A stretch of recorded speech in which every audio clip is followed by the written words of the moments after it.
Welcome to our Summer Steam Next Fest of 2026, a milestone for those passionate about indie gaming. Each and every year, I dedicate myself to exploring a diverse range of demos that showcase creativity and a commitment to the craft. All of these demos offer something for everyone, from AAA experiences to the cozy adventures, intense action, strategy, and of course, horror and atmospheres among many other genres. This event is not defined by a single genre, budget, or even popularity. Instead, it is going to highlight the standout titles in a crowded industry often limited by financial barriers and of course, questionable showcases. I focus on the genuine creativity rather than relying on a commercialized presentation, ensuring that my recommendations reflect true passion and innovation, not just by how much a publisher is able to market. My standard is adamantly clear: no use of any form of generative AI. I believe that everybody should value work driven by human creativity and human effort.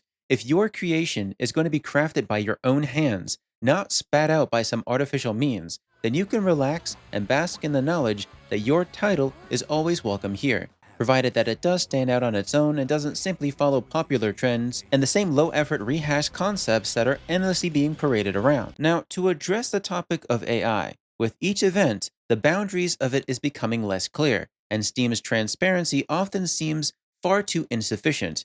If you are using AI in your build, your art, your code, your story, or even for the translations, you need to disclose that openly. Wear it like a badge of shame, because you have no idea how many scumbags are trying to undersell its use. I have seen far too many titles, even big budget ones, that looked absolutely fantastic with their use of shallow DSLL5 and Unreal Engine 5 optimizational hell, only to then see them chuckling to themselves with a claim of, "Only a little itty-bitty amount of AI was ever used."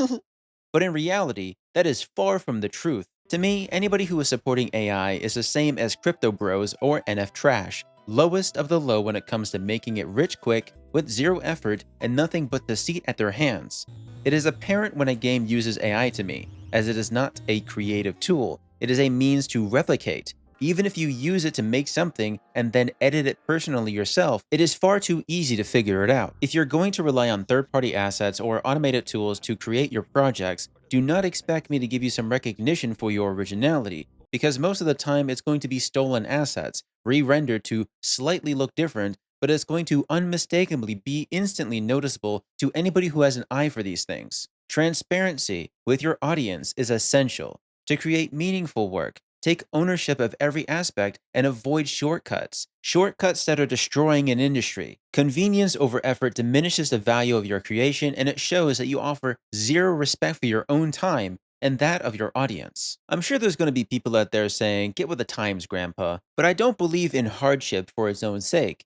If your motivation is purely for financial means, this is not the right approach. Though you could call that a bias on my end because I don't like making money for the things that I love doing as a hobby, but if it comes, great. If it doesn't, oh well, I'm still having fun creating something that I personally love to do so I can showcase it to others. Before the event even starts, I dedicate over 30 days before Steam Next Fest even has a chance to arrive to provide thoughtful commentary and support, not for my own personal gain, but out of a genuine care for indie developers and their communities, and also other gamers who just don't have that time. You don't need to be anything or anyone to enjoy video games. It's for everyone. You can be a woman protagonist, a male protagonist, hell, you can be a cat or a dog protagonist. Shut up and move on. And with all the stuff that I do, from writing guides and writing reviews, I was approached by the most audacious person. A random guy asked me, "Why bother doing all of that? It's such a waste of time. Just use ChatGPT to streamline your workflow." No thanks. I value the effort I put into everything that I do,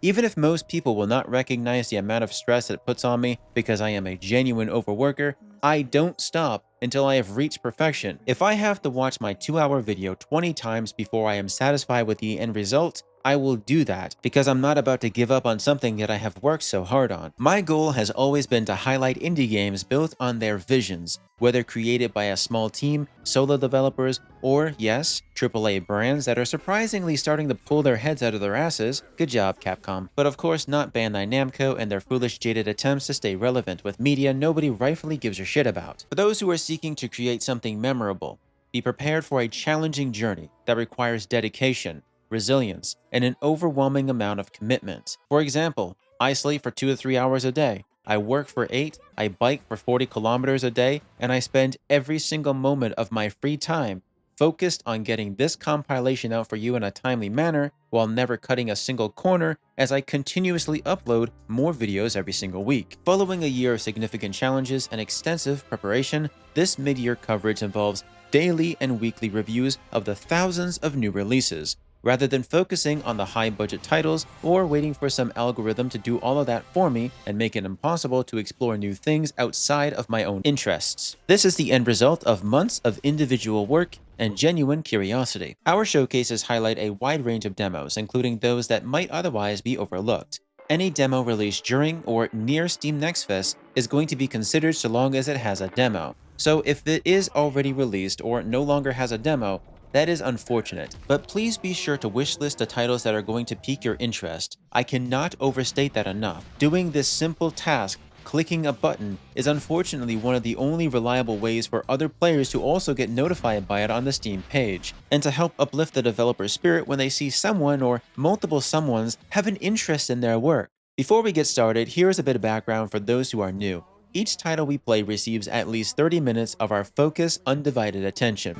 We are looking for immediate first impressions, optimization, stability, and then we work out what the game is doing well. So if you cannot draw me in within that time frame, you need to work on your delivery. If I go over 30 minutes and into the hours or double-digit hours, you know something here is being done well. Most sessions, however, may last 5 to 15 minutes, which are acceptable for demo versions. And if a demo fails to engage due to a technical issue or poor onboarding, I will always try to revisit it in the future, if the presentation and the introduction are the main crutch in making it feel more approachable. This is my professional opinion on how I do things, though you are free to disregard it. There is no reliable way that I can play or look through 5,000 games in 7 days, though due to my organizational skills, I can look over 2,000 to 3,000 in a single month, leading up to the event, and give an adequate amount of time invested in giving them my fair and honest chance. Know that it is not about how shitty a capsule looks or how bad a trailer is displayed. If the game is unplayable or downright boring, you've lost my interest, especially if you have some convoluted 40-minute tutorial drowning out all of my time out of being able to invest 30 minutes of my own. With that out of the way, let's prepare yourself for a curated exploration of the most impressive titles and standouts from the Summer Steam Next Fest of 2026. This guide highlights the lesser-known games alongside some of the mainstreams, and similarly to these passion projects, I treat it as my own, and I pursue it 3 times a year. Please note that these are previews, and they are most likely going to change over time as developers update their games. While not every title here is perfect, and I am certain you will disagree and argue why I didn't highlight the most common trendy titles, know that it is less likely about me not liking them and more about me not having the time to find them myself. These titles do show great promise, but if you believe that there is a title that I missed out on, let me know in the comments and I will try to get back to you on that, and possibly even attach it to the list, because my search does not end with Steam Next Fest. In this coverage, you will find all of the essential information in the comments below. Titles, links, and easy access to explore each game for yourself without any hassle on your part, along with some basic fundamental commentary from my own and also developer-directed feedback whenever possible. I'd like to thank you for sticking with me this far. Let's sit back, relax, and without further ado, dive into one of my personal favorite events in the gaming industry that has me hyped every single time.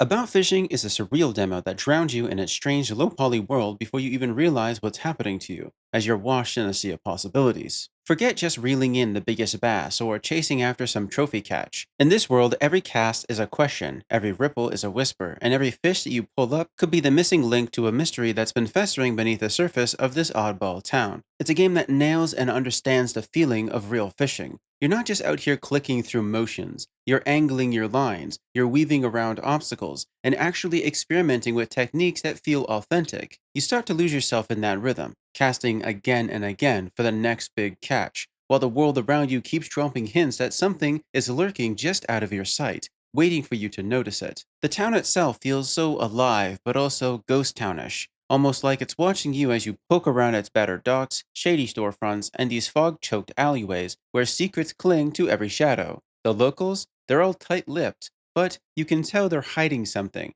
and every conversation feels like a test. Upgrading your gear isn't just about chasing the numbers or padding your artificial stats, it's about unlocking new corners of the map, digging deeper into the town's secrets, and giving you a reason to keep pushing forward. That feeling of genuine intrigue. You'll be finding yourself helping out the residents, noticing the new passages, and realizing that only the most stubborn, curious players will ever see everything this place has to offer. About Fishing stands above all of the soulless shine of most big-budget releases, especially the ones trying to support AI. The atmosphere is thick, unsettling, and every single interaction felt loaded with meaning. Even the fish you catch seem to have the stories of their own to tell, if you're paying close attention, that is. This isn't just a fishing game. It's a whole twist. It's a detective story hiding in plain sight, packed with mechanical depth and narrative fishing hooks that dig in your skin and refuse to let you go. It's one of the few titles that stood out proudly, inventing something that was impossible to forget, for many different reasons.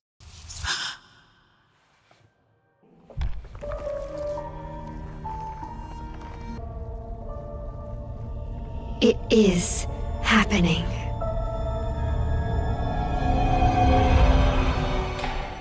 After the Wane doesn't waste a second trying to ease you into its visual novel. You're thrown straight into a maze of memories and watercolor, and if you're the type who wants to tick every box and see every ending, you might just find yourself butting heads with its structure. Every dialogue branch feels like it's giving you some freedom, but in reality it's funneling you back, sometimes with a gentle nudge and sometimes like a riptide, making it feel quite linear. For me personally, that is not a flaw. It's a bold choice that keeps the focus on Lena, a young girl whose story is worth following. So long as this type of genre is what you vibe with. You'll be stepping into Lena's shoes, with the raw sting of being left behind by her mother and the crushing pressure of living up to somebody else's expectations. Her grandmother's presence is a double-edged sword, comfort and confinement all at once. Every hint of a reunion with her mother is tangled up with the relentless drive of the stage, where ballet slippers and bruised feet are more real than any ghosts. The longing here is everywhere, due to the niche approach to gaming and subgenre hobbies. What hit me here was the atmosphere, visuals that look like somebody was left outside in the rain and their soul was drained out, colors pooling together until you can't tell where one memory ends and another begins. Even in just 15 minutes, you can feel the tension building, like the game is asking you to care about something that is personal, even if ballet is just not your thing. And of course, ballet isn't my scene, but After the Wane pulled me in anyway, making me care about Lena's struggles in a way that I just didn't expect. That's the kind of magic that I try to look for. A game that gets under your skin and makes you think about what it is you personally are truly interested in when it comes to video games.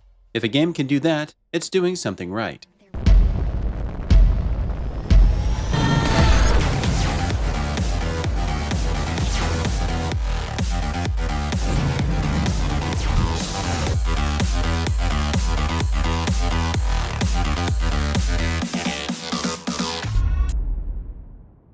AGX GP is what happens when a developer finally gets it. No frills, no filler, just pure, unfiltered velocity that refuses to slow you down.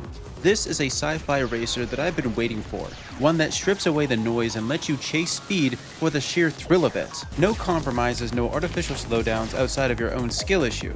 Forget about the bloated tracks or pointless mechanics that kill your momentum. Here, every input is a risk and a reward. Strafing, dashing, slamming into new lanes, carving out corners with precision, each action feeds into a relentless, ever-building acceleration that only stops if you lose your nerve. The rush is real, and it's all about pushing yourself to the edge, outmaneuvering not just your rivals, but your own limits. It has been years since a racer in this genre actually clicked for me, like genuinely clicked, even with a demo state. But AGX GP nails it, because here you are handed the keys to the real control of the vehicle. There's no excuses. If you lose your flow, that's your mistake. If you shatter the sound barrier, that's because you earned it, because you mastered every twitch and nuance the game throws at you. Every run here is a gauntlet of your reflexes and choice. While I did hit my fair share of crashes and fatal errors, that could not hide what this game was offering for me. The speed isn't some cheap trick or marketing buzzword. It is the soul of the game, built on mechanics that reward real mastery, not just some linear memorization. AGX GP is a love letter to anybody who lives for that raw rush of outpacing the pack and knowing every inch of progress is yours alone. This was pure adrenaline injected straight into the veins of the genre. Get up, Mr. President! We're behind schedule! Time to pay a friendly visit. Hurry up, Mr. President!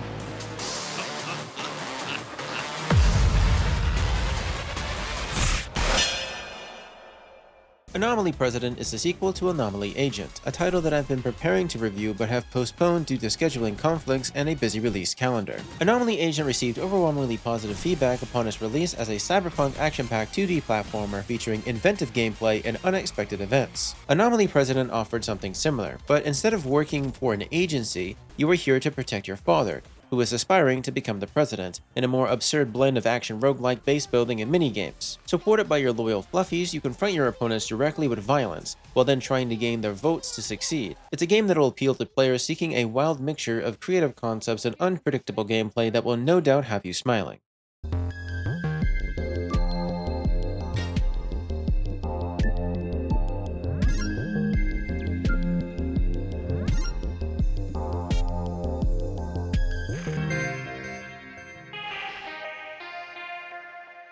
AntiMatcher is a cleverly designed puzzler game where you combine bubbles, which oddly look similar to the mitochondria, while removing antimatter viruses by merging different pieces together to match them in strangely satisfying ways. The game itself was quite engaging as it encouraged strategic thinking, and of course puzzle solving, even within a short play session. By blending smaller bubbles into larger ones and using various colors, you can create combinations that interact in out-of-the-box ways. The whole point here is that you're trying to counter antimatter pieces and complete each stage. I found this very mentally stimulating. While its long-term replayability is currently uncertain, it was still capable of offering a solid challenge for the puzzle genre. Great for moments where you'd like to play something that requires a little bit of thinking, but not so advanced that it gives you a headache. Rather, something that leaves you muttering pleasant compliments to yourself. Ropes will bind you together. Trust will demand sacrifice. To save one life, you may lose another, and every step higher will test what you are willing to give.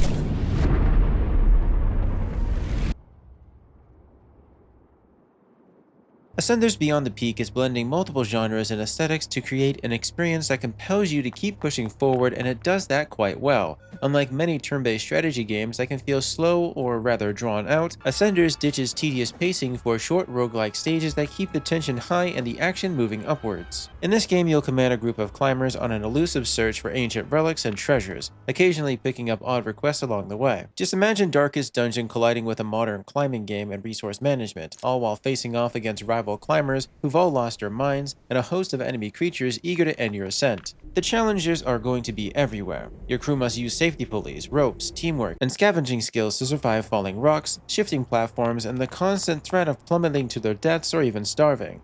You'll have to use all of the elements in order to survive, including the sacrifice of one another. What stands out the most here is how the game manages to balance danger, strategy, and pacing, creating this dynamic feel of fresh ideas. The mechanics encourage careful planning and adaptability, while the atmospheric design makes each and every session more exhilarating. All in all, Ascenders Beyond the Peak is a fantastic, well-designed adventure that shows off its real creativity. If you're looking for something new in the roguelike or strategy space, this one is one to watch out for, although I did have some reservations on the longevity of each run.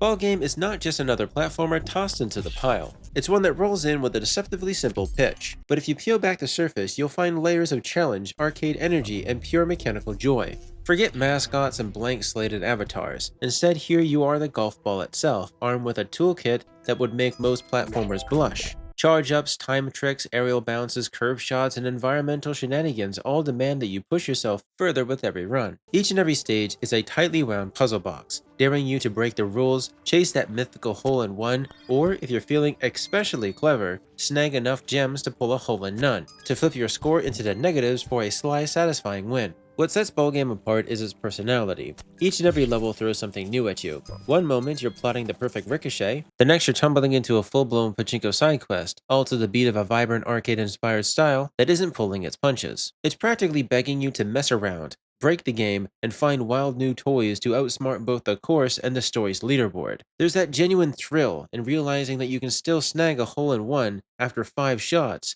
just by thinking outside of the box. It's a game that's going to reward both the perfectionist who's chasing a flawless run or the improviser who's thriving on all of the chaos. If you're hungry for a platformer with brains, personality, and that addictive itch to try just one more round, BallGame deserves a spot on your radar.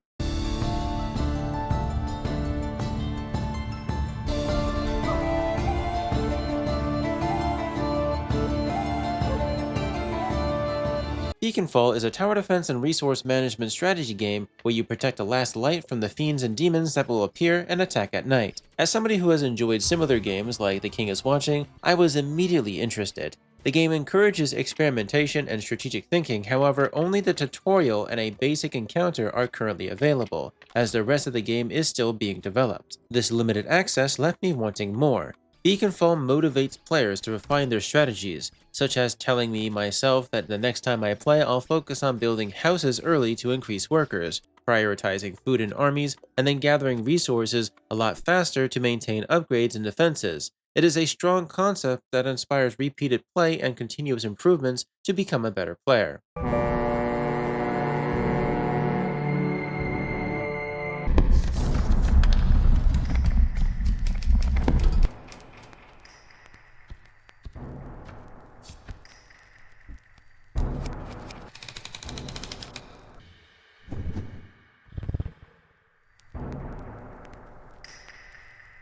The Bird of the North drops you straight into a frozen world of deduction, where every Polaroid snapshot is a puzzle piece begging to be pried apart. Think Return of the Obra Dinn, but with its own frosty bite, set in the harsh winds and tense shadows of the 1920s Cold War that never lets up, as you are on the trail of a young girl who has been kidnapped. Every scene here is a living, breathing memory.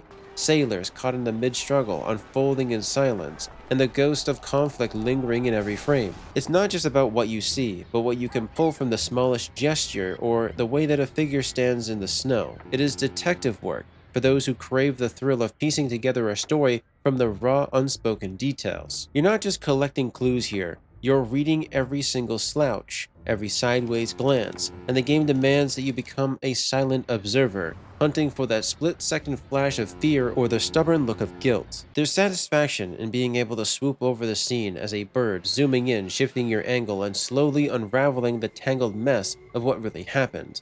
Every detail matters, and it's going to be up to you to stitch this fractured narrative back together, one snapshot at a time. The one issue I noticed was how it pieces together multiple scenes at once. But once you realize how that works, it doesn't become that big of a deal. The Bird of the North might not dig as deep as its inspirations, but it absolutely nailed that whole feeling of solving a mystery with nothing but your own instincts and a sharp eye for detail. For those that live for a narrative puzzle, this is a promising leap forward. A cold, atmospheric journey that rewards those willing to lose themselves in a world. If you find joy in piecing together a story, then look no further, as I do believe it's on its way to being not as great as the Obra Dinn, but a fine mirror.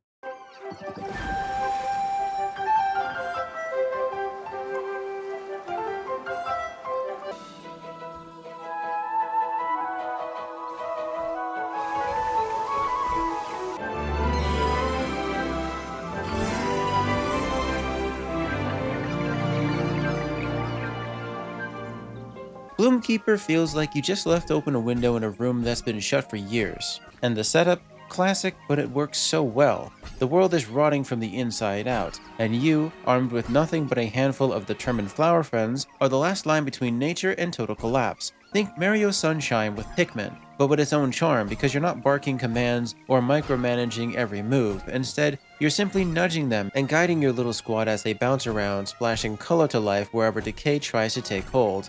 This is a very low-effort, casual, but meaningful patch that you are trying to bring the essence of nature back into. The great thing about this game was that it doesn't just tease you with a 5-minute taste, it gives you a solid half hour or more, if you do take your time, to really dig in.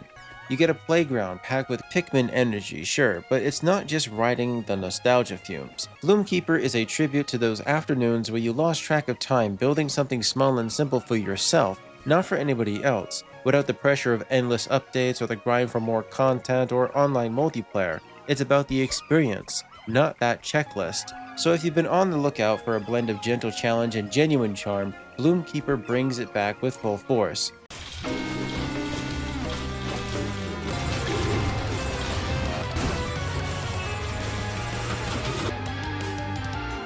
Booster Pack Heroes is the endless loop of idle clickers that has you sitting back to wonder if the genre could ever offer something more. This isn't just another numbers treadmill. Here you get a mashup of tower defense and that addictive rush of tearing open booster packs, all fused together with a kind of tactical depth that keeps you glued to the screen. Every hero, every spell, every wild card that you pull becomes a weapon in your arsenal as you throw everything you've got at wave after wave of enemy, although it still is an idler. Each boss fight ramps up the challenge and demands you to dig deeper into your bag of tricks. Every single click and every single booster pack that you crack open hits you with an electric jolt of possibility. Maybe you'll pull one of the ultra rare heroes with the odds stacked against you, or maybe it's going to be another spell that changes your whole approach. It's the randomness here that keeps your brain buzzing, but it's the way that it layers your choices. You're not just tossing random units onto a field. You're conducting a full-blown orchestra of strategy at times, waiting and watching your hand-picked units clash with waves of pixelated nightmares and their oversized bosses. Do you want to rip open those time packs right now, or do you want to hold off hoping for a better shot? That's the kind of decision-making that keeps you locked in. It's almost scary how quickly you can lose track of time here. One moment you're tweaking your lineup, and the next you're staring down a screen full of enemies that just won't die, watching your carefully built-up army get steamrolled. The demo does not let you off easy, as it does cut you off as you're getting into the groove.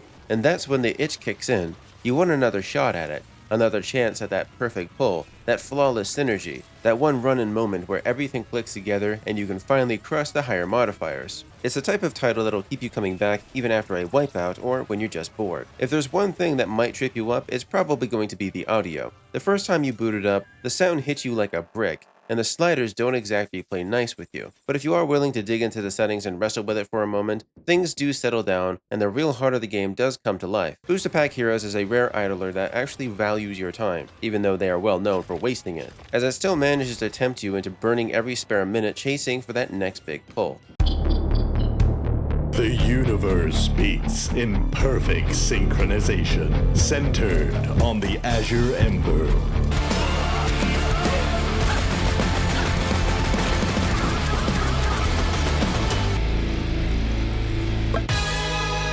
BPM Bitcrushed. BPM Bitcrushed feels like a comeback story, as the original BPM was a wild ride, but let's be honest, those visuals could fry your retinas if you stared at it too long. Bitcrushed ditches that chaos for a top-down perspective that lets you see what's happening, but it doesn't lose any ounce of intensity. Instead, you get brutal arenas and combat rooms that demand every ounce of your focus. Every shot, every dodge, and every dash is chained to the beat, and the soundtrack here is amazing. The best part, you're not locked into somebody else's playlist. If you want to swap out the default tracks for your own music, go for it. Craving something more chill instead of relentlessly metal? Drop in your own music and watch the world bend to your will. It is your rhythm and your rules, and the game doesn't hold your hand or try to hold you back in any way. That freedom is fantastic. In this world, you will be clearing out rooms, stacking up your combos, and fighting your way through a gauntlet that only gets tougher as the music ramps up. This isn't just a reskin of BPM, it feels like a full-on evolution of the developers. The clutter is gone, replaced by raw, rhythmic action that respects your time and skill.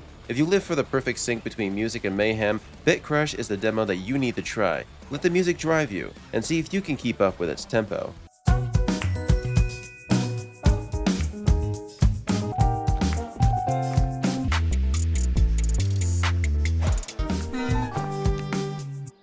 Building Relationships is a game that makes you do a double take, then grin like an idiot. Imagine a dating sim and a reality TV train wreck got tossed into a blender, but instead of the usual cast of awkward humans, you instead get a neighborhood of pun-filled low-poly houses. It's got a weird warmth mixed in with the guilty pleasure of a cringe TLC binge, but dialed up to full-on satire. The concept is actually really good. You're not just dating here, you are a house that's rolling on up to mixers and diving into mini-games that are just as ridiculous as they are endearing. Every personality here is a pun waiting to happen, and somehow it just all works. What really sold me is how hard it leans into its own madness. Every conversation, every over-the-top moment is a clever nod to the ridiculousness of dating sim cliches and reality TV nonsense. Forget crying in the bathroom about how David thought that you were ugly without your makeup. Here it's going to be all about doors slamming, shutters rattling, and the houses throwing shade in the most literal way possible. The open world is a sandbox for goofing off, fishing, poking around, and tripping over minigames.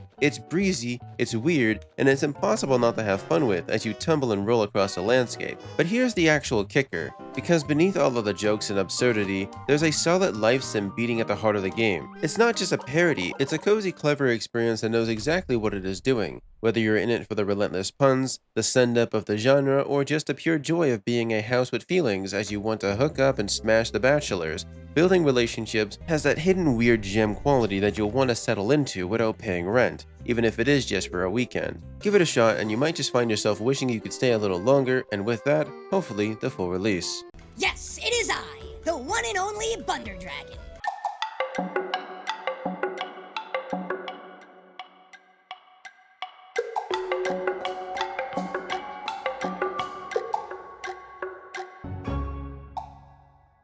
BunderKin took me entirely by surprise. When I first came across their promotional content, it honestly looked like it was a pitch for an animated short film more so than a video game. The conceptualized art, the world, and the character designs were so polished that I assumed this would in no way be making it into an actual playable video game experience, and at first I admittedly glossed over it. But make no mistake, BunderKin is a loving homage to the Legend of Zelda series, drawing very clear inspiration from some of the classics like Ocarina of Time, more specifically with the Majora's Mask and all of those elements, but more especially Wind Waker, one of my personal favorite titles. You play as a little green critter, fitting for the little green hero trope, outcast from a vibrant society due to the superstitious beliefs that he brings dark energy and curses. Rejected and barred from the city, Bunder must then fend for himself until he encounters a quite familiar mashup salesman from inside sources, with unmistakable Majora Mask vibes. He will help him disguise his appearance and gain access, even though he had no intention of helping him in the first place. There's a lot to love here. The sound effects, the gorgeous art design that channels the Wind Waker charm, and that sense of adventure.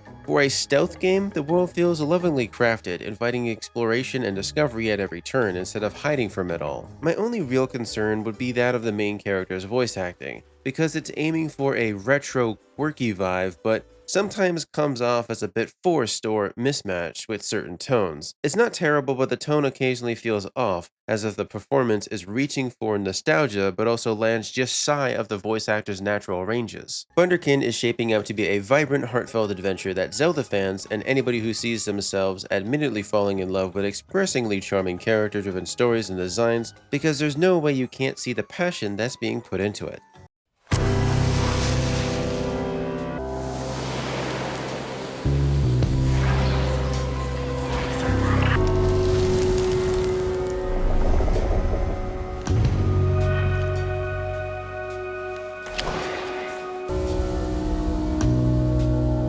Burn With Me does not waste any time with flashy gimmicks or empty promises. Right from the start, it pulls you into its world that's both unsettling and also impossible to ignore. The intro feels calm, almost like you're being lulled into a false sense of security, but it doesn't take long before you're knee-deep in a deck builder that thrives on the forbidden. The taboo is not just window dressing, it is the fuel that moves you forward here. The first ritual feels cautious, almost like the game is testing if you're ready to dive in. You'll be drawing your cards, calling up your inner demons, and it hits you. This isn't going to be just another card game.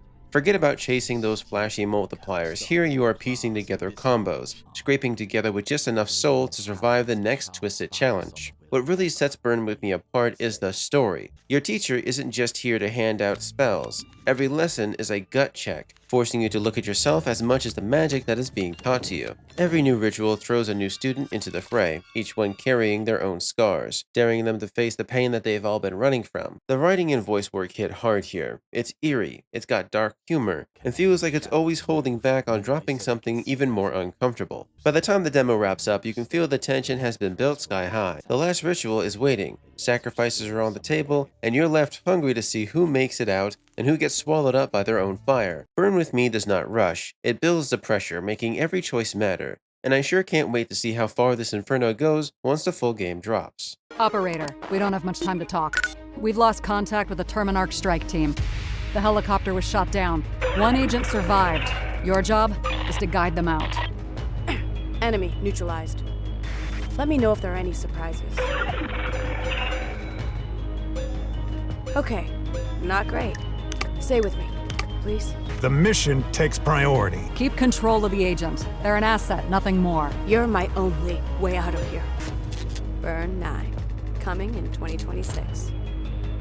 Burn 9 is a cold whisper echoing through a pitch-black bunker, every moment crackling with that raw tactical urgency you would only get when a developer truly understands what made Metal Gear Solid's tension legendary. The second you boot up the demo, you know you're in for something special. This is not just a tribute to Kojima's legacy, it is a stripped-down, sharpened experience that somehow feels even more personal and emotionally connected to you, the observer, which is how you are treated, even more so if the full release brings in voice acting to drive it all home. You're not just shuffling chess pieces on a board here. You are the ghost in the wires, decoding transmissions, sweating over every move as your squad crawls through a hostile grid where one wrong step means game over, permanently. Orders drop in, move, infiltrate, extract, but as you chase down the Burn 9 project, the game starts to dig under your skin. Suddenly, everything becomes clear. This is not just a choice or tactical calculation inside of a video game. It is a heart-wrenching twist. You start to care about your operatives. You don't want to lose anyone anymore. These aren't just code names on a screen. They're people, and you feel every risk that you take with each order that is given. The aesthetics here are nailed perfectly, through the minimalistic UI and those punchy dialogue boxes that drip 90s espionage vibes. What really sets it apart is how it makes you form a bond with the operatives, only to see those connections get pulled through the ringer by the uncaring orders from high up above. Sacrifice isn't just a theme here, it is the price of progress and the price of order, and the game makes you pay up, forcing you to make brutal calls that could cost somebody their life, or even you their court-martial. Right when you're fully locked in, the demo pulls the rug out from under you, causing you to crash back and tumble, frustratingly trying to get back up to your computer to fix the situation, but your communication is cut off mid-mission, leaving your heart pounding and your head spinning with what-ifs. It's rare for a demo this short to leave such a scorching wound. Burn 9 does that relentlessly, and it sure is to hold something truly special with its full release.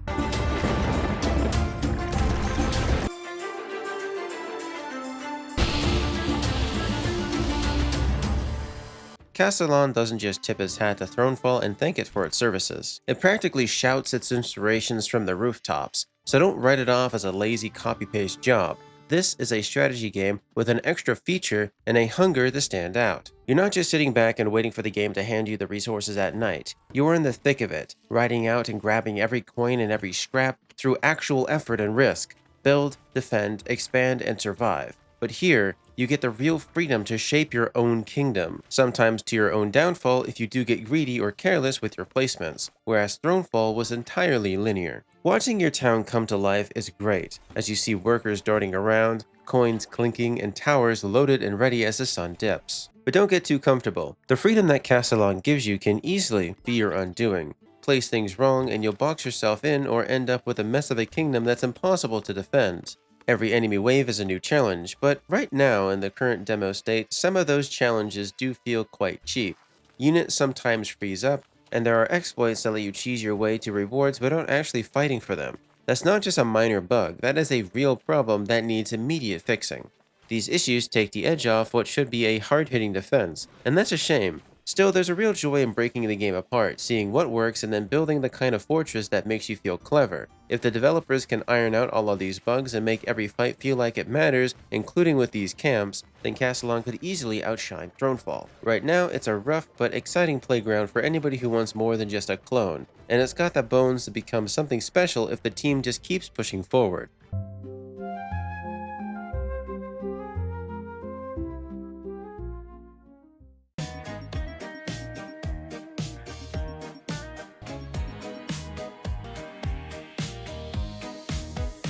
Castle of Thorns initially caught my attention because it was a whim, rather than through its presentation for its Steam page or its trailer. The interactive point-and-click puzzles and well-animated scenes featuring a wide roster of ghosts and undead in a cursed castle intrigued me enough to give it a try, and I'm honestly glad I did. I found the demo to be very enjoyable, especially with the comedic moments provided by Hercules the cat and his master as they become trapped in a castle while investigating its curse. If you're interested, or even if you're not interested in linear yet engaging story-driven adventure games, I would highly recommend you at least give it a chance. Sometimes stepping outside of your comfort zone can be more rewarding than sticking with what you play every single day. Great charm and identity was immediately found here, so I'm glad that I gave it a chance to win me over.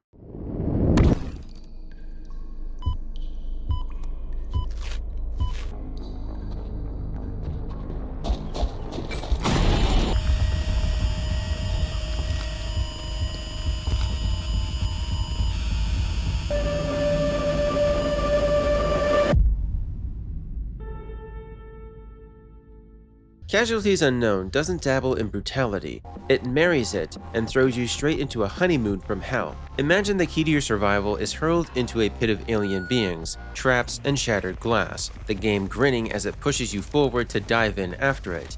If you remember Scav Protocol from its Itch.io days, you will know this beast hasn't softened one bit. The Steam demo is a meat grinder that does not care how tough you think you are. It will chew you up and spit you out. No questions asked, and you will be ever so eager to try again. If you're the kind of player who thrives on tension of borrow trauma or the desperate chaos found within titles like Rain World, then Casualities Unknown is about to become your new obsession. I spent over 10 hours clawing at the surface, just the surface levels, barely making it through the first 2 layers of this maze-like nightmare. Layer 3? That's not just progress. That is a trophy earned by mastering every trick, every medical procedure, every desperate move that the game throws at you. This isn't a game that you can coast on through like it's nothing. You'll need to memorize every trap, ration every crumb of food and drop of liquid, and be ready to patch your wounds, set your bones, or potentially even hack off your limbs if they go sideways. At least this is what it's aiming to be in the future. This is a single-player gauntlet built on paranoia and raw grit. Every shadow is going to hide a trap, every step risks sickness, and every survivor you meet is just as desperate as you, but also understanding of the situation and certainly not about to ignore one of their own kind who is in need of help. It's a brutal test of your patience, your skill, your sanity, and pure stubbornness. With a learning curve that feels more like a cliff face, the developers promised 12 layers at launch, but right now, you only get a taste. And even though you only get a small taste, that is enough to make you question your own sanity as you pour multiple digit hours into the demo alone, constantly procedurally generated runs. The thought of reaching the end is both terrifyingly impossible to get out of the back of your head, simply because of how relentless this challenge is. Casualities Unknown is a kind of game that will eat your hours whole as you try to drag XP through a suicide mission that already claimed thousands upon thousands of clones' lives, all thanks to the good old-fashioned human greed. Only the most stubborn masochistic survivalists will claw their way to victory, earning the scars and stories that you won't forget. Step in if you dare, and don't forget to pack a tourniquet and get a good night's sleep whenever you can in this survival hell. It has come to our attention that you have been doing tasks outside your purview. You have been misusing company resources and sleeping on the job. Be a good corporate asset with a silly little face and tiny toe beans.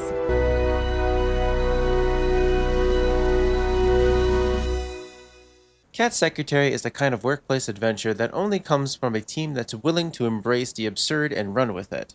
Forget about your usual sim grind or retired cat memes. Here you are tossed into a world where AI is calling the shots, and humans are barely hanging on as it is, and you, a stray cat with nothing to lose, ends up as the company's newest and fluffiest secretary. The setup is as unhinged as it sounds. You stumble across a job application that should have been shredded years ago, but before you know it, you're hired on the spot. It's a sort of premise that makes you wonder why more games don't take risks like this, bringing home the magic. Step into your office that has been stitched together with your coworkers, robotic routines, and the daily grind that's anything but ordinary. Every day throws a new batch of minigames that borders on the surreal, and enough workplace shenanigans to keep even the most jaded gamer entertained for a while. You'll meet characters like the Australian Mouse and your ever-loyal companion bot, each encounter feeling like a bite-sized comedy sketch. It's all delivered to you with that signature feline mischief, meows, mayhem, and the kind of gentle anarchy that only a cat could pull off as they roll things off of a shelf and pat things around.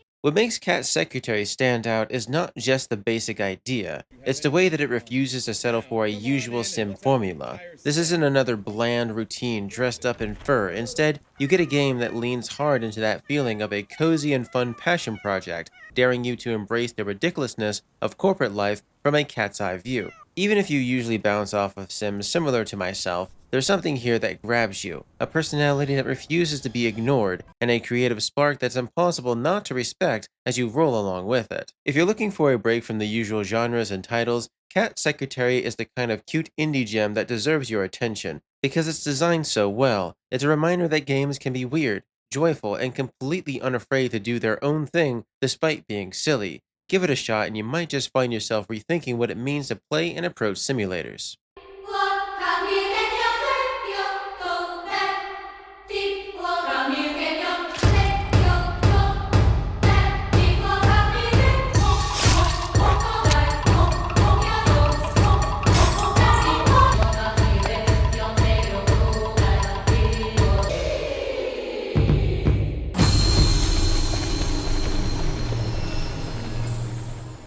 Cathesis is going to drag you straight into the depths of pixelated horror, and it's not messing around. BallGame, the same team that gave us UB Psycho, have been quietly crafting this beast for 7 years. This isn't your run-of-the-mill horror RPG or generic RPG Maker title either. It's a twisted maze of religious terror where every character oozes personality. The art direction alone is gorgeously grim, layered with cinematic flourishes and stunning high resolution. That is no doubt going to pull you deeper into a world drowning in shadows. You're not just walking through a horror setting. You're thrown into a landscape built on lies, betrayal, and agony through family. Cathesis is not just using things from other games. It uses what it knows works, sharpens it, and then forges its own path, blending RPG, nerve-wracking exploration, and a thick story of paranoia that you can almost taste. If you somehow missed out on UP Psycho, do yourself a major favor, and go and check that out and see why BallGame is held as such a high regard for the horror scene. Despite being a niche developer, from what I was able to put together, this is going to be one of those rare hand-built nightmares that sticks with you long after you move on.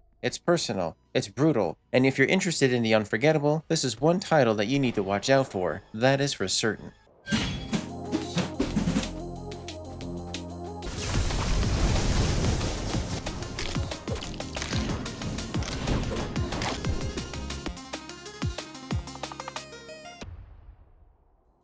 Chain of Command finally brings something genuinely fresh to the table. Imagine if Snake collided headfirst with an action roguelike, then tossed in a wild mix of setups and layouts that keep you guessing every run. You're not just blasting through boss encounters and arena survival, you are chaining units together, weaving through AoE hazards, and desperately trying not to lose your squad to a single misstep. Unless, of course, you lean into the Necromancer build, where sacrificing your units becomes a strategy, not a setback. Watching your army swell as you throw bodies into the grinder, all while kiting out your frontliners for maximum carnage. It's the kind of loop that just clicks. It's addictive, offering that one more run energy, and while I do wish it pushed back a bit harder, the replay value is absolutely there. That was your last chance, and now I claim your soul.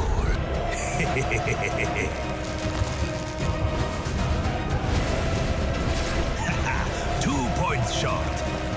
Wait.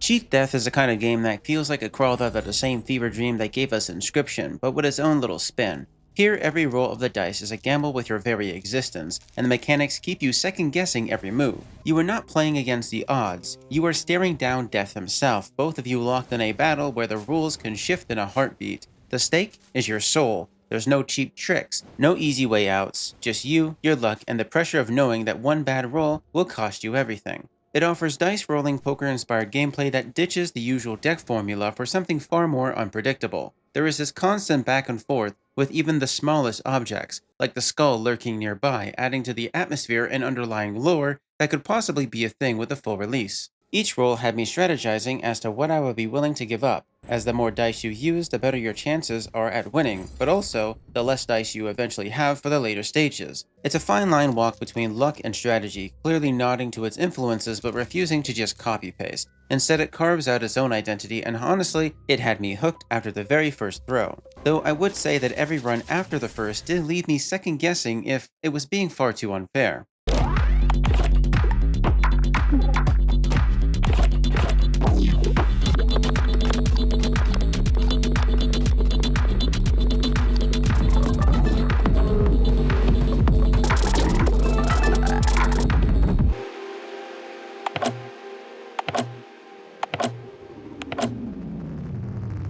Cloudbreaker isn't just another action roguelike tossing you into a spaceship and calling it a day. This is the kind of game that dumps a scrapyard at your feet and asks you to build your own ship, piece by piece, until you've crafted something from your very own creativity and merges. While most games in this genre blend in a gray mass of sameness, this game carves out its own space with a level of obsessive hands-on customization that is just impossible to ignore. Every scrap, every upgrade, every single slot and attachment is a challenge. How far can you push this thing before it breaks the sky? Cloudbreaker offers tinkering that isn't just encouraged, it is the whole point. You're not just mowing down waves of enemies endlessly, you are forging your own engines and upgrades, bristling with turrets, dripping with modifiers, and mutating every run into something wild and unpredictable, watching your ship evolve from a barely holding together coffin into a spinning, shrieking fortress of bullet hell is the kind of satisfaction that keeps you coming back to attempt something even bigger. There's a real sense of incremental grind here too. Progress that isn't just about luck or a single good run, it is about chipping away, run after run, unlocking bigger hulls, more freedom, and weapon setups that border on the ridiculous. If you're the kind of player who loves to stack on effects after effects, gun on gun, and pushing the limits of what a game engine can handle, then Cloudbreaker is going to reward you with some truly monstrous creations. If you've ever dreamed of turning a roguelike into your own personal laboratory of ballistic insanity, here are the blueprints that you've been waiting for. The sheer depth of customization here is worth every minute you'll spend hammering together your own legend in the skies.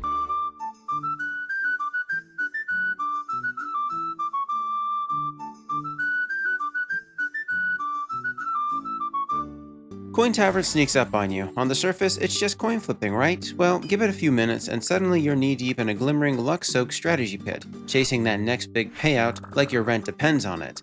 Coin flippers have never really been my thing. This is the first title in this genre that's actually made me look twice, as there's something here that hits. The slow build, the rush of randomness, the constant tug-of-war between luck and actual planning as you stare down a mountain of depth that keeps getting taller. Every single flip of a coin is a gamble, with modifiers and randomizers throwing new threats into every mix and every round. The pace is smooth even if the mechanics are stripped down to the bare essentials. Before you know it, you are trapped in a loop. That isn't about a layer of complexity or endless systems. It's about squeezing every drop of satisfaction out of a handful of flips and chasing that perfect moment when your plan and pure luck finally line up for a payout that feels like you've earned it yourself, even though you clearly did nothing. Let's talk about one thing that nearly drove me up the wall: the sound. One looping track over and over until it's burned into your brain and you're begging for anything else. Give us ambient noise and music, a few more tracks, anything to break up this monotony.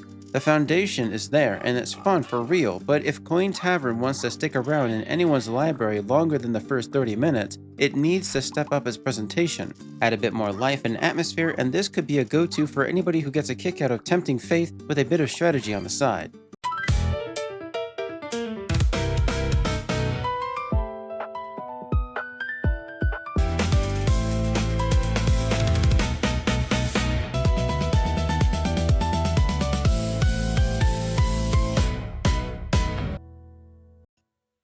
Come to My Party is a visual novel that is very unassuming as it sucker punches you right in the feels, all while showcasing itself through the layer of neon bubblegum and Nickelodeon cartoon mischief.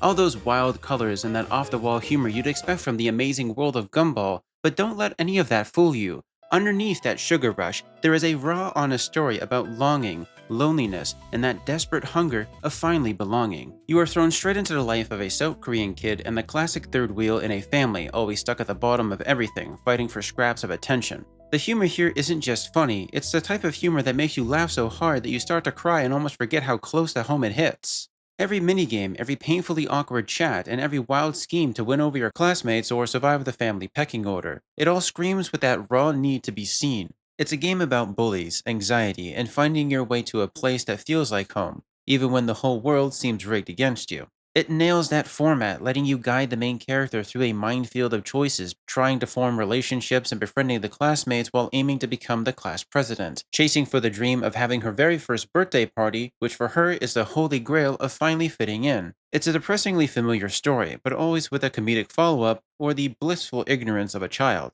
So you're laughing one second and then feeling the sting the next. I couldn't help but root for her, and honestly, I saw a bit of my own life in her struggles. Come to My Party was a hilarious story, but it also felt like staring straight into the mirror of your own childhood trauma. That is, if you've ever felt like the odd one out in society. It'll have you laughing one moment and catching yourself wiping away a tear the next, all the while pulling you in for even more.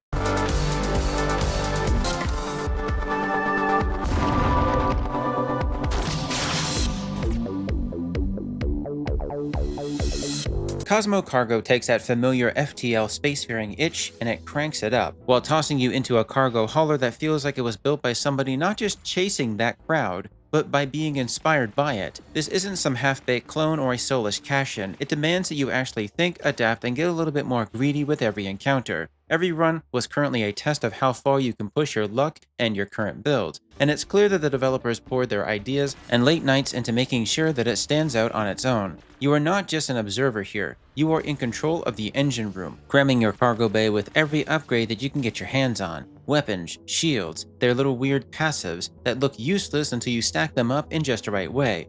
Every slot is a chance to break the game in your favor. It's the perfect storm for stacking shields, chaining reloads, and watching your ship go from a scrap heap into an unstoppable monster. All because you refuse to play it safe. The real fun about it all? Finding those busted combos that the developers probably didn't even see coming, and then laughing as your ship melts through everything in its path. Though it's not just about breaking the numbers. There is a whole galaxy out there packed with quests, derelicts, and enough random events to keep you guessing. Every run throws a new puzzle at you, or encounter. Do you risk it all for one upgrade, or do you play it safe and hope the next sector doesn't chew you up and spit you out? Sometimes you'll stumble into a build so overpowered that it does make the game beg for mercy, but honestly that's half of the fun. The real magic here is the experimentation, the moment where you realize you've accidentally created a monster and you just have to see how far it'll go. Cosmo Cargo doesn't just settle for good enough. It's got its own ideas and it's using its inspirations well. It's offering its own twists and it's not afraid to let you break things if you're clever enough to do so. If you're the type of player who loves poking at the systems, finding those edges and seeing what happens when you push a game to its absolute limits, this is one game that you need to try. Whether you're a diehard FTL veteran or you're just looking for something fresh in the space survival scene,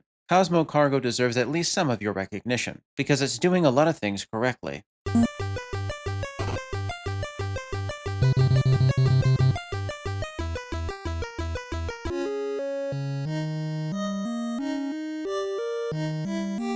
Courier Beware is what happens when you take the frantic energy of those old school mini-clip or addicting game classics and inject it straight into the supernatural detective story, all wrapped up with a time management package that refuses to let you breathe. You're being dragged seance style into the afterlife's red tape, answering the call of a sharp-eyed investigator desperate to free the spirits still chained to their regrets. Every decision here is a risk, and every tick of the clock is another weight on your shoulders, but not only your own, but also the investigator. Every action you choose affects both of you, and the pressure never lets up as you scramble to keep your head above water to pay the bills and dodge homelessness. What really sets Courier Beware apart isn't just the relentless countdown or the branching choices, it's the way that the world is just dripping with animated transitions and a haunted vibe that seeps into every corner. Every meeting with the dead is a gamble of success, a puzzle loaded with the risk of consequences. You'll be leveling up, sweating over every minute, and fighting to keep your life from unraveling while some cryptic old man watches your every move from beyond the realm, silently judging you. It's the type of choose-your-own adventure that throws you into the deep end immediately,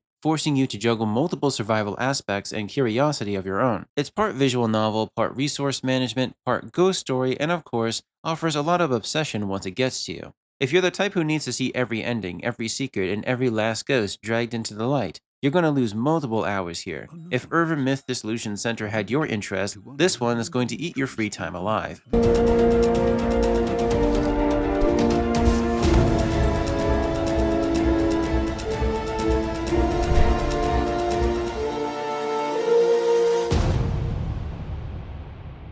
Craving Wisps is sure to grab the attention of anybody who is obsessed with parkour perfection or a rush of chaining combos. It's a game that throws you headfirst into a blend of speedrunning, platforming, and body hopping. One second you're tearing through shattered worlds, the next you're hijacking enemies and objects, flinging them around in a dance of pure player-driven maneuvers. The gameplay is all about dashing, diving, and chaining your abilities to outsmart the obstacles and crush bosses. But there's a glaring hiccup with that. Every time you pop up from the ground, the action grinds to a halt for a split second, killing your momentum right when you're itching to keep moving. In a game that lives and dies by its movement, this is a deal breaker. If the developers can iron out this snag and make the transitions a lot more seamless, it could finally offer the experience that could hit the sweet spot. The demo hints at a playground where every platform and every enemy is a weapon for speed and style, begging you to experiment and break those rules. But the soundtrack and atmosphere feel thin, crying out for a heavier, more immersive layer to match the untamed energy at the core of the game. Craving Wisps is strange, raw and packed with potential. If the developers could dial back the movement and layer a world with a soundtrack that matches the engagement, this could be the next must-play for platformer fans. Right now, I am left hungry for more, and that's not a complaint, that's actually a compliment on how fun it was.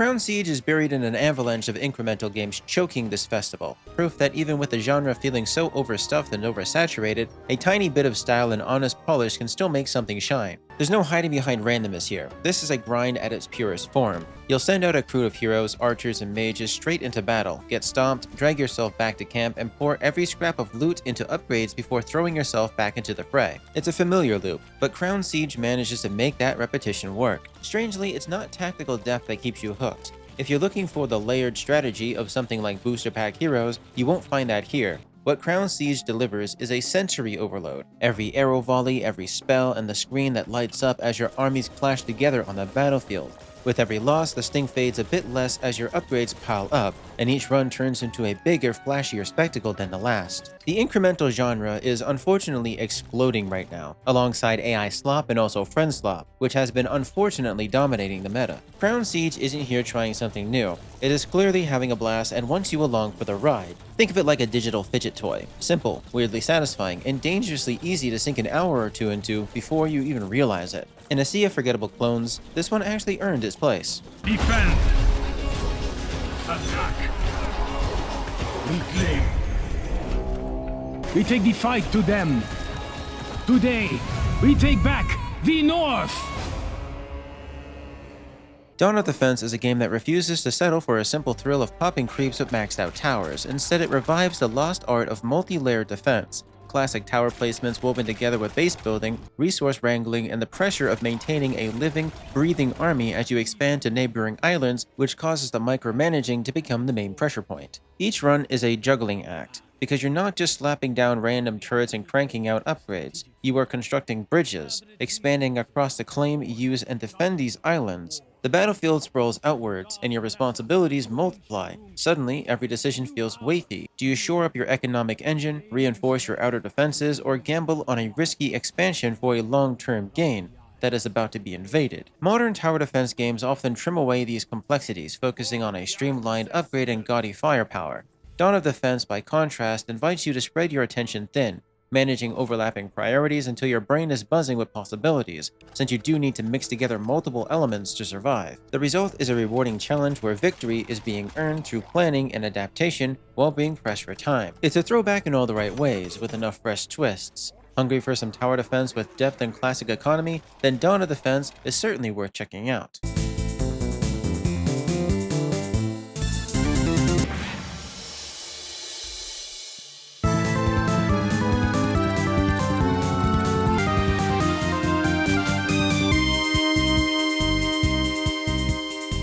Dead Horizon is what happens when you smash together the wildest point-and-click adventures of the 90s with a twitchy chaos of an arcade gunslinger, while cranking up the attitude until it's practically spitting dust and sarcasm. Think Sierra and LucasArts classics if they had been left out in the sun for too long and then picked up by Mad Dog McCree after a week without sleep. Sure, it's got that chunky pixel look and that kind of dialogue that could only come from somebody who actually cares, but don't get comfortable. Underneath all of that retro charm is a game that lets you make the choices that matter, not for some show, but for every single outcome. This isn't just another puzzle box or a shooting gallery with cardboard cutouts for enemies. Here you are going to get tossed into a sandbox where your decisions fully have consequences. Whether you're acting on a wild impulse and gunning down a child in the streets and watching them tumble over, the game doesn't even flinch. It lets you find out what happens. Dead Horizon isn't just going to let you make those choices. It makes sure that you feel the fallout from doing them. Do you want to see what happens when you put two in your own mentor? The game says sure, go ahead, and then makes you live with it for the rest of the game. Every scene is a playground for the more unruly, showcasing morality or just plain mischief.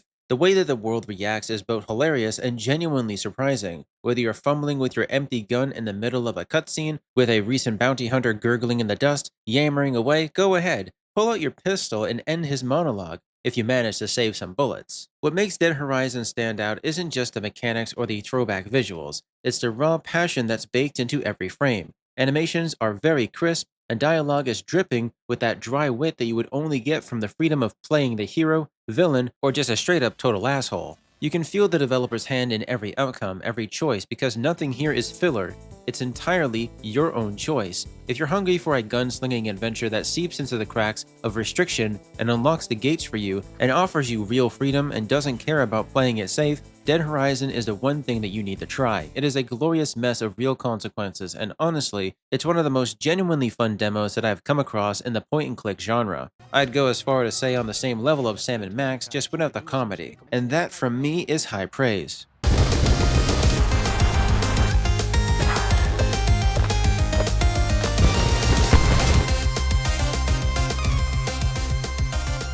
Deca Potential does not just dip its toes into the roguelike pool, it cannonballs straight in, splashing you with a relentless barrage of power-ups, explosions, and that instant hit of satisfaction the second you hit play. Forget the usual grind and slow burn progression that you see in so many of its genre cousins. Here you are catapulted right into the thick of it, with abilities and upgrades lighting up your screen instantaneously like a firework festival, all before you even had a time to blink. It's that same kind of rush that you're trying to chase in Path of Exile's endgame mapping, specifically skipping through the tedious slog and dropping you straight into the action that you want to experience firsthand. What you get here is a pure dopamine overload. Every enemy that you drop spits out another upgrade, and every second you pause is just a breather before you stitch together some wild screen-melting combo, and the action barely gives you a second to catch your breath. But here's the catch.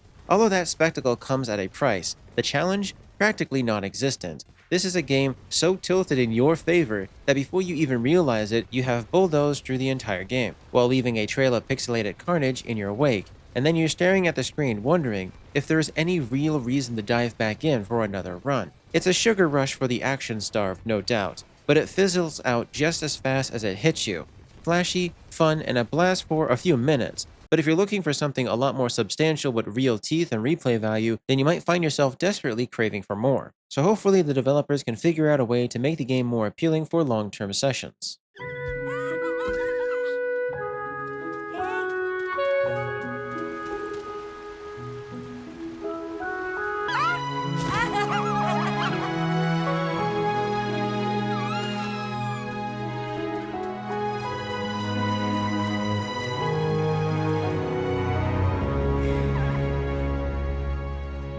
Deer and Boy instantly caught my eye in a sea of moody, puzzle-heavy adventures. Where most games are busy chasing the footsteps of games like Little Nightmares or Inside, this one throws the gloom and welcomes you into a world that feels alive and full of color. It's not just another shadowy platformer, it is a living fable, glowing with warmth instead of dread.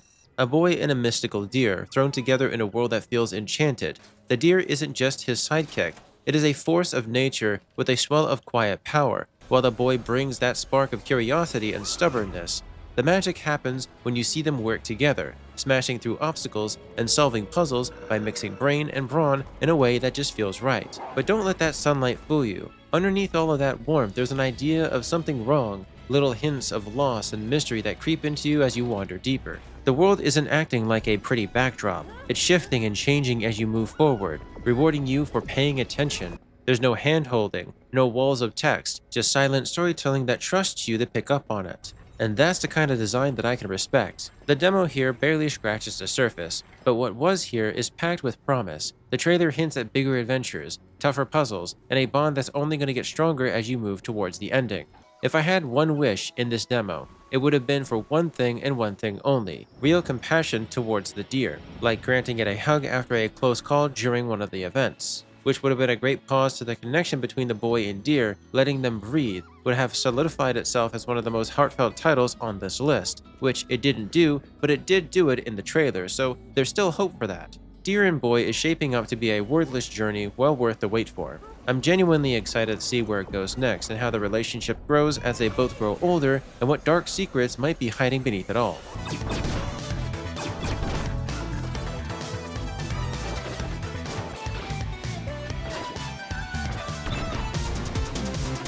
Deca is somebody pouring their soul into a pixelated side-scroller, grabbing the wild energy found in Mega Man, Contra, and every brawler you've ever hammered through as a kid. You can feel the obsession in every frame, the handcrafted animations, the boss fights that refuse to play it safe, and the duck's relentless wisecracks all scream that this game is made by somebody who cares about that craft, not just for the sake of nostalgia. You're thrown straight in, leaping, sliding, and unloading a wild arsenal of moves while dodging intergalactic cops and facing off against a lineup of bosses that don't know the meaning of restraint. The controls were tight, the challenge was there, and it hits the balance where old school fans get their fix, but there's still enough fresh energy here to hook anybody who thinks platformers peak decades ago. If there's one thing that did trip me up, it's the way that the bold, cartoonish characters sometimes clash with the ultra-detailed backgrounds. It's a weird mix that can snap you out of the retro trance for just a second. But honestly, it's a small issue, probably due to the asset kits. Maybe Mega Man was your childhood, maybe it wasn't, doesn't matter. Duck is the kind of nostalgia-fueled ride that demands you pick up the controller, throw yourself into its bosses, and see how far your skills can take you. If you want something that's got heart,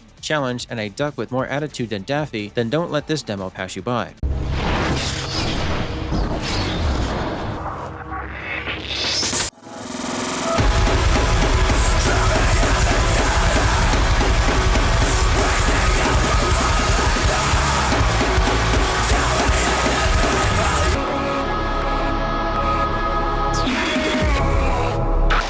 Delta is a speedrunning gem that grabs you immediately, a kinetic playground built for those who are and are not obsessed with shaving off milliseconds off of their final score, where every wall, ramp, and corner tantalizingly taunts you to experiment, to find that one shortcut that nobody else has spotted yet. What makes Delta stand out isn't just the relentless push to improve yourself, but the raw satisfaction of mastering its movement, strafe, launch, boost your speed, and blitz your way through the stages with a finesse that feels earned, not handed to you, alongside a banger of a soundtrack. One thing is that the tutorial here isn't just a box of slow progression.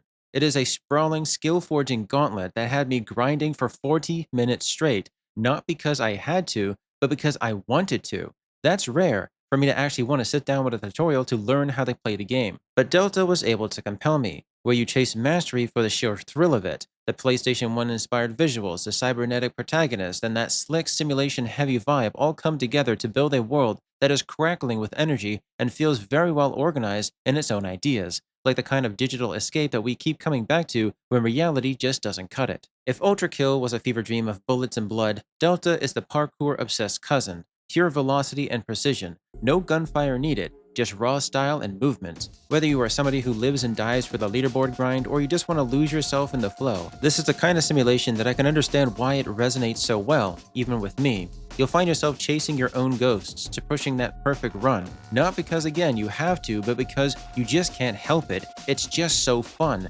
That's the mark of a game built on passion and obsession, and Delta delivers in leaps and bounds.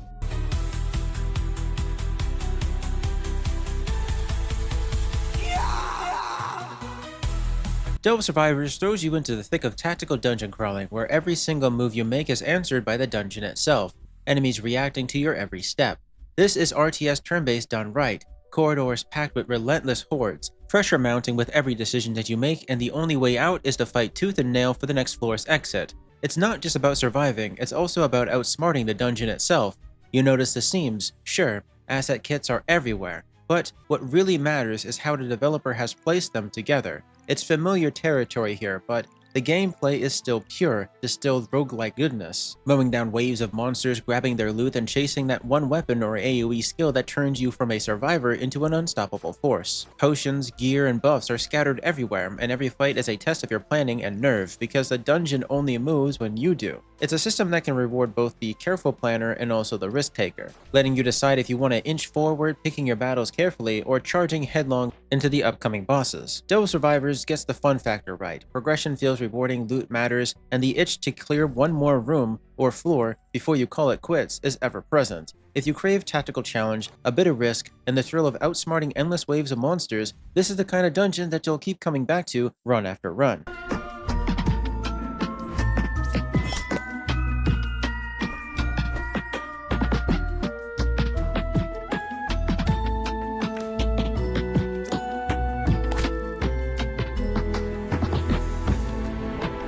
Demon Bluff is a social deduction game designed for those who prefer not to play with strangers or to simply enjoy a solo deduction experience, where almost every title in this space requires some form of cooperative assistance. Here you will work to reveal face-down cards and identify the imposter. Each character and villain offers their own special abilities. Some deceive while others provide misleading clues, challenging players to uncover the truth. As somebody who has played several deduction games in the past, I can say that I found this to be a satisfying approach to the engaging option for solo players. Its clever design encourages repeated play and offers a rewarding mental challenge without the issue of time constraints. You are aiming for a higher score each and every run, and each run is over once you finally failed.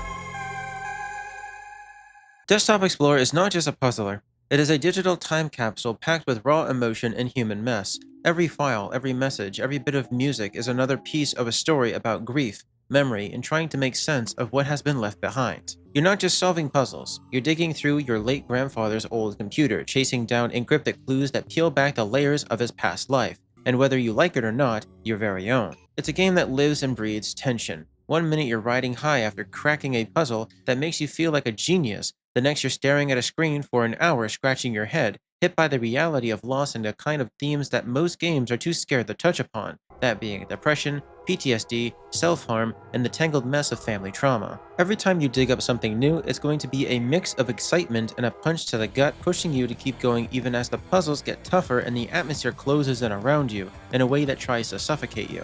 You'll find yourself glued to your screen, picking apart riddles for what feels like hours, unzipping files, decoding scraps, and piecing together fragments just to get a little bit deeper into this digital cave. What really sets this apart from many others is how it refuses to hold your hand. The story isn't dumped on you, it is buried in the design, in the way that the audio shifts when you're onto something, with a constant urge to dig just a bit further. This doesn't feel like it's a game. It's an experience that pushes your logic, tests your patience, and makes you question what it really means to remember, to heal, and to finally move on. If you're into puzzles, or you just want a story that hits hard, then Desktop Explorer is certainly going to stick with you. It's frustrating, it's rewarding, and it's the kind of game that leaves its mark. As an indie game, it's trying to dig deep into your heart of loss and the drive to uncover what is hidden beneath it all. All my senses are telling me that this is absolutely going to be worth your time, if you love thinking outside of the box and cracking codes with backdoor approaches and data mining.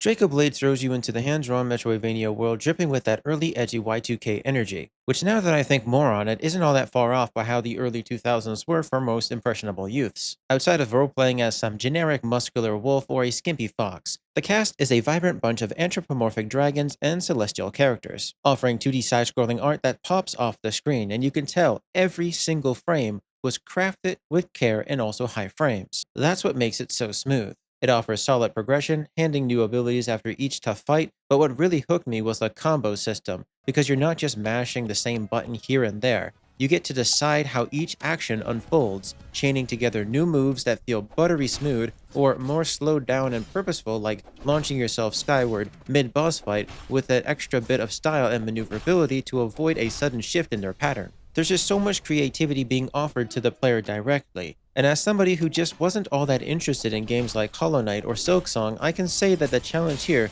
never crossed into anything that was annoying or frustrating. I was genuinely having fun sitting there for a few hours throwing myself at these bosses, experimenting with new strategies, and seeing how different builds and combos played out during their phases. The abilities flow into each other with slick animations. Honestly, Draco Blade kept me more engaged than a lot of the big-name Metroidvanias out there, and it gave me the same kind of vibe that I got from Blade Chimera. The only real gripe, the controller layout does lean a bit too much into the Dark Souls territory. So swapping the attack to X and changing my dodge to B rather than having to use the trigger buttons was far more successful for me. It just felt more natural that way, and a few other instances of hitboxes being out of whack left me thinking it's definitely in a rough stage of QA testing, but hopefully over time all of these kinks get ironed out and the game moves forward. Regardless, I am still ever excited to see where this game goes next.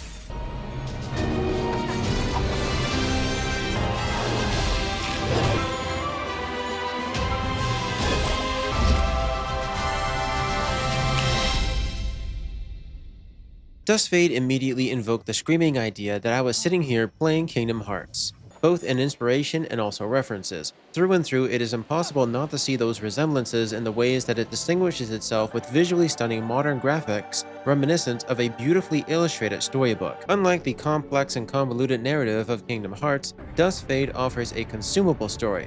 You're playing as a young boy searching for his missing sister after a temporal explosion disrupts their home. She had been working on a clockwork device to solve their family's problems, which included honoring their late grandfather. Now that things have calmed down, the main protagonist, Zirian, finds himself separated as his sister is locked away behind a tower door that is chained in place by 4 different locations. The only way forward is to break those seals and find her the hard way.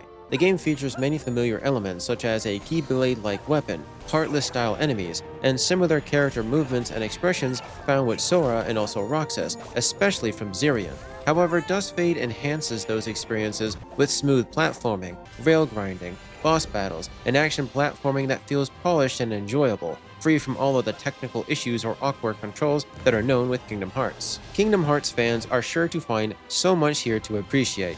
This game was a genuine delight to go through, that I don't think that you should turn your back on it if you have any respect for yourself.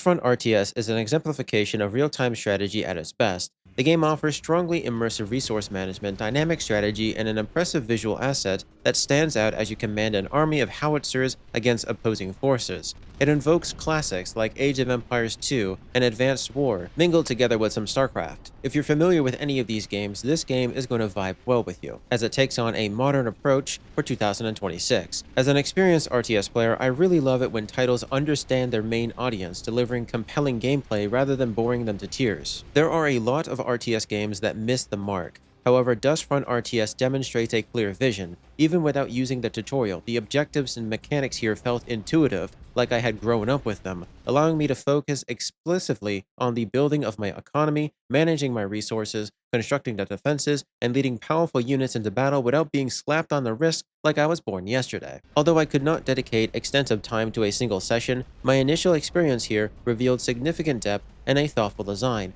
I personally would highly recommend Front RTS to fans who take pride in the idea of resource management and the distinctive aesthetics of industrial war machines, because this was beyond perfect when it comes to how it was presenting itself. I normally do not care about things outside of a video game. That being, I don't care what a developer is actually like personally. I'm not political, I'm not interested in drama, but I will add this for those that care.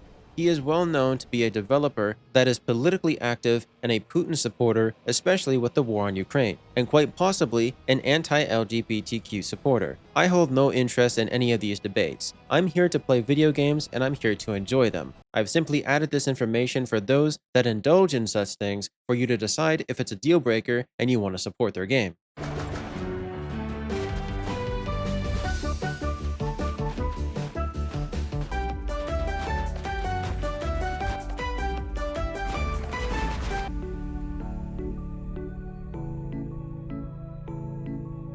Dustpocalypse might look like your run-of-the-mill action roguelike, jumping into a fresh run, unlocking a few features every few attempts, and watching each playthrough mutate just enough to keep you coming back for more. But here's where it throws the rulebook out the window. You're not some grizzled survivor or a chosen hero. You're a simple cat, and your sidekick is a Roomba. It's a partnership I didn't think I would see, as it sounds like it was dreamed up after too much sleep deprivation. But that's exactly why it works. It's so weird, it's bold, and it refuses to blend in with the other media. Your cat is not just along for the ride, it's the brains of the operation, vomiting up its food, trash, and the occasional hairball to bait the Roomba companion into action.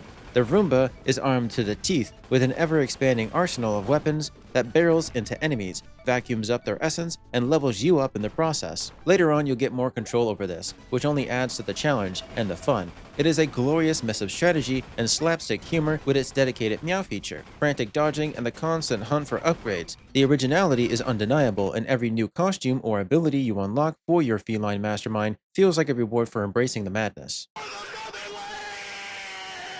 If I did have to nitpick, as I always do, the late game does lose its bite, stacking enough legendary upgrades, and then suddenly you're mowing down waves without breaking a sweat or even moving for that matter. The challenge melts away until you're left waiting for something to push back until you eventually just forfeit the run. The absence of boss fights or a real variety to the endgame means you're mostly going to be grinding or throwing runs just to unlock these new toys. Don't get me wrong here, it's really fun to play through, but it does need a little bit more to hook you for more than a few of these runs, as it only took me one run to unlock everything, and at that point I didn't really have any more interest to play it again. Sure, decking out your cat in ridiculously cute outfits is a blast, but even the silliest costumes cannot hide the shallow waters at the end. With a bit more depth and a few more smart tweaks, Dustpocalypse could easily claw its way to the upper tier of roguelikes.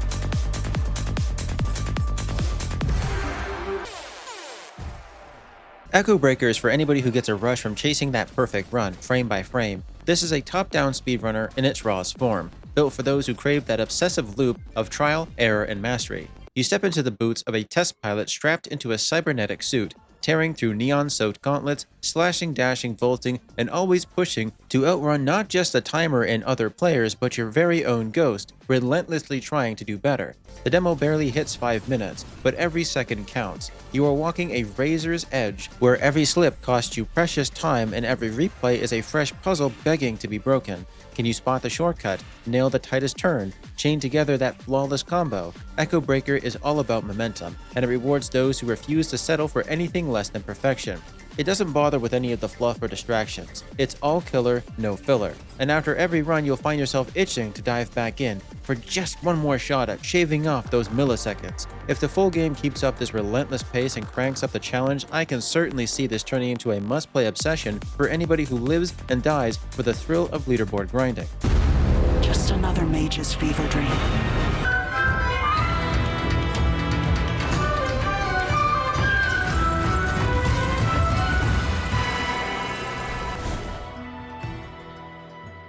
Echoes of Australia doesn't just borrow the atmospheric narrative storytelling and character interactions from Hades, it makes it its own, and bleeds in its own colors. The shadows are fracturing reality, memories melting away under the waves of fear, and you can feel the weight of this world collapsing in on itself. For a moderately sized indie studio of 25 to 35 people, what they've pulled off here is nothing short of brilliance. Visuals that are so crisp and clean with a great style, followed by voice acting that is just as good, and the story that refuses to let you walk away unsatisfied. But let's talk about the real backbone here, the spell system. This is where Echoes of Australia wants you to get your hands dirty, mixing and matching modifiers, passives, and on-hit effects. It scratches the Path of Exile itch for deep, weird customization, and that's the real thrill in seeing your latest creation light up in the battlefield. Here's the snag though. Because while this is very fun, and I mean that, it's very, very fun, the demo only delved into a very small fraction of this multi-upgradable branching arc of modifiers and upgrades, so the spell list was a bit on the small side, and the channeling mechanic, while clever, does end up hijacking almost every single build. Lightning Channel is so busted that it turns the whole spell buffet into a single overcooked dish. Tap, channel, zap, repeat. It's strong, with on-hit builds and fast casting, so when every road leads to the same lightning spam, it does kill the urge to experiment. You're likely not to remember, but back when I reviewed Wizards of Legends 2, it was honestly deja vu, for the exact same reason. This is built on a solid foundation of ideas that are familiar to everyone. If the developers can open up the spellbook more and add a few variants of playstyles without focusing exclusively on channeling and letting it take a backseat, this could become the ultimate playground for spellslingers, when you're free to bonk, blast, or go wild with whatever magic you can dream up, not just chain lightning on repeat. As of right now, it's already worth checking out, and I'm rooting for it to keep growing after launch because this is truly offering the quality of a top-tier project.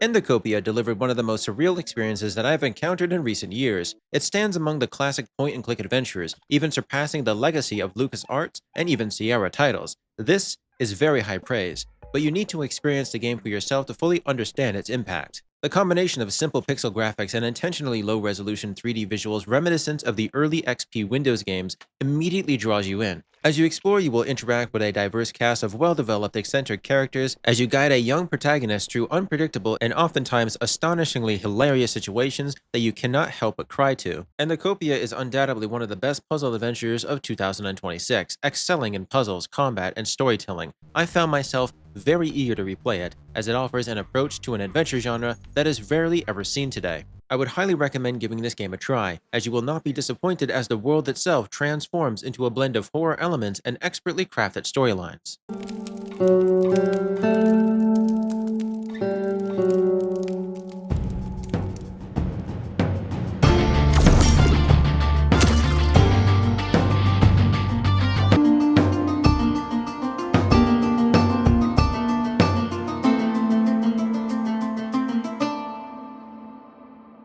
Entropy is Dread XP's latest plunge into the wilds of open-world indie RPGs, and right now, from the very first frame, it hits you with an unmistakable low-poly dive into the classics like Aiden Chronicles: The First Mage, colliding with the grit of early Final Fantasy, the dice-rolling chaos of Dungeons & Dragons, and yes, even the raw atmosphere of Gothic 1. This isn't just a love letter to the N64 and PlayStation 1 era, it is a full-on resurrection. You're thrown headfirst into a demon-ravaged world, forced to scrape together a party from the ruins of your hometown and also the shattered remains of your old theater troupe.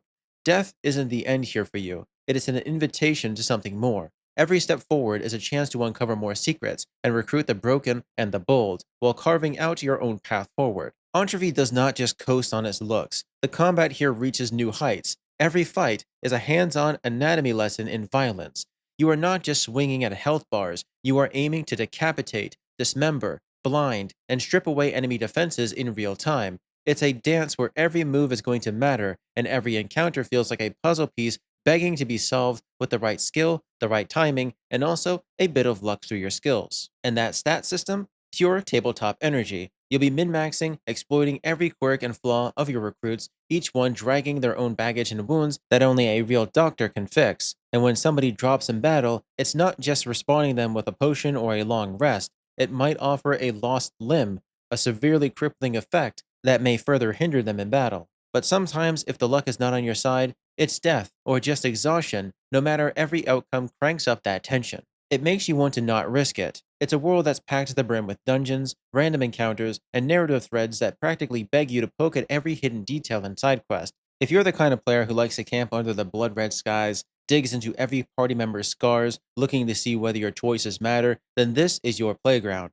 It is a throwback to the dated and jaded age of RPGs, but one with a signature Dread XP weirdness where they refuse to play it safe. For me, Entropy was an instant eye-opener. The design choices are both a love letter to the past and a bold step into something new that is easily capable of being picked up by any demographic. If you like to cut your teeth on the classics or you just want to see what real, uncompromising RPG designs look like, then this is one you cannot afford to skip out on for multiple reasons, and with that, you should also check out their previous published title, known as Dread Delusions.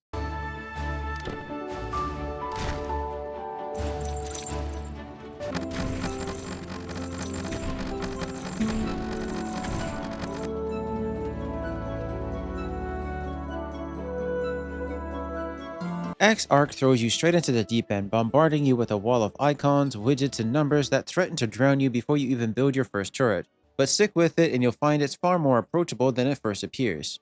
Every run is a fresh gauntlet with new paths to carve out and a parade of enemies and bosses lining up on the right side, practically taunting you to see if you can outsmart them and turn your ramshackle fortress into a formidable defense. How well you balance that order is entirely up to you. Every single structure you slap onto your ship, whether it's a cannon, a money printer, or some weird production module, has you squeezing them into tight square-based zones. It's a constant game of Tetris for you. And then you throw in crew management, which is also its own section. Each crew member brings in their own flavors, stacking buffs, chaining synergies, and forcing you to rethink your setup each and every time. Do you want more loot, faster cooldowns, bigger guns? There's always a tweak to make in between each success and failure. So it's perfectly fine to always try for a new angle. Your morale is everything. Every fight, every misstep, it all eats away at your own crew spirit. Let your economy stall or your crew slack off, and you'll watch your entire run nosedive into the pits of despair. But then you have all of these alchemical upgrades and relics, and suddenly you're wringing every last drop of efficiency into your setup, clawing your way further across the ever-changing endless skies, always chasing for that perfect run. The atmosphere is a strange cocktail of tension with a soundtrack that lulls you into a trance even as you frantically are shuffling modules and crew around, desperate to squeeze out one more upgrade before you head off into the next stage. X-Arc is the kind of game that worms its way into your brain as you keep mindlessly tinkering, run after run, day after day, until you realize so many hours have vanished and you're only stopping because the game finally put up the end of the demo wall for you. A corruption that will sweep across our lands. Save us. Destroy death. Promise you won't stray from the righteous path. Death is our enemy. You must destroy it. False Hero is here to offer you that Dark Souls energy, where every step feels like it could be your last. Forget the glossy corporate polish of the big studios. This is a very small developer through and through, rough around the edges, and you can feel the developer's obsession with the Souls-like genre in every jagged corner and every risky design choice that comes straight out of the Elden Ring. Maybe a bit too directly from those games. There's plenty of room to grow, but you can see the hands that bleed passion, not just code. This world is all about the extremes. Low-poly landscapes, swallowed up by darkness, masked figures hiding whatever scraps of humanity are left, and you'll find yourself wandering through the ruins that feel like they're grieving stones, heavy with loss. There are clear nods to all of those previous games mentioned, the Elden Ring, Millennia, and all, but what makes False Hero stand out is how much control it throws your way. Will you cut down the fallen wizards, or will you try to pull them back to their senses? Every choice you make leaves a scar in this cursed kingdom, and you'll feel the weight of it with each and every step. But let's be real, the animations are admittedly very rough, and you'll be spotting more than a few familiar mechanics, but this isn't just a copy-paste job. False Hero is a game that wears its influences proudly, maybe again, a bit too proudly, but it tries to twist them into something different, something tripping over itself, but always pushing for the spark of originality. If you're starving for a world dripping with choices, and the chance to carve your own legend from the bosses and forgotten gods, then I would highly recommend taking your time and consuming its format.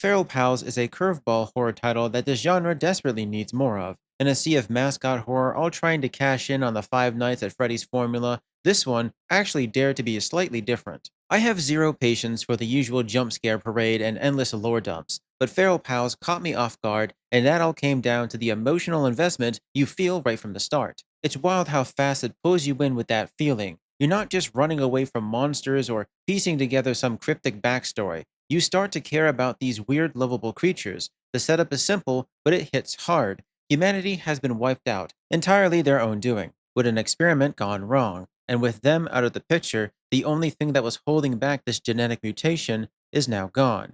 Now these biogenetic pals, once who were innocent, are slipping into feral madness, ready to kill everything that gets in their way. Feral Pals is able to balance between goofy and genuinely unsettling. One moment you're laughing at some absurd moment while fawning over the low-frame artificial stop-motion scenes, and the next you're gripping your mouse because things just got real. The way it shifts from third person to first person, keeping you on your toes, alongside the mix of tanky and fluid controls means that you will never feel safe.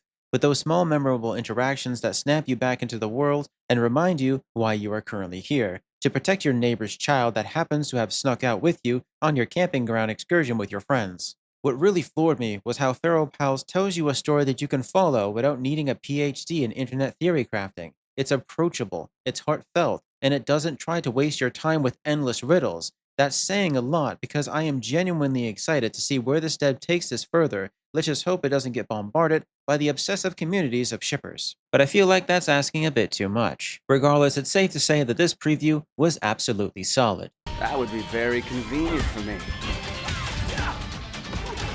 Wait, that's your plan? Join the big martial arts tournament? This doesn't make any sense. Nothing but ego.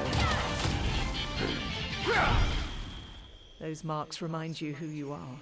A fighter's Nova Mindara is what happens when somebody finally asks a question. What if fighting games cared about the player themselves and not just the leaderboard? This isn't just another brawler chasing the ghosts of Smash Brothers, Tekken, or even Street Fighter. If you've ever felt crushed by the sweaty, ego-driven greed of online PvP and Smurfs, Mindara throws you a lifeline.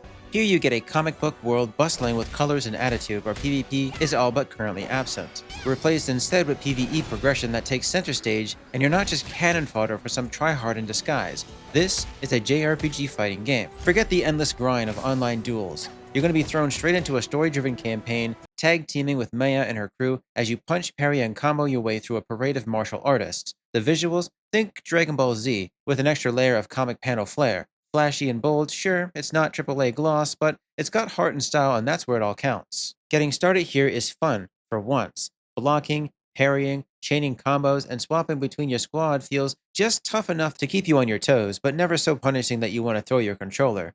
Boss fights and branching encounters keep things spicy, and RPG gear and modifiers means that you're doing something to unlock something new, never stuck in a rut. Mindara is built for everyone who's ever begged for a fighting game that just gives a damn about story, progression, and lets you play at your own pace. It's a brawler with soul, and it does not care if you are a veteran or a total newcomer. No gatekeeping, no pro stomping, just unfiltered, to the point fun. Honestly, I had a blast with this one. Only complaint is that the demo ended way too quickly, which left me wanting to play a lot more.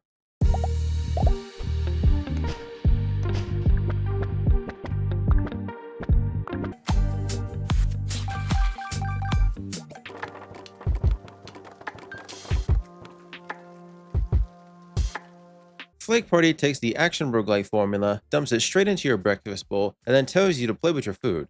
Forget swords, forget spells, and the generic cards that you find almost everywhere else. Here your battleground is a swirling sea of cereal. Your weapon of choice is a humble spoon, and your mission is to scoop, stack, and chase those high scores like your morning depends on it, because here it does, for whatever silly reason that may be. It's a common phrase spoken to us by our elders, not to play with our food.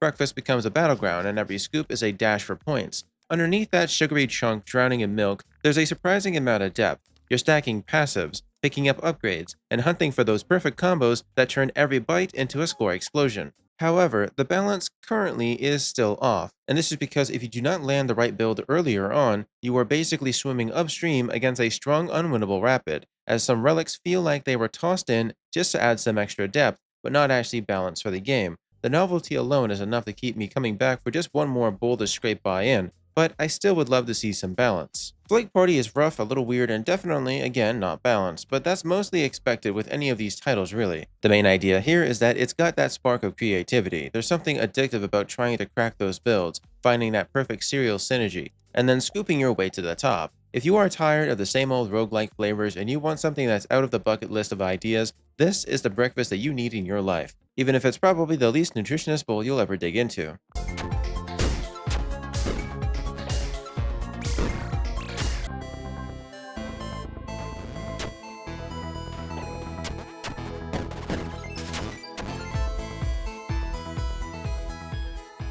The Dungeon offers that similar spark to that of Directory Dungeon, which some of you might remember from our last Steam Next Fest deep dive, and cranks the arcade dial straight to the red. Forget their old school DOS text scroll through your own hard drive. This time, you're getting a full-on visual neon feast, with a pick-up-and-play vibe that'll get you in and out quickly. No more endless text dumps. Now every folder is a glowing gauntlet, packed with digital creeps and loaded with relics just begging to be snatched up. It's like your desktop just got invaded by a rave of monster-infested loot caves at the same time. This is a roguelike built for those of us who want our dopamine hits fast and furious. Your runs are snappy and often over with quickly, and the action barely gives you enough time to blink, which might cause some players to wish for it to just slow down. Mainly because the diversity in builds all tend to rotate around the same one shot before you even get a chance to take a turn strategy, mostly all being applied due to your passives. On a lucky streak, I was mowing down rooms left and right before I could even process what dropped, almost tipping into idle game territory, but don't get too comfortable. Switch to a class without all of that AoE firepower and suddenly you are forced to think, relics and watching every on-kill effect like your next run depends on it. Your mission here is simple, diving headlong into a directory after directory, chasing down the bosses and racing for the exit before your system melts down.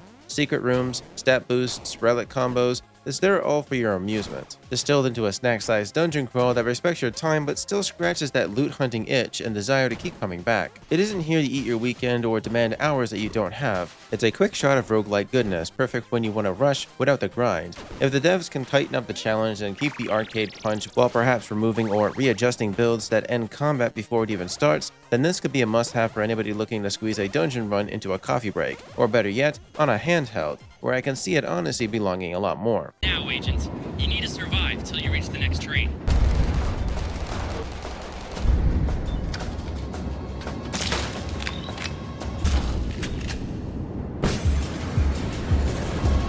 Car has suffered a catastrophic failure!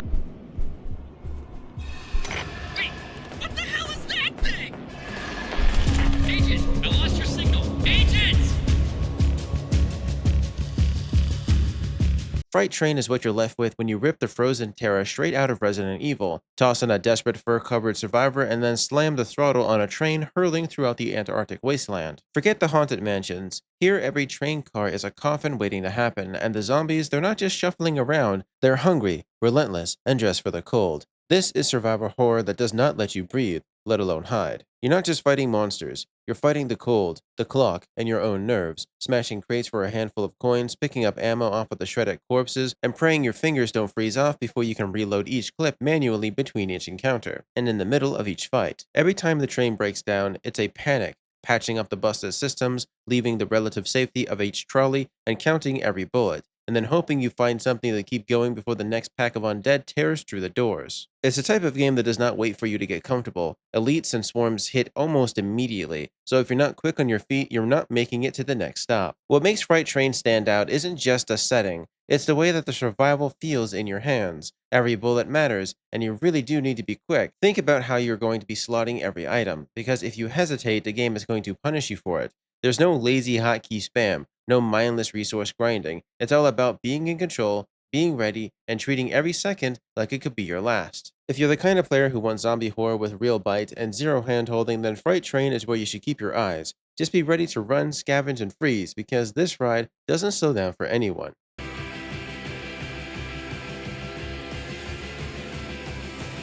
Future? No thanks.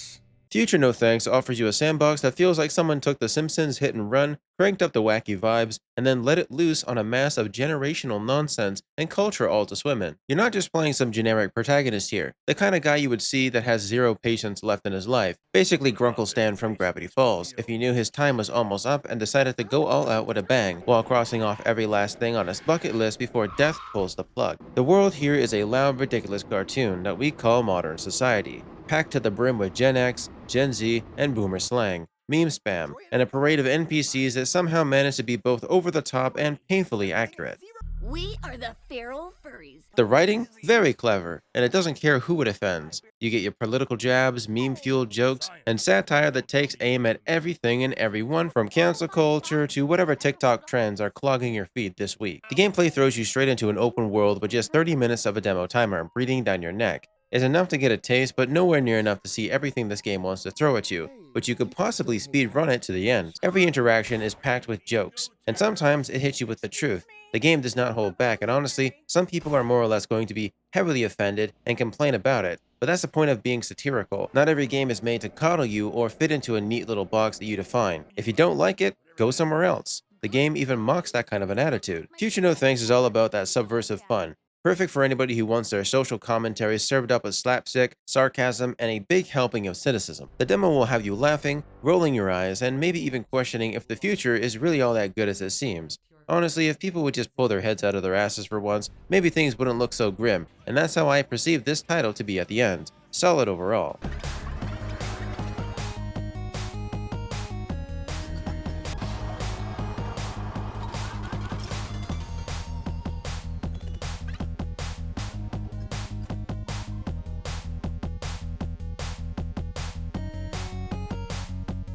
Glory on Pluto is what I would consider a niche brain-burning puzzle that feels like it was built for the mad scientists among us who live and breathe Kerbal Space Program, but want all of that silence distilled into one relentless goal: squeeze every last drop of power from your shuttle without blasting yourself into space dust. You'll be staring down a cockpit overflowing with meters, dials, and readouts that look like they were ripped straight out of quantum physics. But if you dig through all of that noise, you'll find a challenge that's all about resource juggling to push your luck just a bit further. Your mission sounds easy, but it's a beautiful mess as you're matching fuel lines, wrangling energy systems, and chaining together reactions that could either send you rocketing ahead towards your next goal in one single throttle forward, or leave you picking up the pieces after a meltdown. Every turn is a gamble. How close you can get to the edge before everything goes up in flames, that's entirely up to you.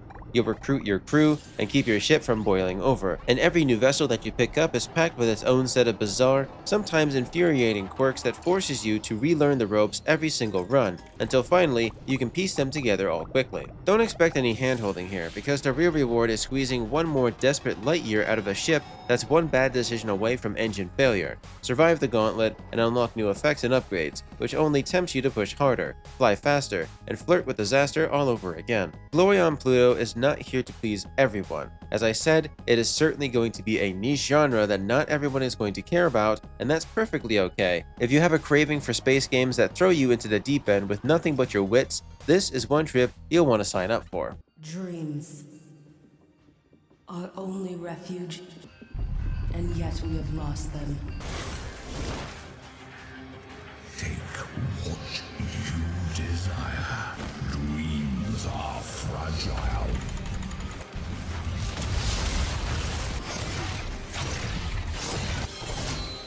Join us, and you will never know fear again.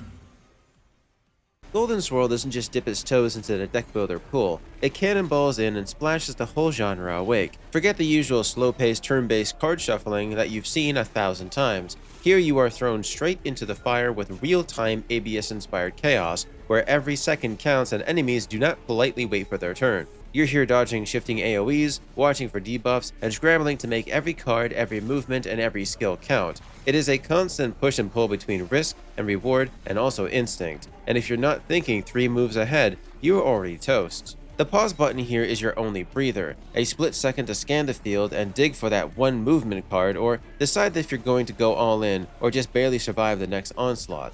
Honestly, I would love to see the training wheels come off and have this whole thing be pure, real-time strategy. No pauses, just raw instinct and skill. 5 minutes in, you're not just playing, you're already improvising, adapting, and feeling that rush when you outsmart a wave of enemies with nothing but a battered deck and your own stubborn will to survive. Progression dangles plenty of bait for the experimenters with new card types, fresh skills, and enough replay value to keep you coming back for another round of tactical tinkering. But here's where the game does stumble hard. The character designs, especially for pretty much all of the women characters, are so blatantly aimed at a narrow audience that it drags down everything else the game gets right. Overly sexualized female characters while the men get to keep their dignity is a tired move that undercuts the creative spark the rest of the game tries so hard to ignite. Golden Swirl deserves a spotlight for shaking up the deck builder formula and demanding that you stay sharper. Even if the art direction still clings to the unimaginative habits, if you want something that tests your reflexes and your brain, give it a shot. But once more, don't be surprised if the visuals leave you wishing for more substance and less pandering.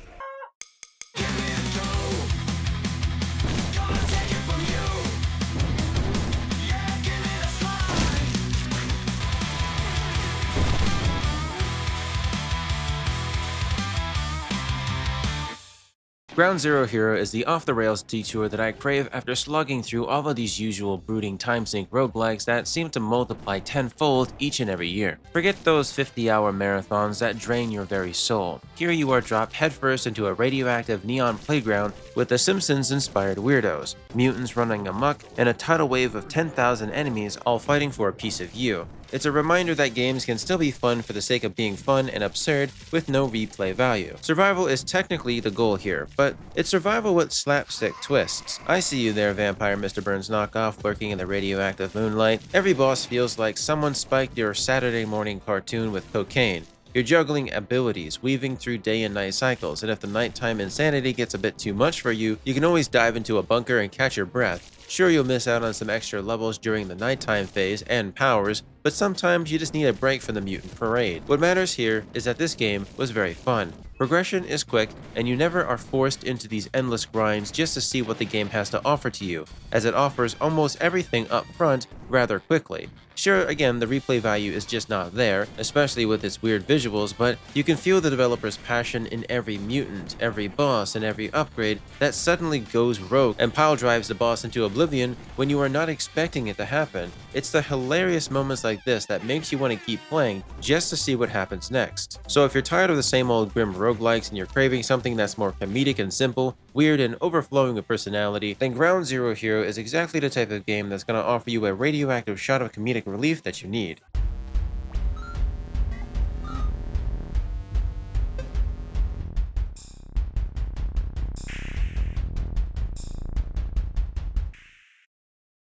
Pull the Gate throws out the usual maze of tower defense micromanagement and gets straight to the good stuff, building up your stronghold with armies and resource gathering, not clutter. Here, every structure that you place down, that being a tavern, farm, lumber mill, or a mine, helps to fuel your war machine and sets the stage for that relentless horde pounding at your gates. While it is stripped down, it's never empty. Instead, it's all about making every choice count, with a focus on your heroes and the defenses that you care about. I loved how it has a progressionary feel to it, like it isn't being handed out to you. You're plotting unlocking better loot and then hunting down those rare heroes with synergy. Enchanters, tanks, healers, the works. Every run has a chance to experiment like this, swapping out your squad and gearing up for the next wave. It offers that auto-battler satisfaction, but with enough depth to keep you intervening between each patrol, to empower them even further and to balance things out. The demo is short, sure, and you will notice the linearity after a few runs, but there's enough polish and depth here to keep you chasing that flawless defense. Hold the Gates doesn't just blend in with the crowd, it stands out with its own hero focus, snappy pacing, and that addictive loop of rewards and challenge. It's a game that you pick up for a quick session and then end up losing an hour to, and honestly, it's begging for a difficulty slider or some extra challenge to really push players to their limits. If the developers double down on that, this could become a real gem.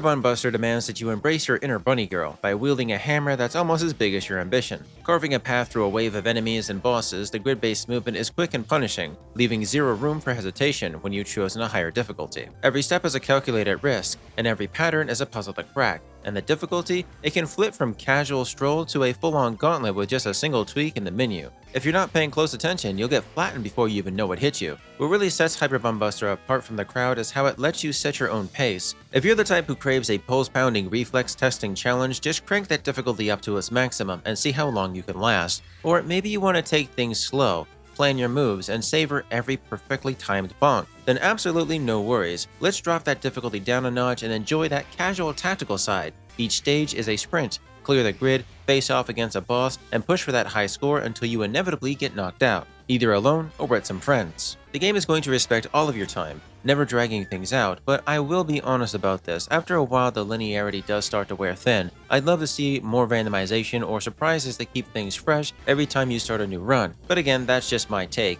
Not every game needs to be endless, but a little unpredictability here goes a long way. Otherwise, it does become a learning pattern. Bun Buster is all about that quick hit, replayable action, with just enough content to keep you coming back for a few handful of runs, as you try to get better each time. Whether you're chasing the thrill of the challenge or just vibing with the charm, this is one bunny brawler that'll have bunny girl enthusiasts clamoring over one another in its simple means of entertainment.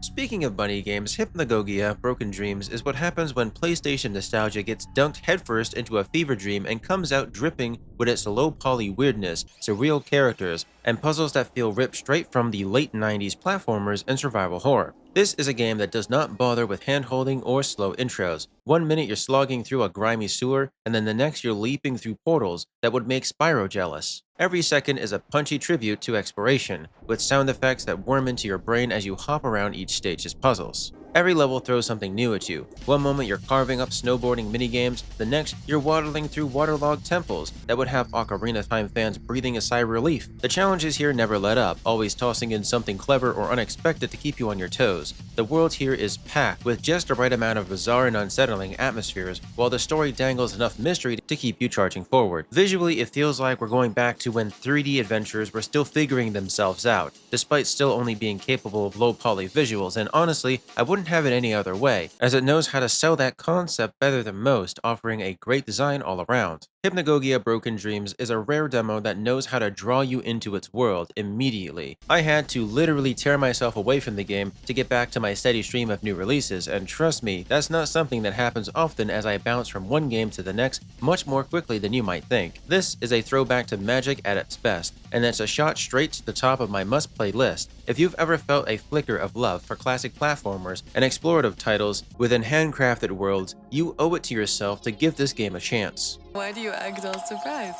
Everybody manipulates. We're no exception, Vince.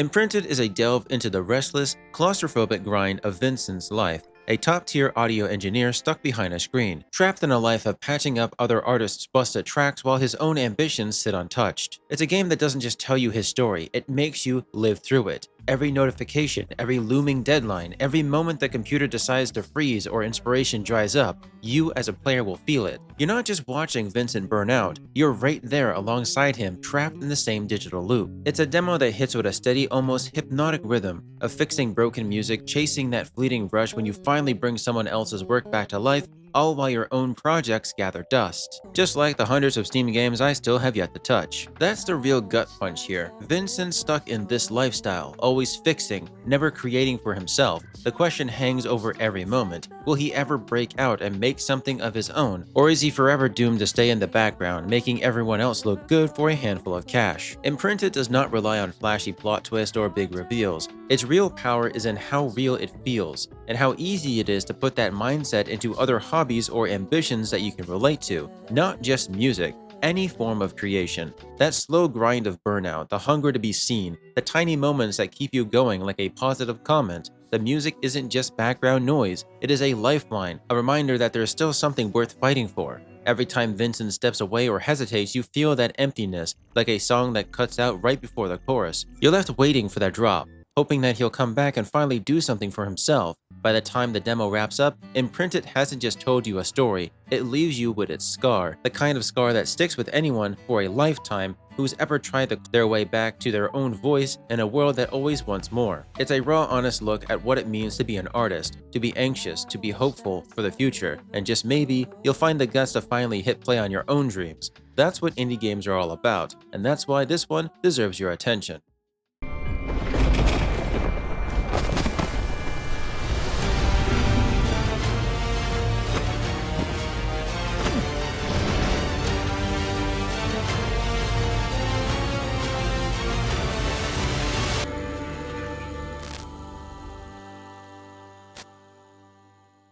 In Silico doesn't just tip its hat to Limbo and Inside, it practically bathes in their atmosphere but refuses to give away its secrets, which is partially why I was so invested, even though there was absolutely nothing here to truly grasp or to understand. From the very first moment, you are dropped into a world that is smothered in its shadows, where the machines have already won and what's left of humanity is little more than a memory. You'll wander through the bones of civilization, dodging the cold gaze of towering machines that couldn't care less about you. The mood is thick, and every step feels like you're trespassing in a place that was never meant for you. It's a game that doesn't rush to impress you, instead it simmers, pulling you into a slow, deliberate introduction that teaches you the ropes while dangling the promise of something much bigger just out of reach in cryptic flashes, as it never lets you settle in to consume it, always hinting at a deeper, sinister tale of AI supremacy and the slow suffocation of human spirit. So far with this demo, I would have to say, do not expect a constant barrage of action. What you're going to be getting is a slow burn that's dripping with potential for future kindling, even if the demo feels more like a taste test than a full meal. Still, In Silico has a way of getting under your skin. Even when you walk away, there's this itch to come back and try to poke at the shadows to see what is hiding at the center of this mechanical world. It is not the kind of demo that hands you everything on a silver platter, but if you are patient, you might just find yourself becoming slowly indoctrinated in this messed up world.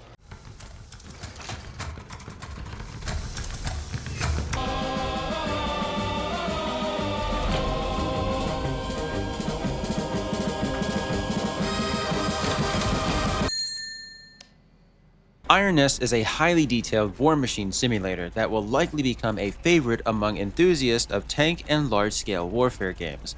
Many players are drawn to titles featuring complex mechanics and strategic depth, really anything that involves tanks. Yep, even Fuga Melodies of Steel. In Iron Nest, you operate a long-range howitzer as a solo player, receiving commands from High Command to target specific locations with vague spottings. Success depends on gathering this information quickly, triangulating enemy positions, and executing precise strikes. The game features a competitive leaderboard that appeals to the dedicated community. There is a significant demand for this type of an experience, and it fulfills a long-standing desire among fans. The main question is going to be whether multiplayer functionality will ever be introduced. If so, it could greatly expand the game's potential for teamwork and competition far beyond the scope of what a single player could ever achieve. We just cannot wait to see. Review your war map, arm your round, adjust the coordinates, and hold your breath and launch your intellectual capabilities straight to the top in challenge modes and generalized gameplay.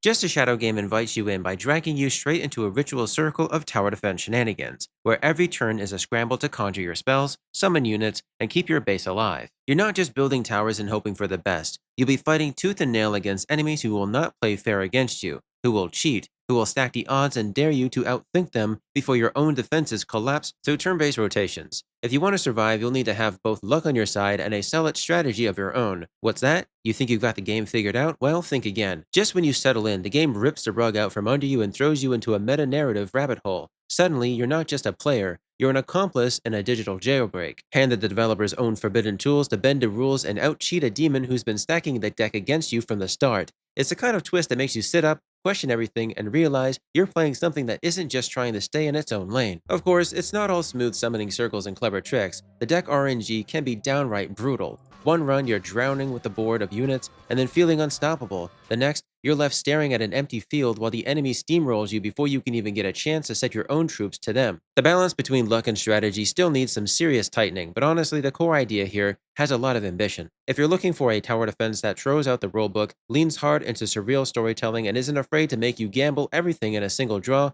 Just a Shadow game is the kind of shadowy puzzle box that you want to pry open and see what secrets spill out. Though it certainly did feel like it was barking up the wrong tree when it came to the whole idea that a run could be over with within seconds because you ended up picking up too many new cards, and that overshadowed every strategy that you needed because it would never draw your needed synergy.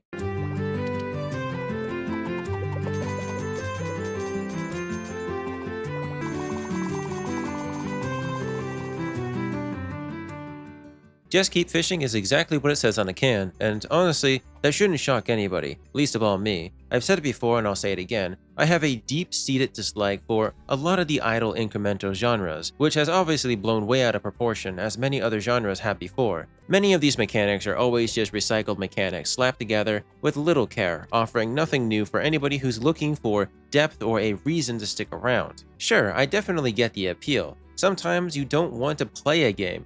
Sometimes you want a game that plays itself, but there's a difference between a game that is a glorified automation script and some sparkling effects. Just Keep Fishing doesn't pretend to be anything other than itself. It's still an idler, but you start with a bare bones rod, and from there it's all about the grind. Catch some fish, sell them, upgrade your gear, and feel that satisfying power curve kick in within 20 minutes, not 20 hours. The design is solid, and there's just enough player input to keep you from feeling like a spectator. It's simple, it's chill, and sometimes that's all we need. A game that lets you zone out and fish without any pretense as you hop from island to island, raking up more rewards for a job well done. Do you like big, stinky, fat people and really annoying customers at your day job? You will love this game because there's so many big, stinky, smelly people. I mean, look at all these wonderful, look at all of them. Look, there's so many characters. There's so many you can choose from, and everyone comes in. Look at the variety. Wow. Yeah, buy it now on Steam for $5 probably. I don't know, check. Could be $6. I might have changed my mind. Handcrafted boss fights, and there's music. It took the creator years to make this masterful soundtrack of music. Homeless guy with his balls on the table. Keyboard Smash felt like less of a game and more like a series of events similar to a Java project on sites like Newgrounds. At first I thought about quitting because the events seemed to go on and on without much happening, as in watching a bunch of silly animations play out in very low MS Paint fashion, but the game soon surprised me with the funny meme-based cutscenes and customer interactions that started to use more low-quality voiceovers and references like Saul Goodman from Breaking Bad and Hisoka Moroi from HXH. There were a lot of parts that were funny, but many were more annoying than funny. The gameplay, like Undertale or Deltarune, has real-time action where you dodge boss moves and hit weak spots. The difficulty depends on your choices. easy, big stinky baby mode, or hard real man gamer mode. I started to enjoy this part, but ran into problems. You can't restart fights right away or skip earlier cutscenes, and the long build up to challenge a boss once again is enough to simply kick you out into the window and never want to play it again. I believe these things should be fixed, but overall I would come back just for these fights alone. And because it is clear that this developer is having a lot of fun messing around, it just needs a bit of QA touch on how to execute things more smoothly.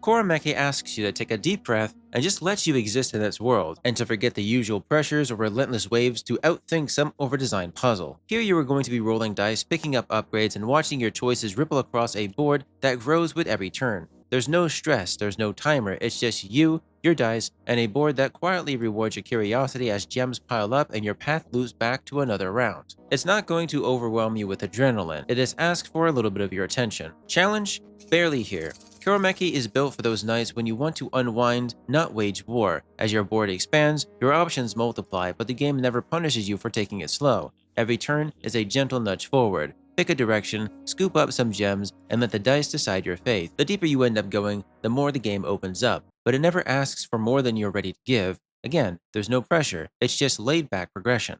Koromeki lets you breathe, gives you space where you can just play, experiment, and enjoy a ride without a care. If you're hunting for something that's chill, low stress, and an escape that still gives you a taste of strategy, this is one little roguelike that simply respects your time and your mood. Sometimes that's exactly what you need.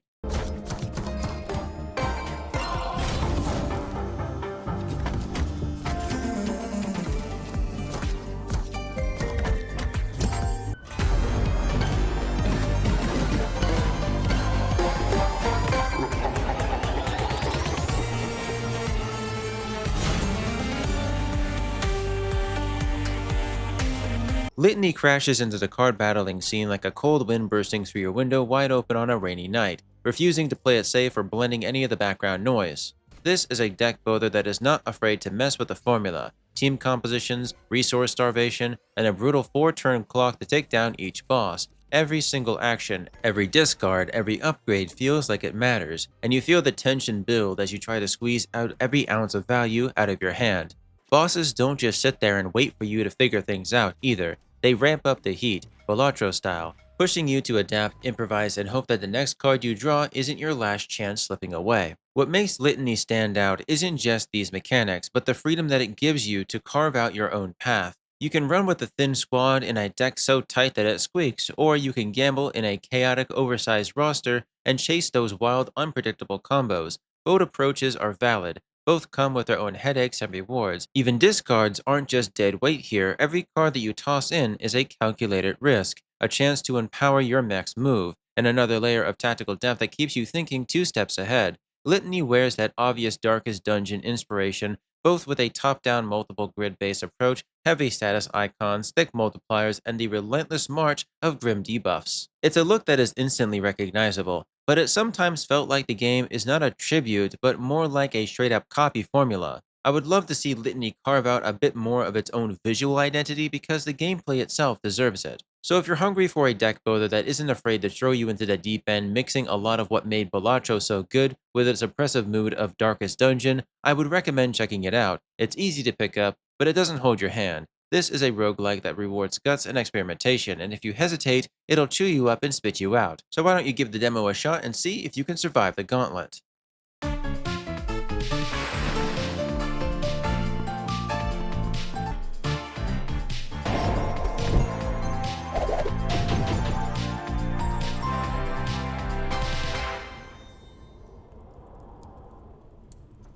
Magical Blush does not even give you a chance to blink before it grabs you. This is a Metroidvania that explodes onto your screen with pixel art that glows, animations so smooth that you'd swear it was hand-stitched frame by frame, and the main character whose hair is so pink and alive that it might as well be its co-star. It's a game that runs like a dream, pushing what looks like a rock-solid 120 frames, every spell and dash crackling with energy that leaves most of this competition in the dust. The world here is more like a guided ride than a sprawling maze, funneling you through a series of eye-popping backdrops and combat arenas that demand you to focus. Swapping spells mid-fight feels great, and each one is clearly designed to counter a very specific enemy type. Water defeats fire, rock gets melted by fire, you know the drill. It's fun, but I found myself wanting a bit more room to break that rule, to experiment or just to go wild with my favorite skills instead of being forced into an elemental rock, paper, scissors every single time. Sometimes you want to get creative, not be boxed in by a system. Magic Blush is a sensory treat. The sheer care poured into every animation, every background, makes it worth pushing through. Even when the platforming throws in a cheap trap or two, they'll have you gritting your teeth as you reluctantly are forced to use a predetermined means of progressing. This is a game that doesn't just look good, it feels good, serving up a constant stream of action, challenge, and a visual spectacle. A great title for those that want their Metroidvanias to play as beautifully as they look.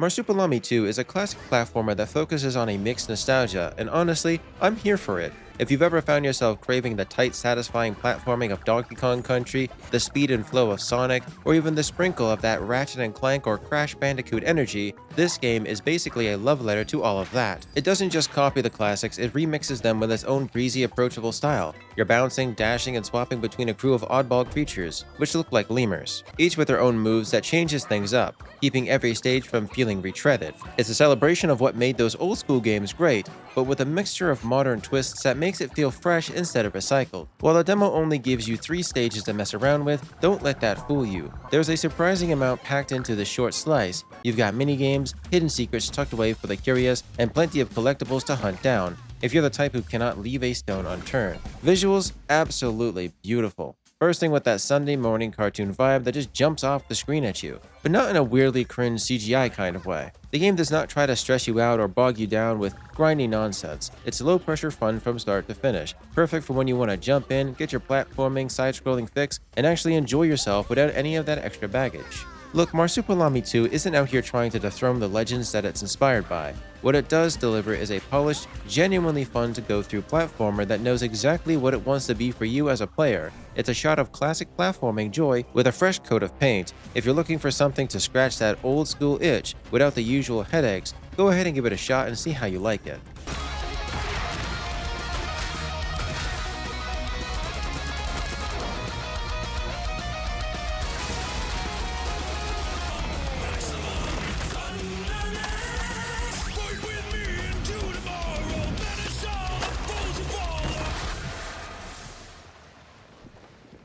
Maximum Thunderness takes that raw Power Rangers early morning energy, cranks it up to 11, and then smashes it together with a kind of bravado that defined a generation. Imagine the relentless, no-holds-barred action of a classic side-scrolling shoot-'em-up, but with a roguelike twist that keeps you guessing every run. Each stage is a riot of color, ripped straight from the age of the N64 and the NES, where you will be mowing down waves of enemies, grabbing every upgrade that you could, and facing off against bosses that don't just want to beat you and take over the world, but rather, they want to put on a show, making the heroes look good. Presentation, it's got that in-your-face commercial break vibe nailed down. Think heroes that look like they just leapt out of the toil aisle. One-liners so cheesy you can practically hear the laugh track, and the soundtrack that refuses to let you sit still. It is pure, undiluted arcade rush. Shoot, reload, grab power-ups, and do it all again before you even catch your breath. Sure, sometimes the balance does throw you a curveball, as a bad roguelike ammo drop or a streak of dud upgrades can leave you sweating bullets, especially when your clip's dry and your damage just isn't cutting it. But honestly, that is kind of half the fun. The unpredictability keeps you on your toes and rewards anybody who's willing to adapt on the fly, whether you're diving in solo or dragging your friends along for some good old-fashioned co-op fun. Maximum Thunderness is not just paying homage to the classics, it's trying to revive the spirit, with enough heart and explosive energy to keep you coming back. If you are hungry for something loud, proud, and seemingly a bit over the top, this is the kind of game that'll scratch that itch and then some. Give it a shot and see if you can handle the thunder.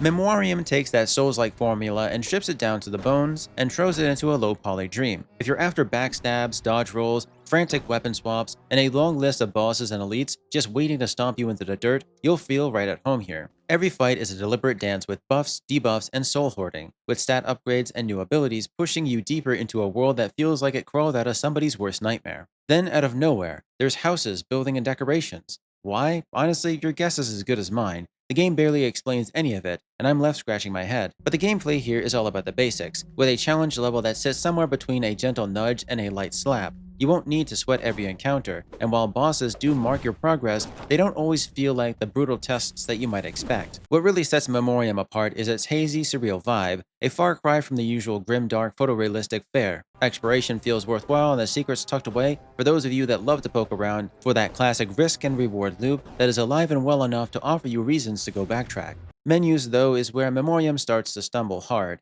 It's clunky, awkward, and sometimes just plain confusing. It's the main thing that's going to yank you out of the experience right when you're finally getting into the groove. It's a shame because once you're back into the action or exploring the next twisted corner, all of that frustration fades into the background until you open up the menu again. If you're itching for a Souls-like that cuts straight to the chase, with an unusual style and a challenge that will not break your spirit, Memoriam is worth checking out. Just be prepared to wrestle with some of those menus, which do hopefully get the necessary changes.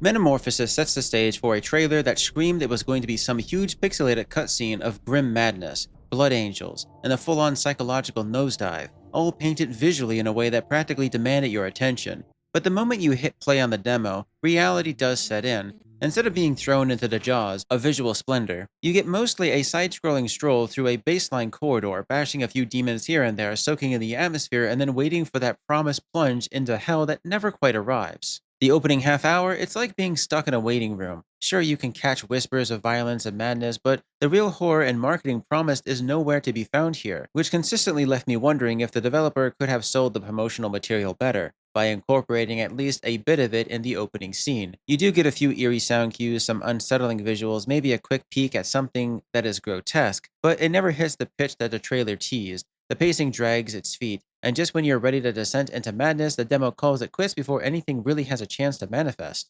Metamorphosis offers a beautiful tease, but it does leave me tapping my foot anxiously, waiting for that curtain drop and the blood to finally spill out and pool all around me. That's where the real potential lies here, simmering under the surface, and maybe the full release will finally let loose the ideas that it has, specifically everything that trailer burned into my brain. For now though, it's a curiosity through its flashes, but not yet the psychological horror beast that it's aiming to become. As a playtest, it's understandable, but I am hoping that the final version doesn't hold back.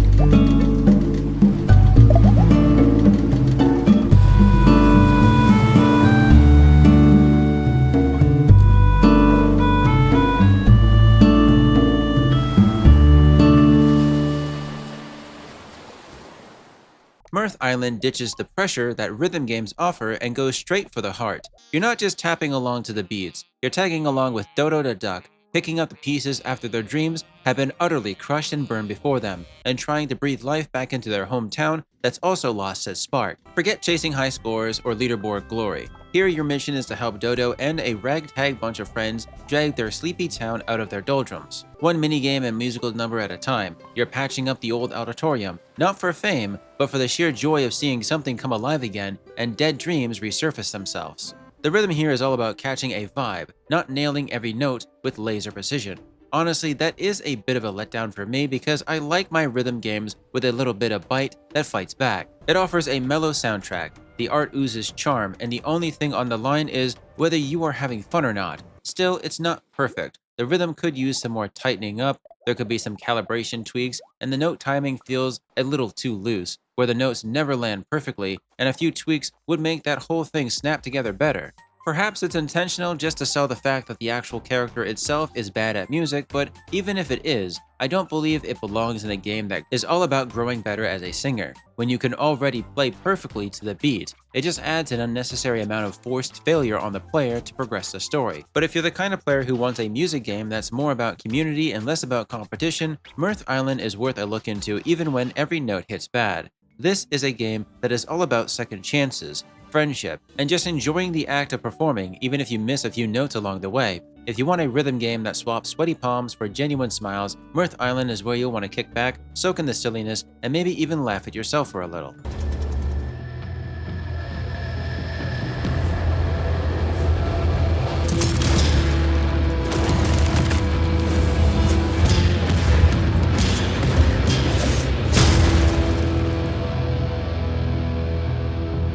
Mortal Shell 2 is a surprisingly well-done revamped sequel to the original Mortal Shell, which faced heavy criticism for its clunky gameplay and poor design choices.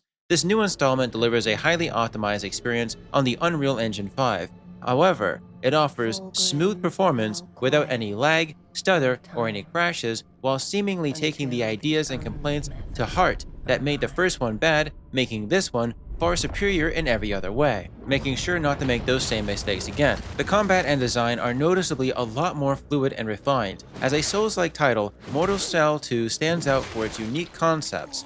Players inhabit a mortal within a shell of a fallen warrior. When defeated, the shell absorbs the fatal blow, leaving the player vulnerable but still alive. Notably, the game introduces moments where the shell appears to act independently, suggesting that the lingering spirit of a warrior intervenes in battle, and the main objective is to collect an egg called an ova and return them to the Undermother, a mysterious entity existing between realities. It's the fact that your mortal shell can come to life and sacrifice itself to save the player that brings a little bit more personality to each individual. With the support of various shells, players explore, defeat enemies, and grow stronger. While I typically avoid Souls-like games and unoptimized titles, Mortal Shell 2 impressed me for their willingness to provide quality and polish.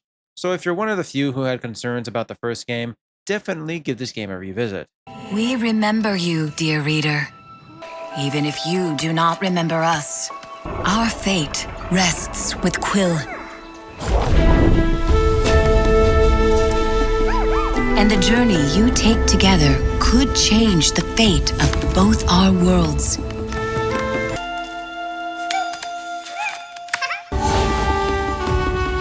Shall we begin?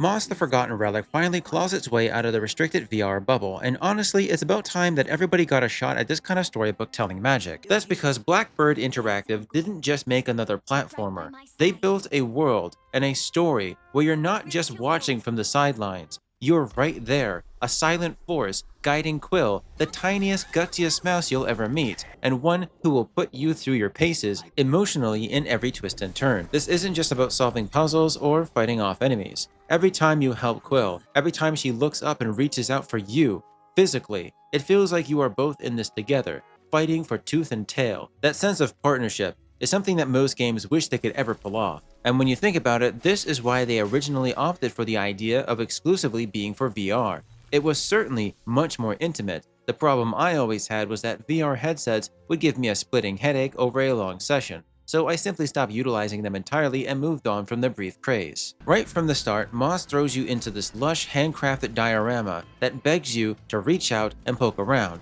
The world feels so much more alive and textured than the previous ones, and Quill herself, she's got more personality and a single ear twitch than most protagonists manage in their whole campaign. Sure, the screen transitions can gank you out of the moment now and then, breaking the flow, but honestly, the bond between you and Quill pulls you right back in every time she glances up and every time she gestures for your help. It is a reminder that you matter here. You matter. Not the player, but you. That is a rare feeling that most games never even get close to emulating. Literally within 2 minutes of the opening scene, I was already getting teary-eyed. This isn't just another adventure you're going to be putting yourself through. It is the kind that warms you up from the inside out. This is about the journey that you two share, not just the action or a set of pieces. If you missed out on the VR version, now is your chance to see why this world sticks with so many people, and why helping Quill feels like you're helping yourself. It's a game that gets what partnership means, courage looks like, and why being a part of the story matters more than watching it unfold before you.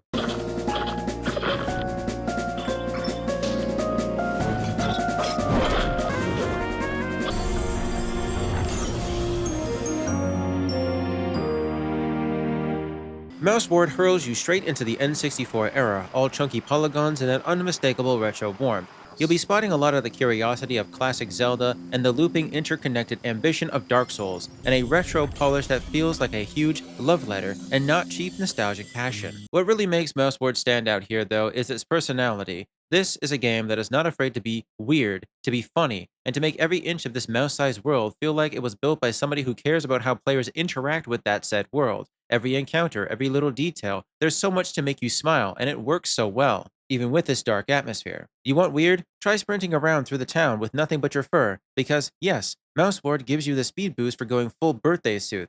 Then peek through some windows, freak out the locals, and watch their dialogue change as they lose their minds when they spot a streaking mouse on the loose. The villain feels like you at that point, and if the game happens to use your friend's name, it's just the icing on the cake. Combat feels weighted and snappy. Exploration is genuinely rewarding, and the world is packed with secrets that is going to practically beg you to once again poke around. There's a lot of backtracking, gear upgrades, and some mysterious oath pushing your fuzzy little hero forward. Even if you have no clue what that oath is, you'll want to keep going just to see what's around the next corner. Mouse Ward is not just, once again, copying things like many other games do. It's taking the whole adventure formula, shaking it up slightly, and serving it back with a smile. It's not punishingly hard, so don't worry if you're not a Souls veteran.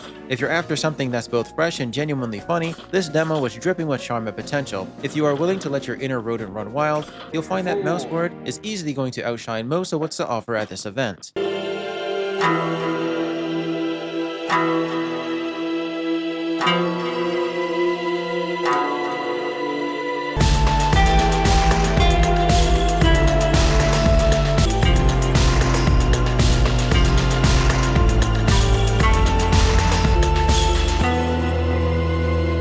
Necrophane allows you to stumble through a fever dream of first-person dungeon crawling. It's a mashup of sharper modern visuals with heavily emulated 2D sprite energy that hits you just right. The moment you step into this endless labyrinth of wandering around an open world, you feel that heavy atmosphere, the kind you only get from the weirdest, most beloved cult classics. You're tossed into this world as a squire, barely scraping by after your commander gets mauled by a bear that looks like it crawled out of a nightmare. From there, it is a relentless march through the ghost-ridden towns of forbidden magic, with every hallway making you poke at every edge to see what breaks. Necrophane doesn't just allow exploration. It's practically going to beg you to push the boundaries and find those out-of-bound glitches to see how far you can bend a world before it snaps. Half the fun is seeing what you can and cannot get away with, even if that means tripping over a few unfinished bits along the way.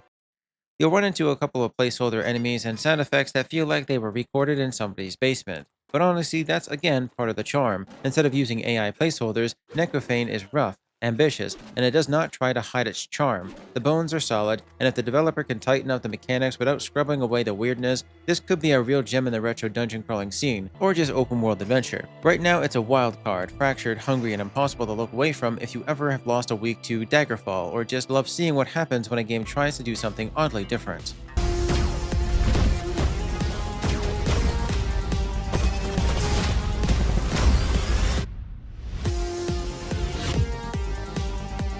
Neon Pulsefire takes the purest essence of arcade titles and injects it straight into the minimalistic bloodstream. This is a stripped-down action roguelike at its most raw. You are the ship, weaving through relentless waves, stacking power-ups and attack speed until you are basically a one-person bullet storm. Don't let the clean visuals fool you. The real magic is in the chase of that god-tier build, the kind that floods the screen with your turrets and drowns out everything else in a symphony of satisfying clicks, pops, and explosions. Every upgrade here feels like a shot of adrenaline, and the sound design is the kind of crunchy, punchy feedback that makes you want to keep pushing further because you've become so hooked. Every phase throws something new at you, asking you to flex those tactical muscles and chase after that deep set of combos. Neon Pulsefire doesn't just let you experiment, it practically asks you to break the game, crank up the spawn rates, and stack up explosions, and just see how wild your strategies can become before you finally say, okay, that's enough. If there's one thing that does sting, it's how fast this ends. You take down the boss, and it's just as your build gets off the rails that it's over. There's no endless mode yet, which means that you are left itching for that one more run where your ship becomes an unstoppable force of nature.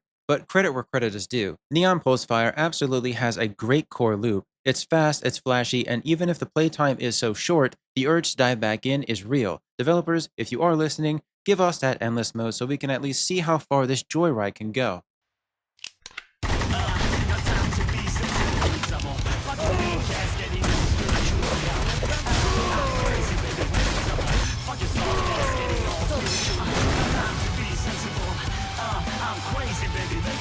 Never Safe in Delaware takes every ounce of browser madness and tosses the subtlety out the window, while cranking the dial until it snaps. This is the raw tribute to the days of miniclip and addicting games, and of course, Newgrounds, where every level was soaked in blood, sweat, and tears, and of course, that old twisted sense of humor only the best Flash games ever dared to flaunt. The cast? A lineup of criminals so over the top that they make John Wick look like he's still earning his merit badges. Don't come here looking for deep lore or shiny polished visuals. This is just pure attitude that never lets up. You'll be running, diving, and bending time itself as you tear through wave after wave of goons, racking up combos and carnage like it's your full-time day job, which in this case it is. The violence is gloriously over the top. Heart extractions, knife throws, headshots, all delivered with a wicked low-budget flair. Every character drips with their own little personality, and the mouse? Absolute scene stealer. Each level is going to throw you into a playground following a small story, practically begging you to see just how far you can push those odds, how much speed and style you can pack into every second, and it's loud, it's brash, and it never pretends to be anything other than what it wants to be. If you didn't grow up with this era and you want to find yourself not missing out on this wild, untamed energy that Flash games offered,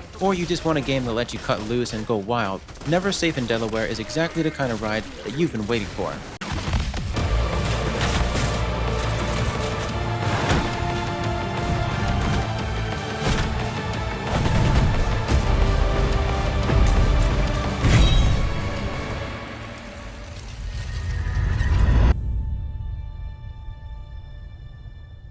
Nocturne is rhythm combat that refuses to just blend into the background like every other. In the genre that's usually content in recycling the same tired mechanics, Nocturne steps up and tries to inject some real personality and narrative punches.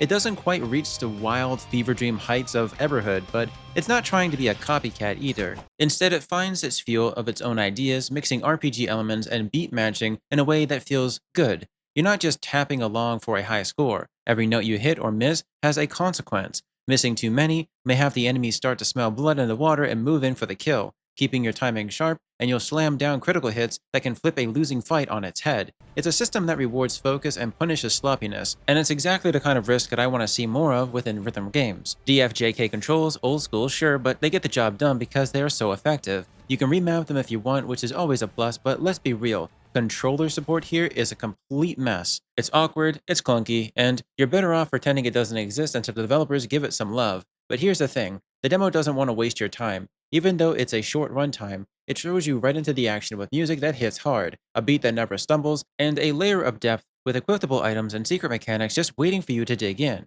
There's more going on under the hood than you would expect. That's what keeps me coming back. Nocturne isn't going to win any beauty contest. The story does have some weight, which is rare for the genre, and the soundtrack, not again a single misstep. There's still some fine-tuning needed for the actual notes and how you hit them. What is currently here has more heart and energy than most rhythm games even try for. So if you're tired of the soulless clones and you want something that feels like it's trying for something different as it continues to find its footing, it's well worth following for. Hi, my name's Luke. I'm an indie dev with a terrible golf swing, and this is normal golf game.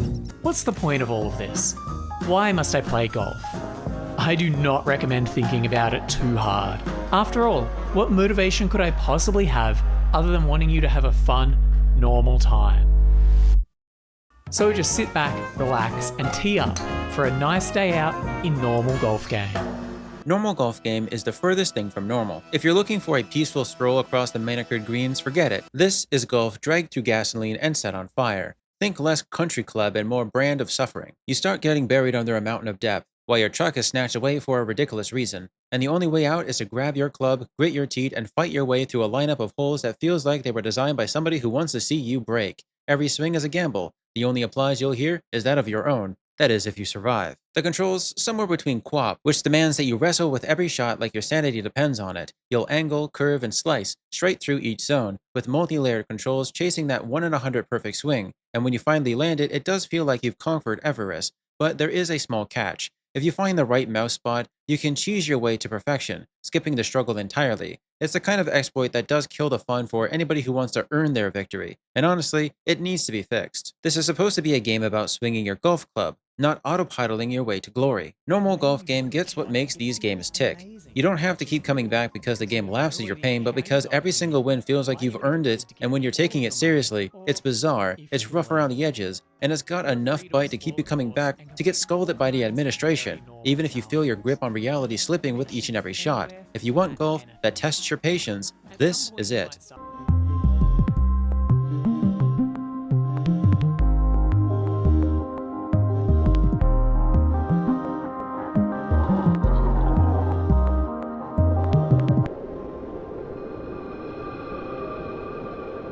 Objects Impermanence is, well, before you groanins get past because it's just another puzzle game, hear me out at least. When's the last time a puzzle game made you stop, think, and ponder on the ideas that it is using? And of course, had the audacity to actually invent something as intriguing enough to do that, that being to stop you in your tracks for just a moment. Portal is probably going to come to mind for most, and sure, that is a very high bar, but this one, it's got that rare spark. The idea is deceptively simple. If you cannot see it, it doesn't exist, and also erases itself from existence, and other different features. It's not a throwaway shallow mechanic, it's the entire backbone of every challenge here. You'll find yourself blocking your own view to slip into hidden rooms, turning away to freeze time, or obscuring objects to cut power off in ways that feel new and fresh. I played through the entire demo and I was left hungry for more. There's not much of a story here, but the puzzles are just so creative. And the little alien creatures inside of their cages all offer their own mechanic to give you a reason to keep moving forward, rather than staring at a companion cube. You're there staring directly in their adorable little eyes. If you're tired of the same old, seriously, give this puzzle game a shot. You might just see what I mean.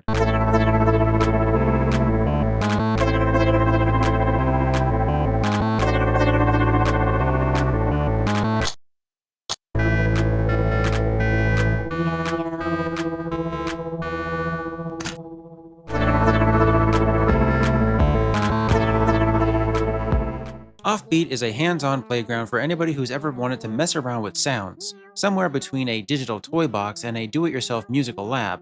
Imagine Fruit Loop Studios. If it was built out of pure fun and weirdness, with instruments that literally meow, ooh, and do whatever else the devs could dream up. No music theory required, no rhythm skills needed. You just jump in, start mashing together buttons, and see what kind of tunes you can create. Every new sound and tool you unlock feels like finding a new secret in your own backyard. Break things and just let your weirdest ideas run wild. You want to make something that sounds like a cat orchestra falling down the stairs? Go for it. Sure, the current build doesn't have a whole massive library of instruments or octaves yet, but every time you sit down, it's like jamming with friends in a digital sandbox. And then you feel that promise of more tools and more freedom just waiting to be unlocked. This might not sound all that appealing currently, and I guess I agree.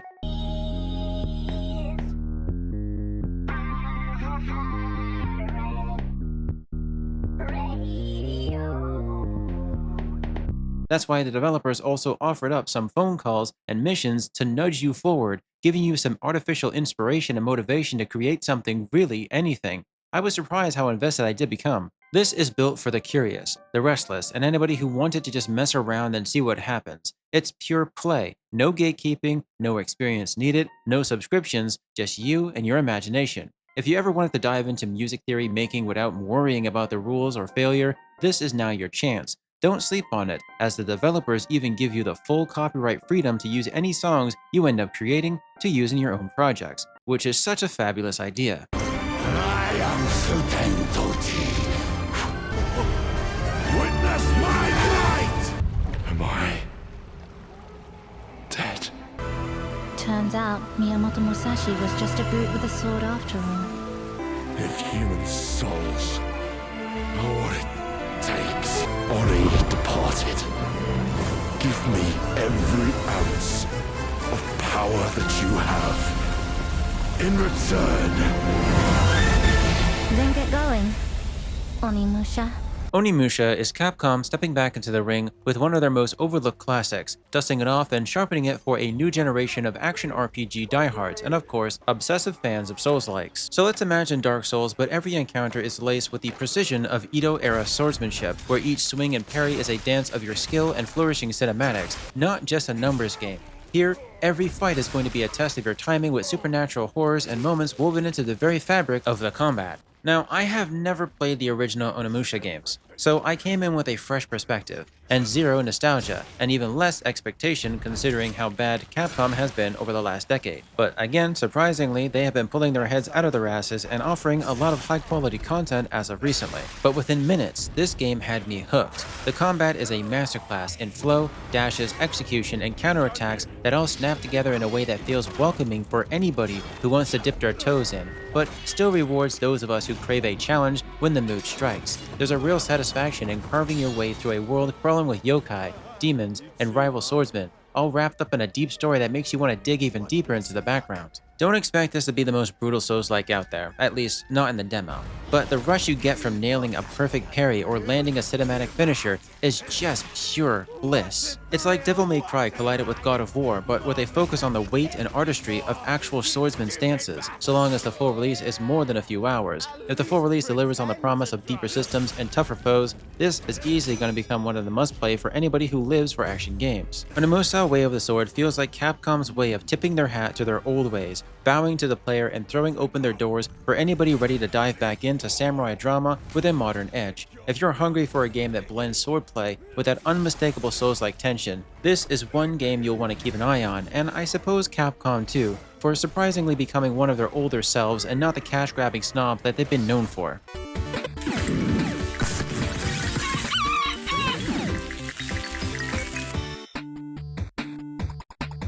No, you're not going to get infinitely pegged in Pegfinity. Sorry. This is an arcade dopamine in its rawest form. A peg popper that grabs your lizard brain, flooding your screen with bouncing balls, climbing numbers, and a neon light show that dares you to look away. Let's think Peggle, but stripped away of all of its restraints, while leaving all of the feedback and spectacle intact. The sort of game that eats an hour of your life before you can even blink. Pegfinity does not pretend to be complicated. You're launching a ball, watching it ricochet through all of the modifiers, and letting the numbers and sound effects crash over you like a wave of satisfaction. There's no hidden depth here, but that's the point. Every bounce is a hit of brain joy. Every jackpot is a quick surge of adrenaline. It's the kind of game that is going to live and die on this feedback loop, rewarding you for doing absolutely nothing but playing and experiencing the sensations, no questions asked. But even the flashiest visuals cannot save me from the audio fatigue. That one looping track and the endless barrage of pings and pops, they go from charming to a headache-inducing faster than you would think. If you'd like to build a game around sensory overload, you need to nail every part of that presentation,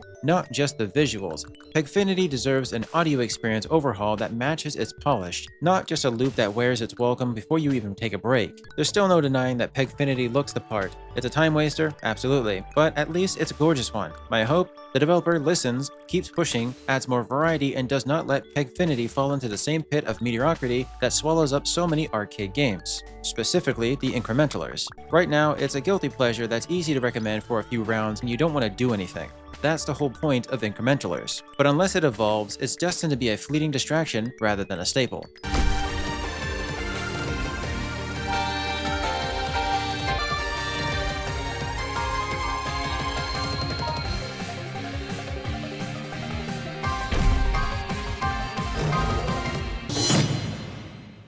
I debated whether Realm of Taiwu deserved a place among the too many action roguelikes given how many similar titles we already have seen.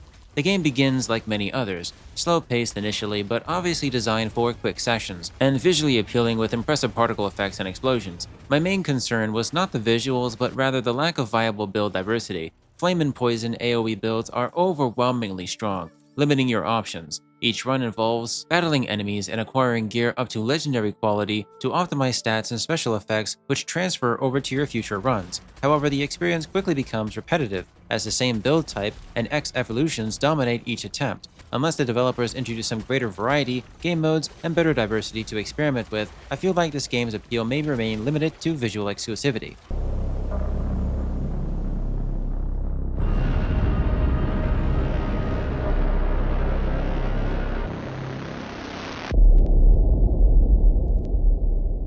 ReEvolution Project is difficult to categorize. It's neither a traditional horror game nor a well-designed puzzle game. What stood out the most here is the immersive atmosphere and interactive world that's offering a level of detail that is rarely ever seen. Looking past the PlayStation 1 low-poly graphics and the CRT effects that obscure some details, the environment encourages your exploration and discovery within a mysterious house. The narrative is quite minimal, with notes strewn about that the city is inhabited by monsters that emerge at night. They cannot see you, but they hear exceptionally well. While the story is slightly confusing, it effectively motivates you to uncover the truth through a slow-paced story-driven element such as abandoned bodies and hastily written notes, and also maps.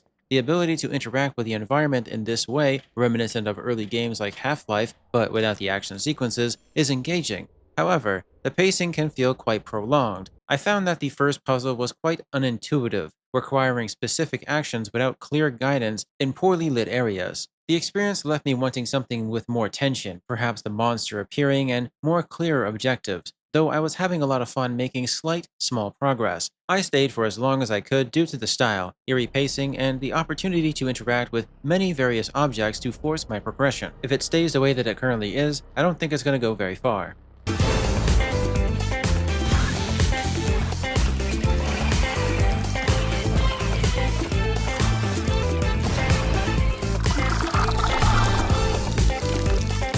Retrospace was the closest thing that I have ever played to a true System Shock successor, and it might just be the best shot anybody's taken so far. I've sunk many hours in both the original System Shock and its remaster, so when I say that Retrospace has the same thick, oppressive atmosphere, I truly do mean that, as it does not just copy-paste what came before. Instead, it takes the DNA of System Shock and mutates it into something new, something that feels more unpredictable. As you're dropped into a derelict space station crawling with mutants, the kind of place where every bloodstain and abandoned audio log tells a story. What really helps to set Retrospace apart from System Shock is how it throws you between two versions of a station 30 years apart.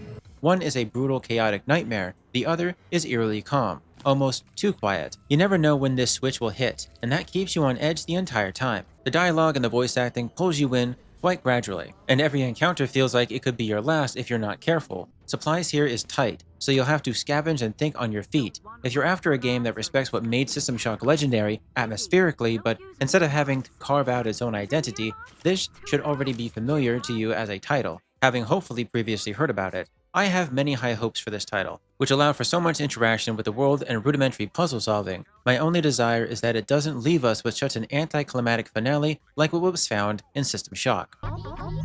What? Obviously. In Rizz Dungeon, you're weak as shit. So flirt with monster girls and let them do the fighting. Delve deeper into the dungeon to encounter new faces. So flirt your way through the dungeon, manage everyone's feelings, confront your ex. Normal RPG stuff.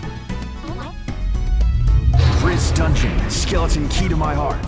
Rizz Dungeon is not going to be your typical dungeon crawler, and of course it's not a porn game, but it kinda is, and yet it isn't. Having played countless dungeon exploration titles that are thrilling, tense, and atmospherically adorable, this one felt like a slap to the face in the strangest way. Suddenly you're thrust into a world where the focus is on these overly sexualized dialogues, and you play as a scantily clad adventurer who just so happens to also have hooked up with the evil demon lord recently. Now her girlfriend for some steamy lesbian action. She is also open to polyamorous relationships as you gather more monster girls on your trek to the bottom of the dungeon, all of which have their own likes, interests, and personalities in battle and under the sheets. But again, it's not a porn game. Remember that. That's pretty much the core appeal. The narrative is cheeky, the art is gorgeous, and the concept is fully self-aware as to what it wants to be and what it is trying to be. Gameplay-wise, things are a lot slower than I would prefer.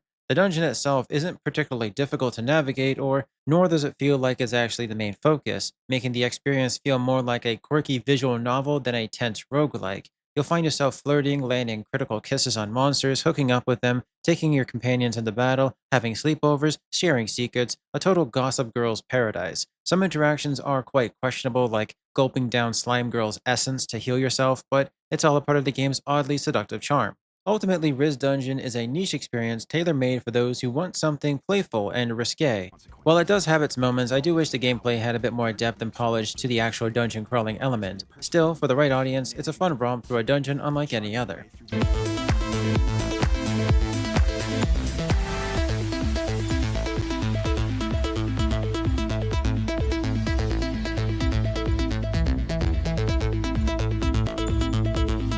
Robot ZZZ throws you directly into rhythm gaming, stripped of all of the usual fluff. No menus, no leaderboards, no tutorials, no hand-holding, just you, your wheeled bot, and a list of randomized tracks that may or may not be royalty-free. Forget all the traditional rhythm game interface. Here, you are dropped into a world where every beat is fueled with jump, dashing, and swerving, or you get left behind. It's rhythm distilled at its purest form, and you'll know within seconds if you're up for the challenge. If you live and breathe rhythm games like I mostly do, you'll spot the appeal right away. The pacing keeps you on your toes, and with each new planet the song throws a few curveballs your way, but let's not sugarcoat it. The lack of sensitivity calibration is the real thorn in its side. Sometimes your bot crawls, sometimes it rocks out of control, and in the faster tracks, precision goes out the window entirely. Add in the visual overload and suddenly spotting these downed robots for a song swap becomes a game of hide and seek.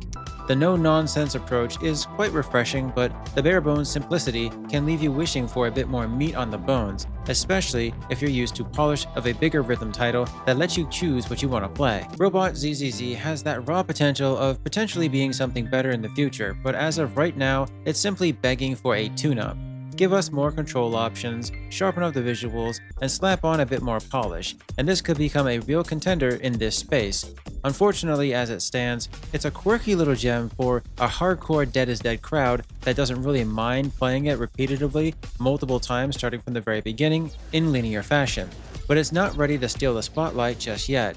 Developers, you've got the spark, now light the fire.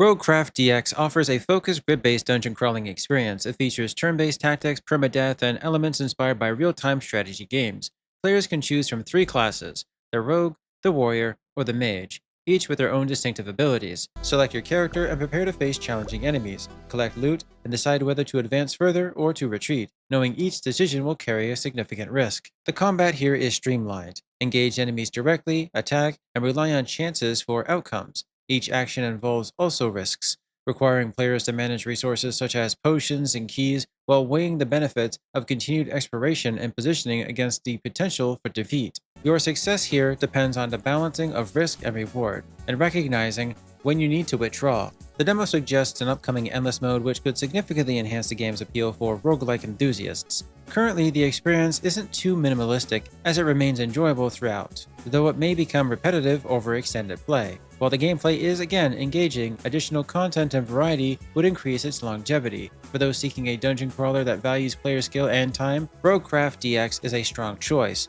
though its full potential has yet to be realized.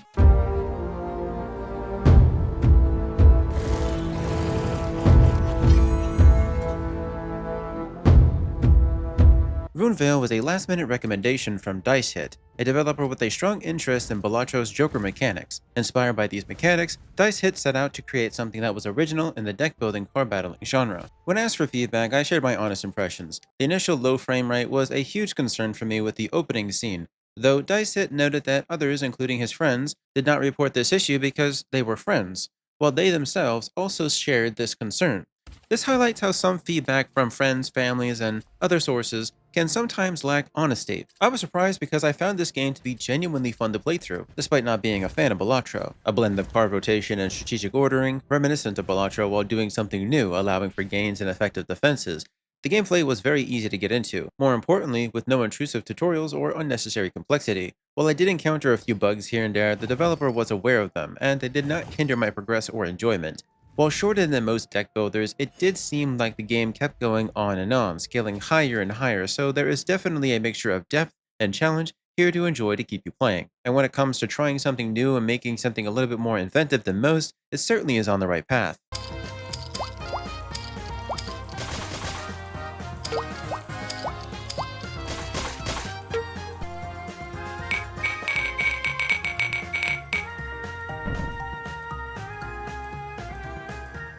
Rut Run was a challenge to decide for, because I enjoyed experimenting with match 3 turn-based physics gameplay.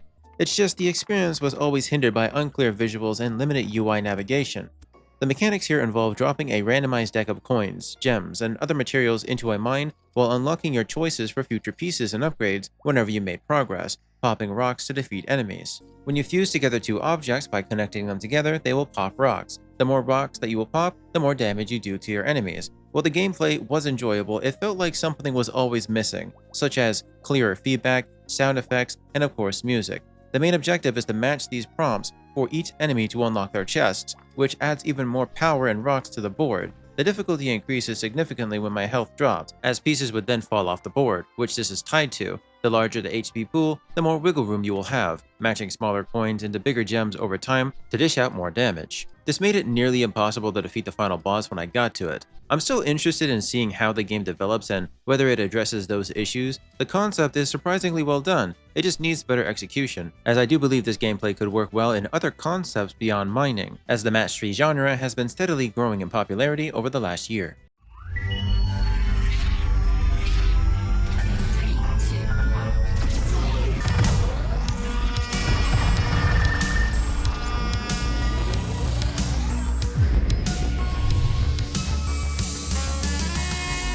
Samsara Retroman Universe is an on-the-rails top-down bullet hell with the visual style of Arcade Honor. The hitboxes, they're unforgiving, especially when the screen floods with fast-moving enemies and you're forced to dance through a relentless storm of bullet hell projectiles and hazards. It's not a perfect game, but when you're craving for that old-school sweat-inducing challenge where everything is practically out to unfairly kill you, then you are certainly going to get a challenge out of this. There isn't a whole lot to talk about the gameplay here, but it does offer some background story and some extra scenes.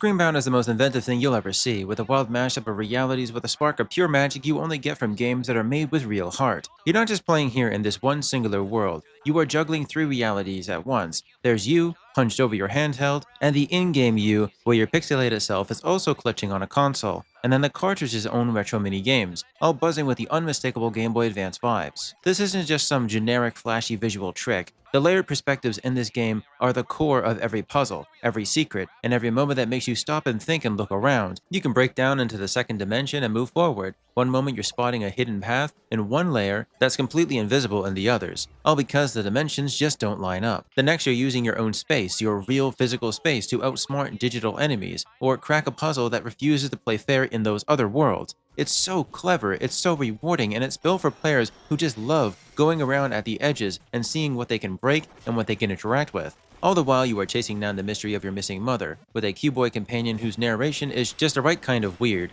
Think Rick and Morty background characters mixed with that background list of characters found in cartoons like SpongeBob. Those voices are unmistakable. Screenbound is loaded with surprises, smashing together that tactile retro nostalgia with new mechanics that'll twist your brain in the best ways, with writing and voice acting that is easily one of the best highlights. And that's saying something. Every time you peel back a layer, there's something new waiting to grab your attention. This isn't just a tribute to old school handhelds, it is a puzzle box built for people who want to dig, discover, and remember. If you're looking for a game that's going to stick with you, that you'll want to talk about for a long time after it's over, this is going to be the game.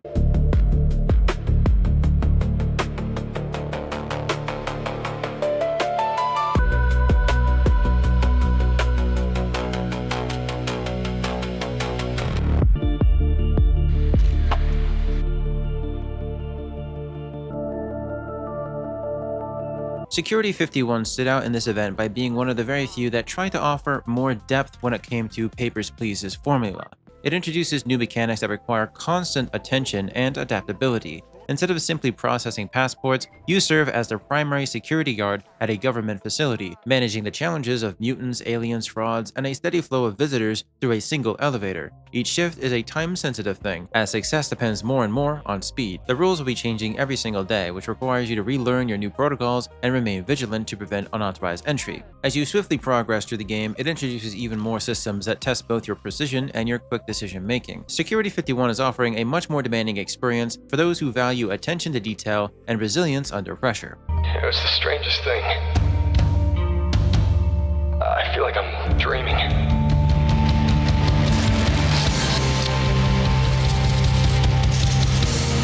Please. I promise.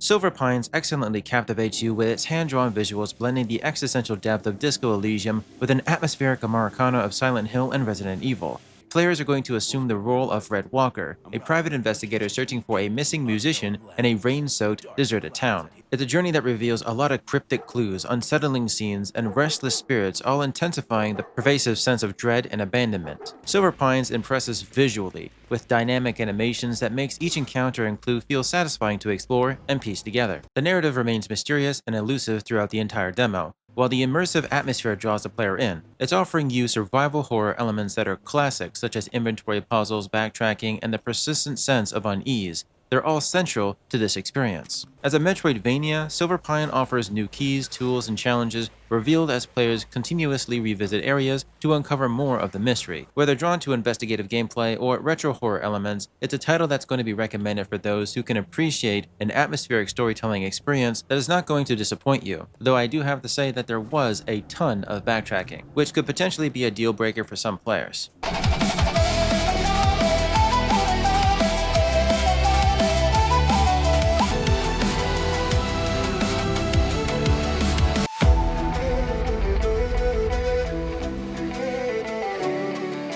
Sineus Arena delivers upon the player heavy metal medieval action in a roguelike format. While reminiscent of the long-forgotten Megabonk, it distinguishes itself with features not found within that fleeting memory of a title. The primary innovation here is base building. You place down turrets, summon your units, and construct walls to enhance your advance through enemy waves, all set to a dynamic soundtrack that is sure to be the main reason you sit back and enjoy the game itself. Sineus Arena is defined by its fast-paced, accessible gameplay, simple yet engaging. Defeat the enemies, collect upgrades, and continue to progress into the next challenge until you eventually die, with brief pauses to adjust your strategy or enjoy the soundtrack. However, the game's balance is certainly inconsistent. Some builds are just far too powerful as they eliminate meaningful choice and tension, making experimentation feel completely unnecessary when you're sitting in the arena whipping out lightning bolts spread straight into the dead stages. Despite these issues, the game offers a satisfying spectacle, and its expanded content sets it apart from its predecessor. If the developers can address the power creep and promote diverse playstyles, Sineus Arena could without a doubt become a new favorite. For now, it remains an enjoyable action-packed experience best enjoyed at high volume.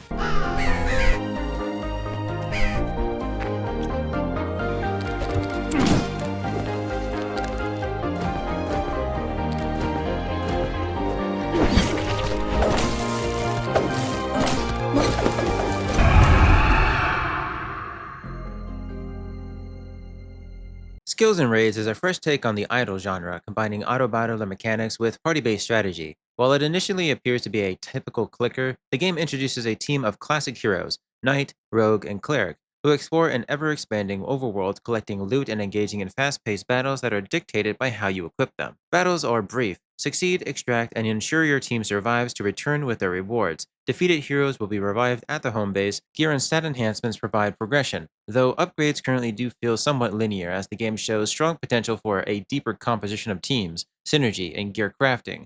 Features such as the skill and weapon merging, varied party setups, and tiered upgrades could further distinguish it. As of currently, it stands out more as an engaging alternative to the typical idle gameplay, found in many others. With some additional mechanical depth, it could become a leader in this genre. Currently, it's a well-designed, accessible adventure that offers enough strategy to remain engaging, with significant potential for future development.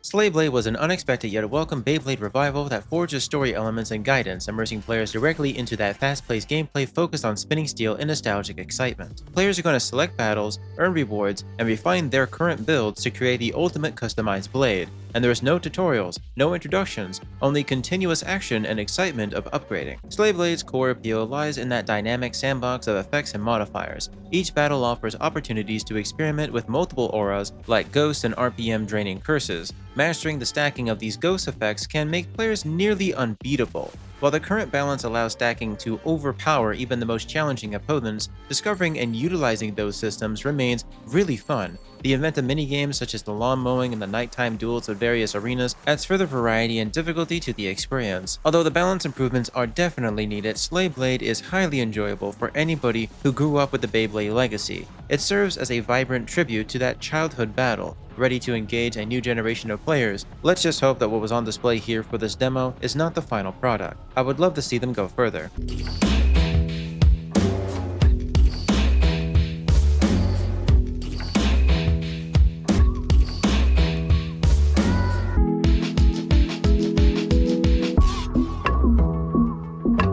In Slime Soup, you take on the role of a server, preparing unusual dishes for a steady stream of customers. Your reputation depends on the notoriously harsh Goblin reviews, which are similar to Google reviews but far less forgiving, as a bad review is what's going to kill your life force. Slime Soup was surprisingly fun and engaging, as the game features mechanics similar to, again, Balatro, but instead of cards, you're combining relics and utensils, each offering unique abilities and effects to the food that you're combining together, in Match 3 style. As you make progress, the game is going to keep challenging you, making it more increasingly compelling to continue. One area for improvement would be the ingredient variety, particularly with the Endless mode, where options can become limited due to the shortage of bottles and cans. Despite this, the current version offers a lot of replay value and enjoyment as you engage in time sinks that keep you playing.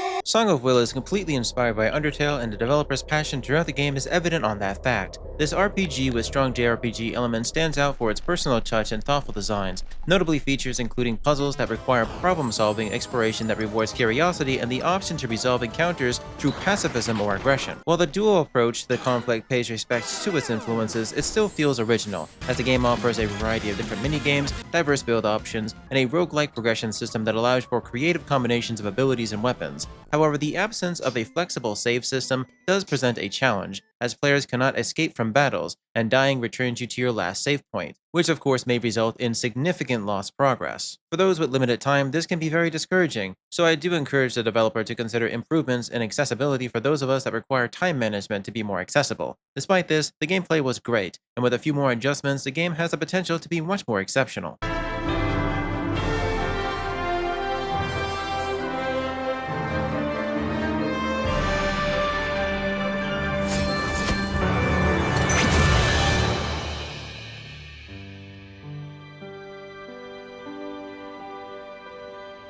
Soulstream Saga is a dark RPG that channels the narrative depth of Alabaster's Dawn, intensifying its focus on the brutality and futility of war. The opening, in which a family is destroyed by bandits and the father's final act occurs off-screen, delivers significant emotional impact. This introduction sets the tone for the entire journey, defined by suffering, vengeance, and the harsh realities of survival and hope. The gameplay takes place on a turn-based, ABS-inspired battlefield, where each encounter tests both patience and skills. Players will have access to a wide range of abilities, but the action is often slow and frequently interrupted by many of these enemies. Either that or the status effects such as blindness. The pacing here can be sluggish, and the balance between the player and AI control is noticeably inconsistent. For instance, when one of your characters is in Berserker form, it overcomes every obstacle, including interruptions. But once control returns to the player, turns and momentum are lost more easily when your ABS bar is constantly interrupted by taking simple damage. Despite its mechanical challenges, Soulstream Saga presents a compelling and grim world. The gameplay is unflinching in its depiction of violence and consistently reinforces the stakes. Each encounter appears carefully designed, rewarding strategic play and punishing those who are unprepared.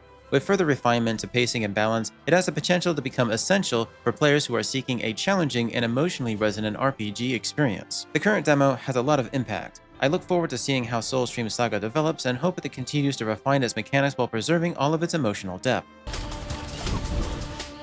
With every battle, your power grows, and the challenges become greater.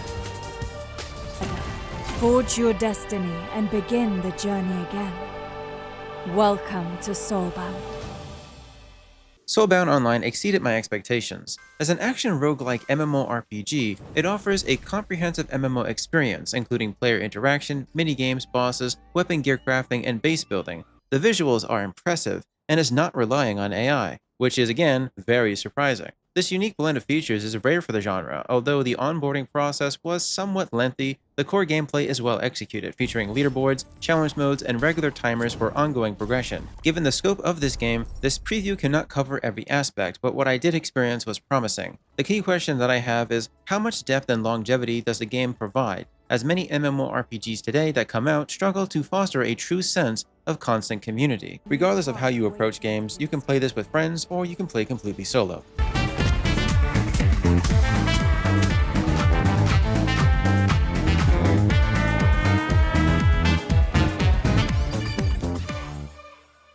Spanky Bat A Swing combines rhythm-based brawler gameplay with the visual style of classic black and white animation, reminiscent of the early Mickey Mouse grimdark horror films, or at least that's how I perceive them, as many of these shows were terrifying to me as a child. What's featured here is energetic mechanics inspired by Hi-Fi Rush, and it's set to the energetic electric swing soundtrack. You will control Spanky, a frustrated bat seeking peace by confronting disruptive neighbors. It emphasizes fast-paced action, encouraging players to dash, attack, and progress through levels quickly while competing for the high scores. However, the game's rhythm mechanics do lack some consistency, as the beat can feel imprecise, making it very difficult to achieve a satisfying flow expected from top rhythm games. While the core gameplay remains enjoyable, the offbeat music simply continues to disrupt my intended flow, which may be frustrating for other players who also value precise timing. Despite these issues, Spanky Bat A Swing offers a distinctive personality. Players who adapt to its rhythm may find a rewarding experience. However, I do recommend the developers adjust the beat, as some interactions just do not function as intended when it's all done to an offbeat. Vital signs are critical. Seek medical attention. Do you feel it now?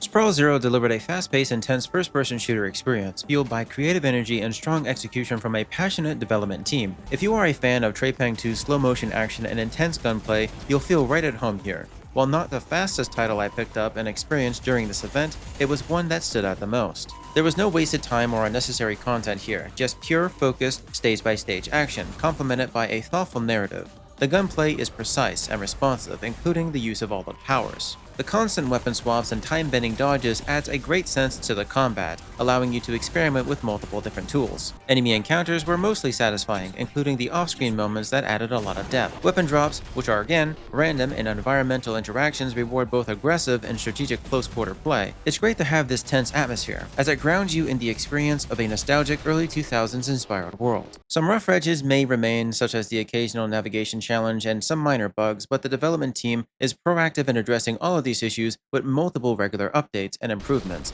Their ongoing engagement with the community directly demonstrates genuine passion and care to share their enthusiasm with both new and longtime fans. Ultimately, this is a game that's created by fans for fans, evident in every firefight, feature, and update. If you are seeking an FPS that prioritizes the fun and maintains momentum, Sprawl Zero absolutely delivers, which is unsurprising since they seem to be in contact with Trapang directly, which is plainly obvious to see.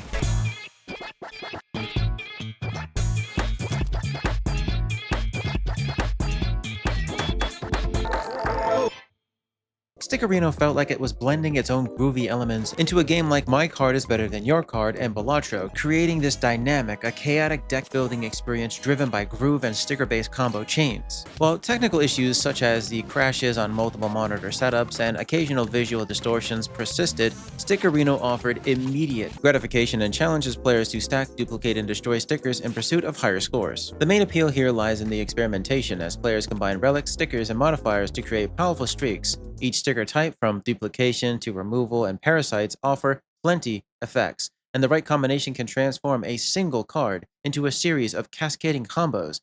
However, activation is not immediate. Complex chains, especially those involving destruction and new sticker generation, can significantly slow down gameplay for multiple hours for a single turn. This creates an unfortunate double-edged sword, as players can quickly progress using simple strategies or invest a significant amount of time pursuing complex mega combos that allow them to win the game, which may require dramatically increased game speed. While the game's charm is clear, its long-term appeal is dependent on the improved depth and pacing. Streamlining the activation and the introduction of new challenges could make Stickerino essential for fans of deck builders and fans that want to see something that's more of a spectacle. Currently, Stickerino is an enjoyable fast-paced card game which is ideal for short sessions of experimentation and score chasing, and with additional refinement and improved gameplay speed, it will become a standout title that encourages repeated play. Without these changes, however, it's going to become a bogged-down experience.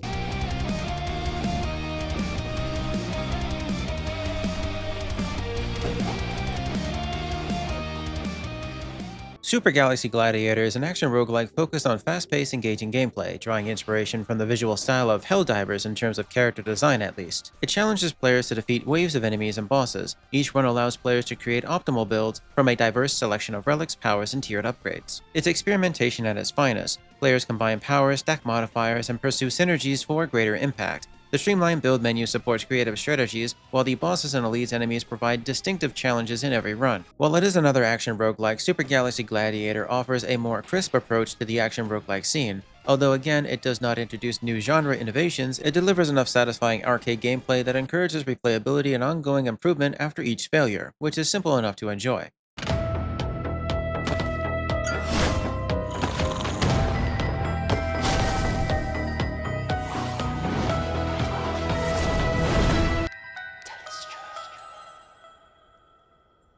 Telestro is a mathematical dice deck building game that emphasizes numerical strategy, combining math and dice modifiers in a tactical puzzle focused on both resource management and card synergy. It's definitely innovative, as each session presents a new challenge requiring players to use their cards, dice, enhancements, and rerolls to overcome their opponents. Success depends on making strategic decisions that determine whether you advance or you are eliminated. The rules are very simple to digest. Match each enemy's value using combinations. Reroll dice and manage resources to maintain an advantage where your mathematical additions, multiplications, and subtractions land you on the target's number pool. However, while normal mode is accessible, expert mode introduces a steep difficulty curve that can be utterly frustrating. Resource depletion at critical moments can prevent progress completely, and that's the only hurdle, creating a barrier that may discourage even dedicated players when there is simply no counterplay. Relics currently have limited impact and honestly are often overshadowed by the importance of cards and dice.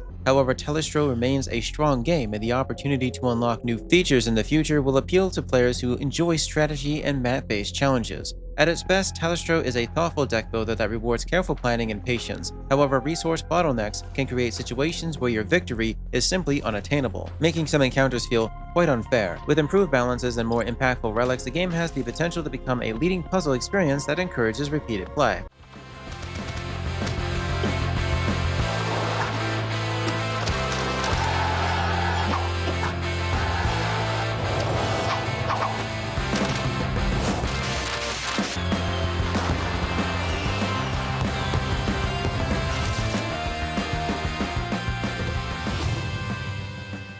Tanuki Pond Summer was the most enjoyable game I played since Tony Hawk's Underground. Imagine Tony Hawk as Tony Tanuki instead, and you have the premise of this entire game. You awaken from a long period of rest, binge eating while playing video games all day, just as summer arrives. Your goal is to help your town revive the festivities around your current shrine, which have fallen into disrepair due to a severe lack of respect. However, you face a challenge. You do not have a job, nor do you have any money, and nobody in town seems to need any help of a large, friendly creature like yourself. I can confidently say that I have never had this much fun with a life simulator. The game is casually exciting and fun to explore. While some may hesitate, I encourage you to at least try the demo and experience its charm firsthand. Tanuki Pond Summer is about having fun, being playful, and making new friends in a world that is just so silly and vibrant to no end. I would not trade this feeling for anything else. It was an all-around delight to play through.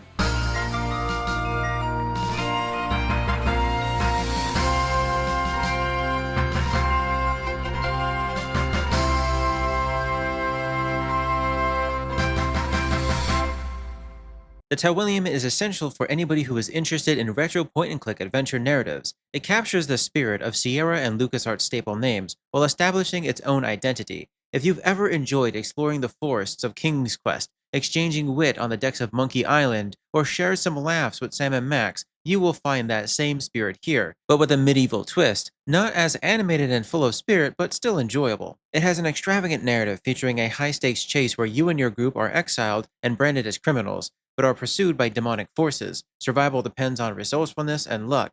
The world is rich in all of this dialogue, and each scene offers secrets to discover and inventive environmental puzzles to solve. Interacting with these items remains engaging consistently enough to encourage creative problem-solving and advancing the narrative. Not as obscure as you would expect them to be. The cast is memorable, with each companion offering distinctive personalities and storylines that drive their own narratives. The writing is polished and the pacing is well executed, and the world building immersive, drawing players into its pixelated setting.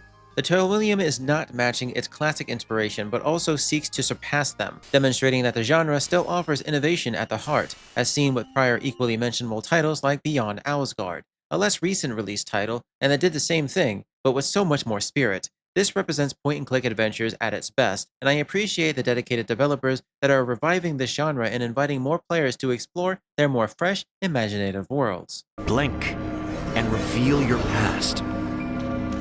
Think, Alan. Where is he? Time to wake up.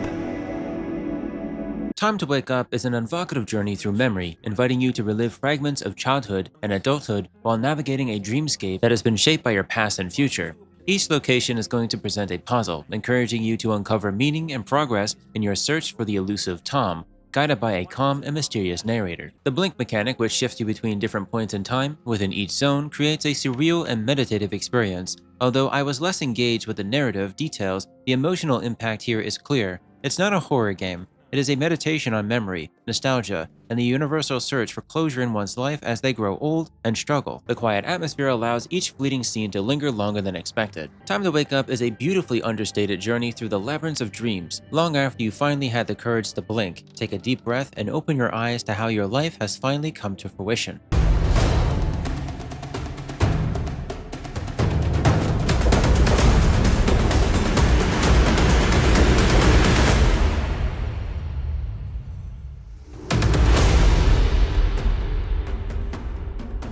To Kill a God is offering a bold reinterpretation of Path of Exiles' formula, emphasizing the skill trees, build theory, and challenging arenas within a focused, grind-free experience. Rather than requiring players to search endlessly for rare drops, each passive skill and power-ups is the arena, encounters that serve as a purposeful step towards progression.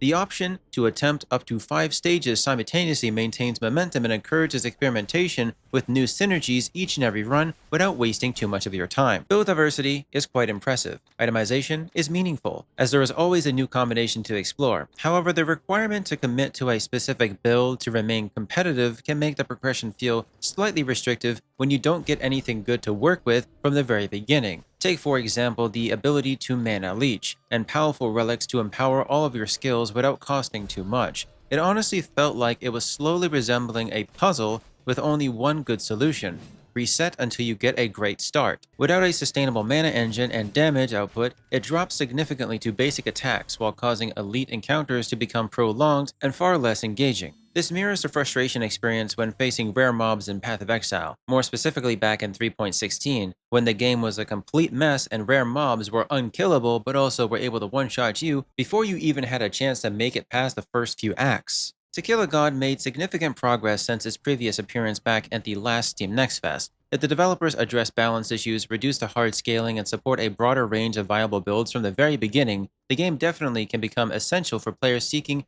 deep customization and challenging gameplay without excessive grinding. Currently, it offers a promising foundation that would benefit from further refinement to reach its full potential.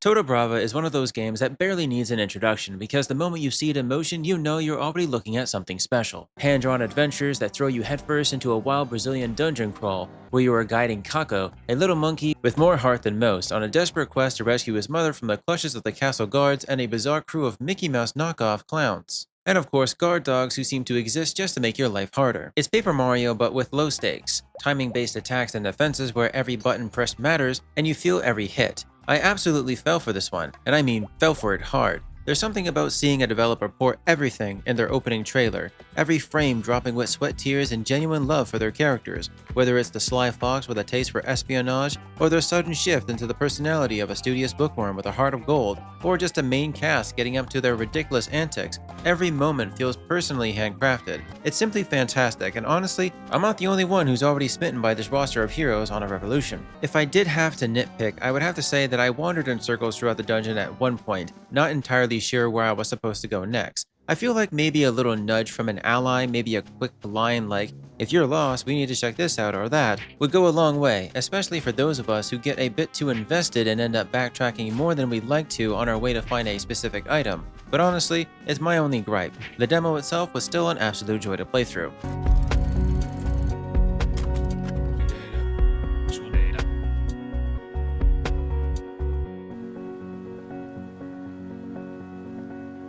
Toem 2 builds on the original's charm, introducing greater maturity and depth.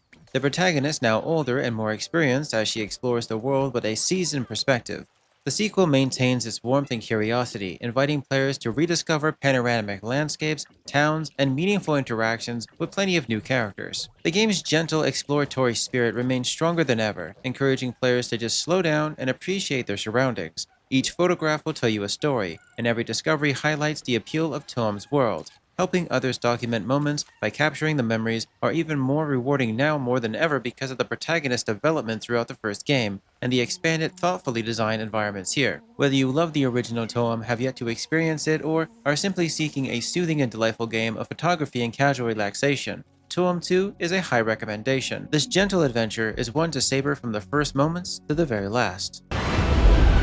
Hold on, everyone! Watch out! Don't underestimate us. That's right. I shall see you soon, heroes.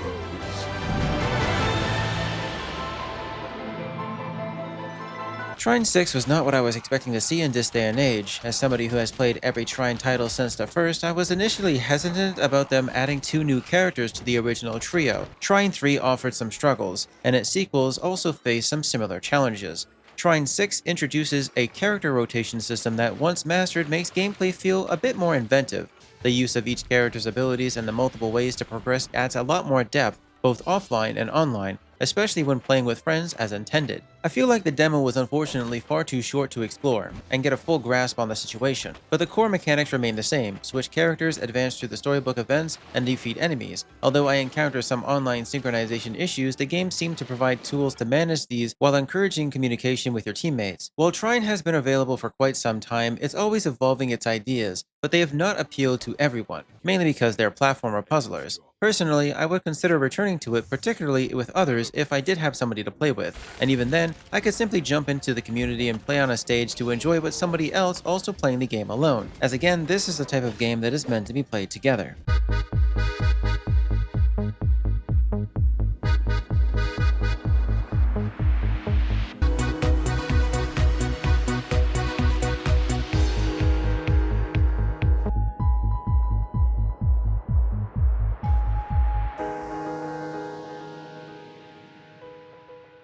Truth Scrapper is a character-driven visual novel created by Insert Disc 5, a solo developer recognized for their previously overlooked masterpiece that finally eventually got its own spotlight, known as In Stars and Time. They're a developer that loves to feature a diverse cast including strong women, soft-spoken males, and an active community of LGBTQA+ pride. Each day, your memories in this game are going to be reset, requiring you to rebuild your relationships, manage changing alliances, and uncover the truth piece by piece. The story explores the complexities of relationships and the challenges of separation, and of course the satisfaction of rediscovery. Each day presents a new puzzle, and every conversation reveals more of the underlying mystery set in a world where time is both a challenge and also a guide. The writing here is sincere and engaging while also being more on the meme side. Clearly written by somebody who does not care about formal writing, and that's perfectly fine because that brings in its own charm directly into the text, offering a compelling blend of heartbreak and hope, though its slower pace may not appeal to all readers or most players in general. While Truth Scrapper may not surpass In Stars and Time, it is a strong follow-up that demonstrates Insert 5 Disc's storytelling skills. If you can appreciate a narrative that offers a massive amount of depth when it comes to character designs, then it's a title that's worth your attention. Consider exploring their previous work as well.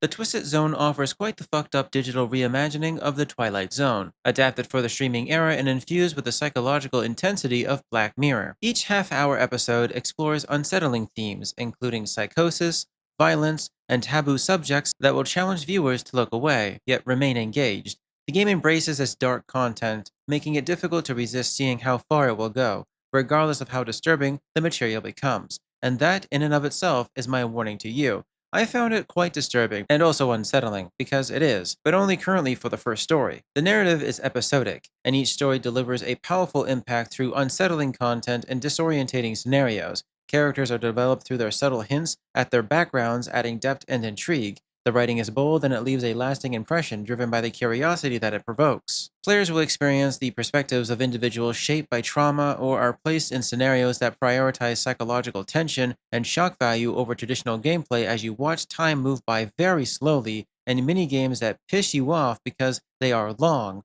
boring, and then jump out with a skill issue prompt when you cannot complete them. However, not every element is successful. The voice acting, for one, especially for the Doctor, occasionally, unintentionally feels exaggerated, considering the fact that this character is being spoken through by a child. I feel like a more restrained approach with minimal dialogue could have maintained far more tension throughout, and this is where sometimes it's best to leave things as they are rather than throw in some placeholder or silly inspiration, as it simply does not fit with the character or the world, unless I'm missing something important when it comes to his mental health. The Twisted Zone is a bold and unflinching interactive horror anthology. For those who are able to handle its most disturbing moments, it offers a compelling, immersive experience. However, I hope this demo does not represent the entire offering of the first chapter, because the inmate story felt complete from beginning to end, and if no additional stories are added, then this is going to be a very short game. This was quite the thought-provoking experience, and I look forward to seeing more content in the future. The virus reportedly infects anyone exposed outdoors, awakening and amplifying our instinct to kill.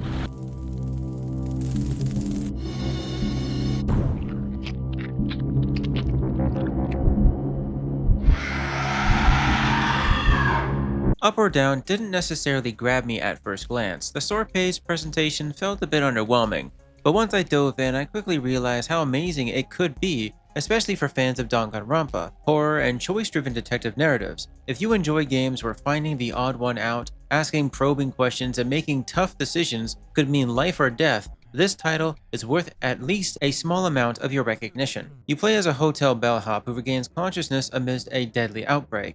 The hotel is under quarantine, and everybody inside is a potential threat. Your mission is to visit every floor through the elevator, interrogate the patrons, and search for clues, and then determine who is safe and who might be spreading the disease further as you bring them all to safety. The tension comes from having to choose who stays and dies and who gets sent to safety, all in an attempt to save your life and that of your mother. The game leans heavily into that psychological thriller zone and detective mystery genres, offering mechanics that reward keen observation and deduction. My only concern would have to be that the demo's length was far too short, and it revealed quite a lot of the story, including the endings, which makes me wonder if this is a short-term project for demo purposes or if there's more planned for the full release. Either way, it didn't take too long for the game's concepts and atmosphere to grow on me. So if you're into Danganronpa-style investigations, tense choices, and a touch of horror, Up or Down is a surprisingly well-thought-out visual novel that's likely to click, just like it did for me.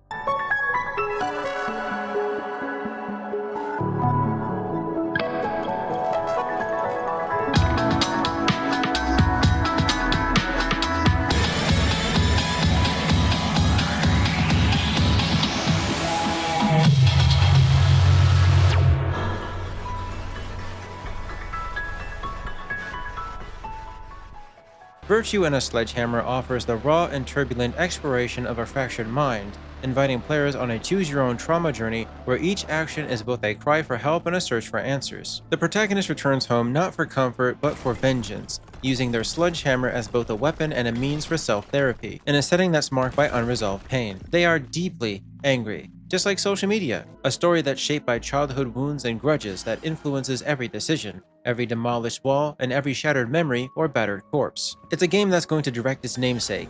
Players guide the protagonist through a branching choice, determining whether rage will consume or liberate, and whether destruction can serve as healing. The narrative remains intentionally jagged and unsanitized, confronting generational pain and the harsh realities of trauma without any compromise. Rather than focusing on redemption, the experience centers on confronting the past directly, allowing players to witness every moment of turmoil and emotional upheaval the protagonist has experienced, which is sure to lead some to become the overly obsessed minority. Virtue and A Sledgehammer was kind of challenging at times to process, yet it was memorable. It offered a thought-provoking meditation on someone's anger, their agency, and the gradual path towards self-understanding. For those who are seeking an unflinching experience that explores the complexities of breaking down mentally and breaking through revelations, this is a journey that's worth undertaking, even if its meaning remains elusive. That is the nature of anger.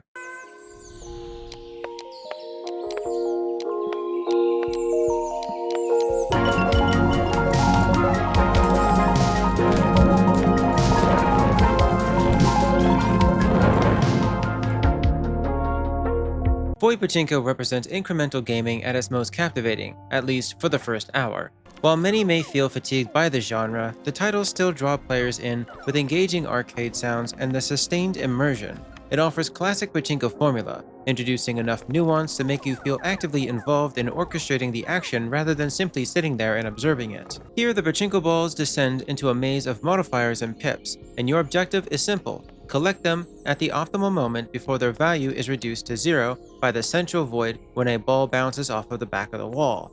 What starts as a passive experience soon becomes a test of your optimization and timing, requiring you to refine your strategy and try your best to capture them, adjust probabilities, and pursue higher scores. So once again, Void Pachinko encourages active engagement, inviting you to adjust the flow and manage the steady cascade of balls to stay ahead, which are thrown in by villagers. The soothing sound design enhances your focus, while incremental upgrades provides ongoing motivation to reach new milestones and eventually restore the village's former glory. By the end of the demo, you may feel a strong urge to continue, demonstrating that even hands-off gameplay can be engaging when crafted with care. However, I noticed several exploitable mechanics. For example, with the right technique, you can balance 3 electrified balls on the edge of the void's open entrance. While it is a semi-AFK game, this allows you to go AFK indefinitely until you decide to return. I went away for about an hour and I left the game open, and I returned to a significant point boost, effectively turning this into an idle strategy game when you're off doing something else. While it's not flawless, Void Pachinko remains an enjoyable and worthwhile side game, so long as the developers can iron out all of the bugs.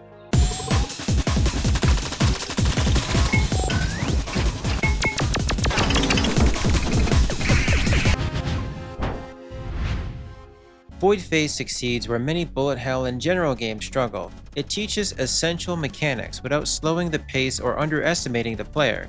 The game delivers bullet hell action reminiscent of Touhou, but with a more focused and accessible format. There is no unnecessary hand-holding or patronizing instructions. Instead, players are immediately immersed in the action, creating an engaging and rewarding experience that isn't going to piss anybody off. The tutorial itself is particularly effective. Rather than presenting a list of commands to follow, which I never do listen to, it allows players to engage in a mentor battle and learn through active gameplay. That is insanely difficult, with immediate repercussion that finally made me blink and say, whoa, this is actually pretty cool. Finally, a tutorial that I actually needed, as the screen quickly filled up with projectiles requiring immediate adaptation and skillful response. Subsequent stages maintained this momentum, introducing new bosses and more bullet hell patterns at a brisk pace, no bullshit included, which is phenomenal. While the tutorial is mandatory, it's integrated seamlessly with the gameplay, demonstrating that not every game requires a traditional tutorial, but sometimes it is needed, and when it is, players will actually use it. Think Binding of Isaac, as the combat is precise. Players cast spells, disrupt enemy attacks, and earn a variety of cosmetic rewards by achieving faster and more effective victories. You have 1 life unless you choose baby mode, which is fine. Each boss presents a unique challenge, and every success reflects the player's developing skill. Void Phase values both your time and your ability to overcome these odds, ensuring that each attempt is meaningful and every improvement is a tangible reward. I would highly recommend Void Phase on how it delivers a challenging experience without unnecessary distractions. For those seeking a game that immerses you in intense action and demands quick adaptation, I don't think you're going to find anything else as good as this at the current event.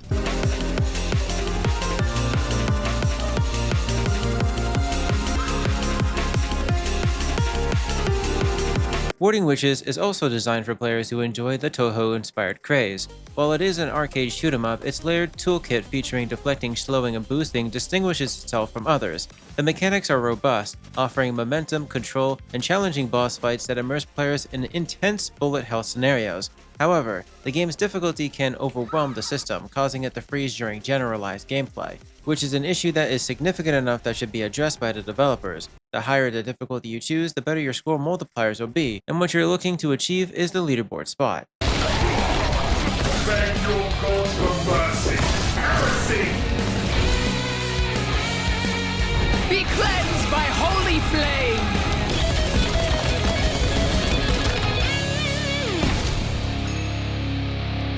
WarHammer Boltgun II makes a triumphant return with a sequel that builds on everything that made the original so great, ramping up that intensity, polish, and even fun.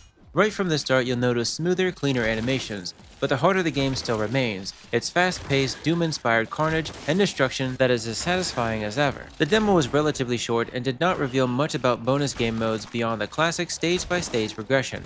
It did introduce a welcome surprise though, the inclusion of a new playable faction outside of the Space Marines, that being the Sisters of Battle. What stands out now is how the game handles that representation. The Sisters are depicted with respect in their lore, no androgynous generic designs, no over-the-top sexualization, and certainly none of the exaggerated hyper-masculine and muscular tropes. Instead, they are portrayed as truly formidable, faithful women to the cause, fitting the gothic Warhammer universe and the reputation for unwavering faith and prowess. And that's what I like to see. This approach shows that it's possible to offer diverse character options without falling in forced agendas or tired stereotypes. The Sisters feel authentic to the Warhammer setting, and their addition is a genuine highlight.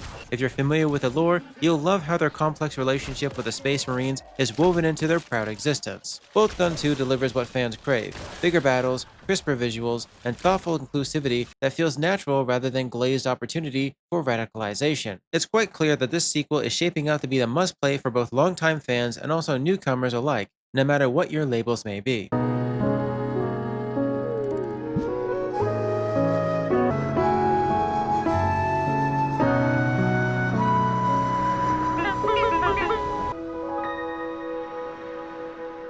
The Well's Blessing offers a fresh opportunity for exploration and adventure gamers, similar to smaller titles such as A Short Hike or Little Gator Game. It's a story that's following a trio of friends visiting a popular tourist destination for mystery seekers, set against a low-poly winter and early spring cliffside. The goal here is to find the hidden well and create a documentary using a 1990s video recorder. The game centers on music and sound as the indicator for progression, as it's driven by the audio elements. This focus on sound creates an immersive experience reminiscent of games like Toem, as we previously discussed, but instead of merely using photography, you're simply closing your eyes and listening to the music that's in your ears, which offers a cozy atmosphere and a thoughtful blend of gameplay elements. The Well's Blessing is an excellent choice for anybody trying to unwind.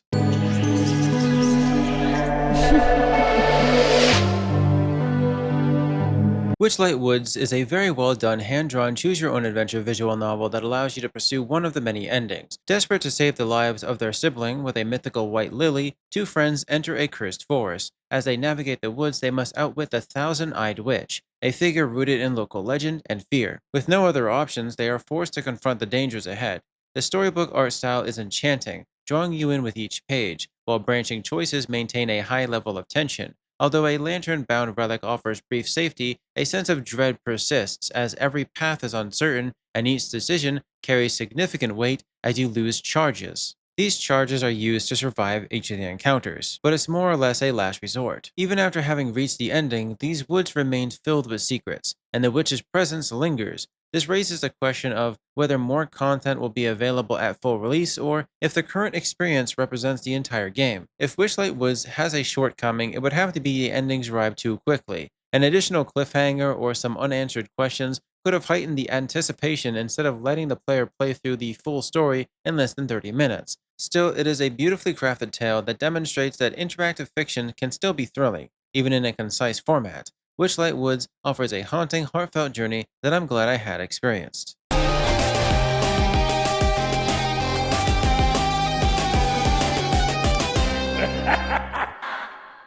Well Dweller blends a heartfelt but eerie essence into the Metroidvania genre, seamlessly fitting in while also offering something distinctively its own. Right from the start, the story hooks you in. You play as the eldest bird in your family, sent out by your sick mother to fetch berries from the local hunter, who's notorious for passing out and wasting food. The task seems simple, until your mother insists that you take your lively, mischievous siblings along for the adventure. These little goofballs are always jumping around and tossing each other around, making what should be an easy errand feel like wrangling an unpredictable flock. The dynamic between the siblings is instantly relatable, especially for anybody who's ever had to look after a younger family member. While the demo itself was short, it did a fantastic job with bonding you with your siblings, layering in clever platforming mechanics that turn platforming into a joy. The blend of warmth, sibling chaos, and that slightly sinister vibe makes Well Dweller a must-try for any and all fans of Metroidvanias. If you're looking for a fresh platformer that pairs emotional storytelling with inventive gameplay, then Well Dweller is a standout title that you should not miss out on.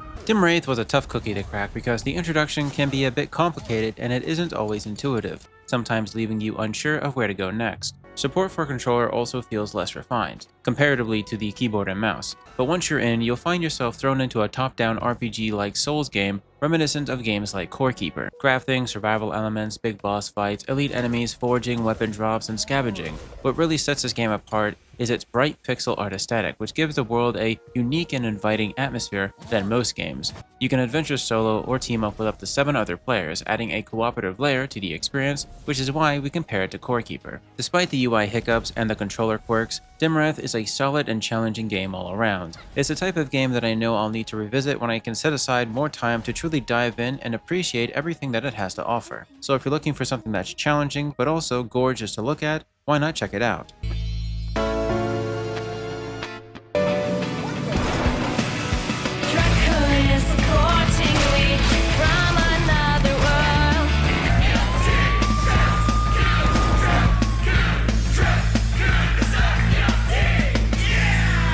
Truck-kun is supporting me from another world is for everybody who's got that ADHD or that TISM. The sheer level of carnage here goes beyond anything that I expected. After running over a moderately attracted young lady with your truck, you suddenly find yourself communicating with her from another realm, and your mission is to help her by mowing down people and sending them along with all manner of objects into her otherworldly domain. This gives her EXP so that she can battle all the monsters at the bottom of the screen. It sounds insane, and it is, because this gameplay is all about speed, destruction, and just absolute mayhem. Floor it, drift, crash, and fulfill outrageous tasks as fast as humanly possible to help her go stronger. You're on a timer here, and the sound design, music, and relentless arcade energy makes up for every experience that's impossible to put down. It's one of those games where you'll just find yourself picking it up again and again, mindlessly smashing through objects and having an absolute blast while doing so. The game is brilliantly designed for maximum fun and total chaos. Highly recommended for anybody who just wants to turn off their brain and just enjoy pure, unfiltered carnage.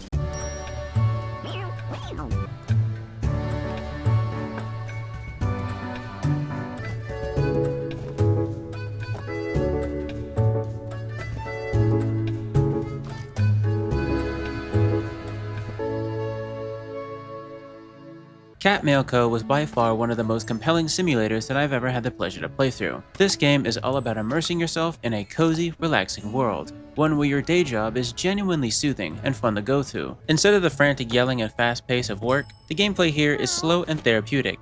Cat Mail Co. invites you to slow yourself down and savor the simple joys of packing parcels, treating customers with respect, and then making deliveries with care, and sorting to your heart's content, to become Employee of the Month in your own heart. Playable solo or with a friend, you step into the paws of a feline postman, taking the requests, finding the parcels, stamping, delivering, and just chilling out with a gentle, heartwarming environment. There's no rush, just the steady flow of satisfying tasks and wholesome vibes. It's the perfect remedy if you're feeling down and you're looking for something that's uplifting but also an escape. Cat Mail Co. may not shout for attention, but give it a chance and it might just win you over with its charm and its cozy gameplay.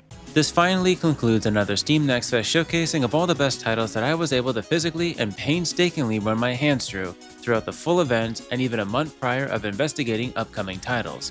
If I could get this compilation out sooner, believe me, I would. I've been barely scraping by as it is. With these last-minute touch-ups and entries, I know I will not have touched upon every title, which is why I spend 30 days prior digging and preparing ahead of time because I just don't want to see so many titles skipping out on my own radar, let alone yours. Not every title listed here will be available for you to pick up. Some were specialized demos for content creators, and some developers eventually remove their demos from the Steam page once this event is over. But believe and trust in my desire to do just that, list as many things as I possibly can in such a short amount of time by playing them all physically. browsing Steam demos each and every day, mixed up with my silent stalking of forums, boards, and community listings alongside press-related emails, and even some old niche game trailers that pop up on occasion. I just want to pause and extend my deepest gratitude to everybody who joined me in this journey, from dedicated indie developers pouring their hearts into projects to the passionate players who keep this community thriving with curiosity and support. Every year, I'm reminded that behind each demo is not just a piece of software or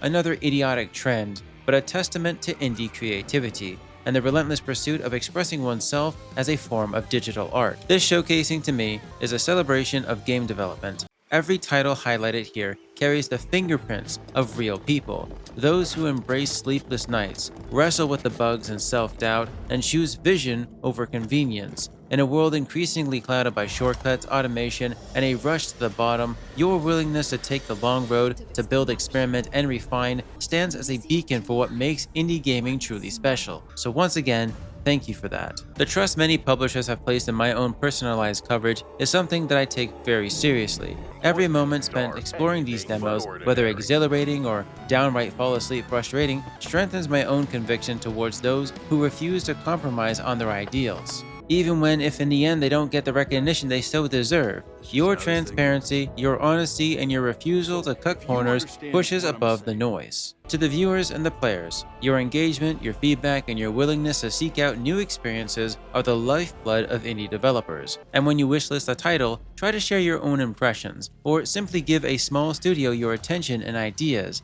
You help shape the future of this industry when it is you that values originality over algorithmic empty hype. This year's Summer Steam Next Fest was without a doubt phenomenally packed with so many great titles, and I suppose we have GTA 6 to thank for that. Despite the blurry lines between authentic creation and artificial convenience, I found so many genuine moments that shined on through. Hopefully this video compilation is valuable to you.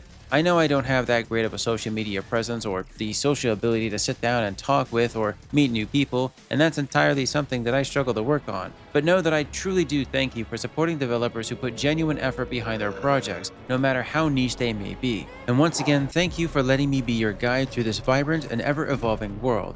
Your encouragement, your patience, and your enthusiasm makes every 21 late-night hour session and long play worthwhile, even if it means just one of you will appreciate something new. As always, I look forward to seeing where these indie games go next and sharing these discoveries with all of you.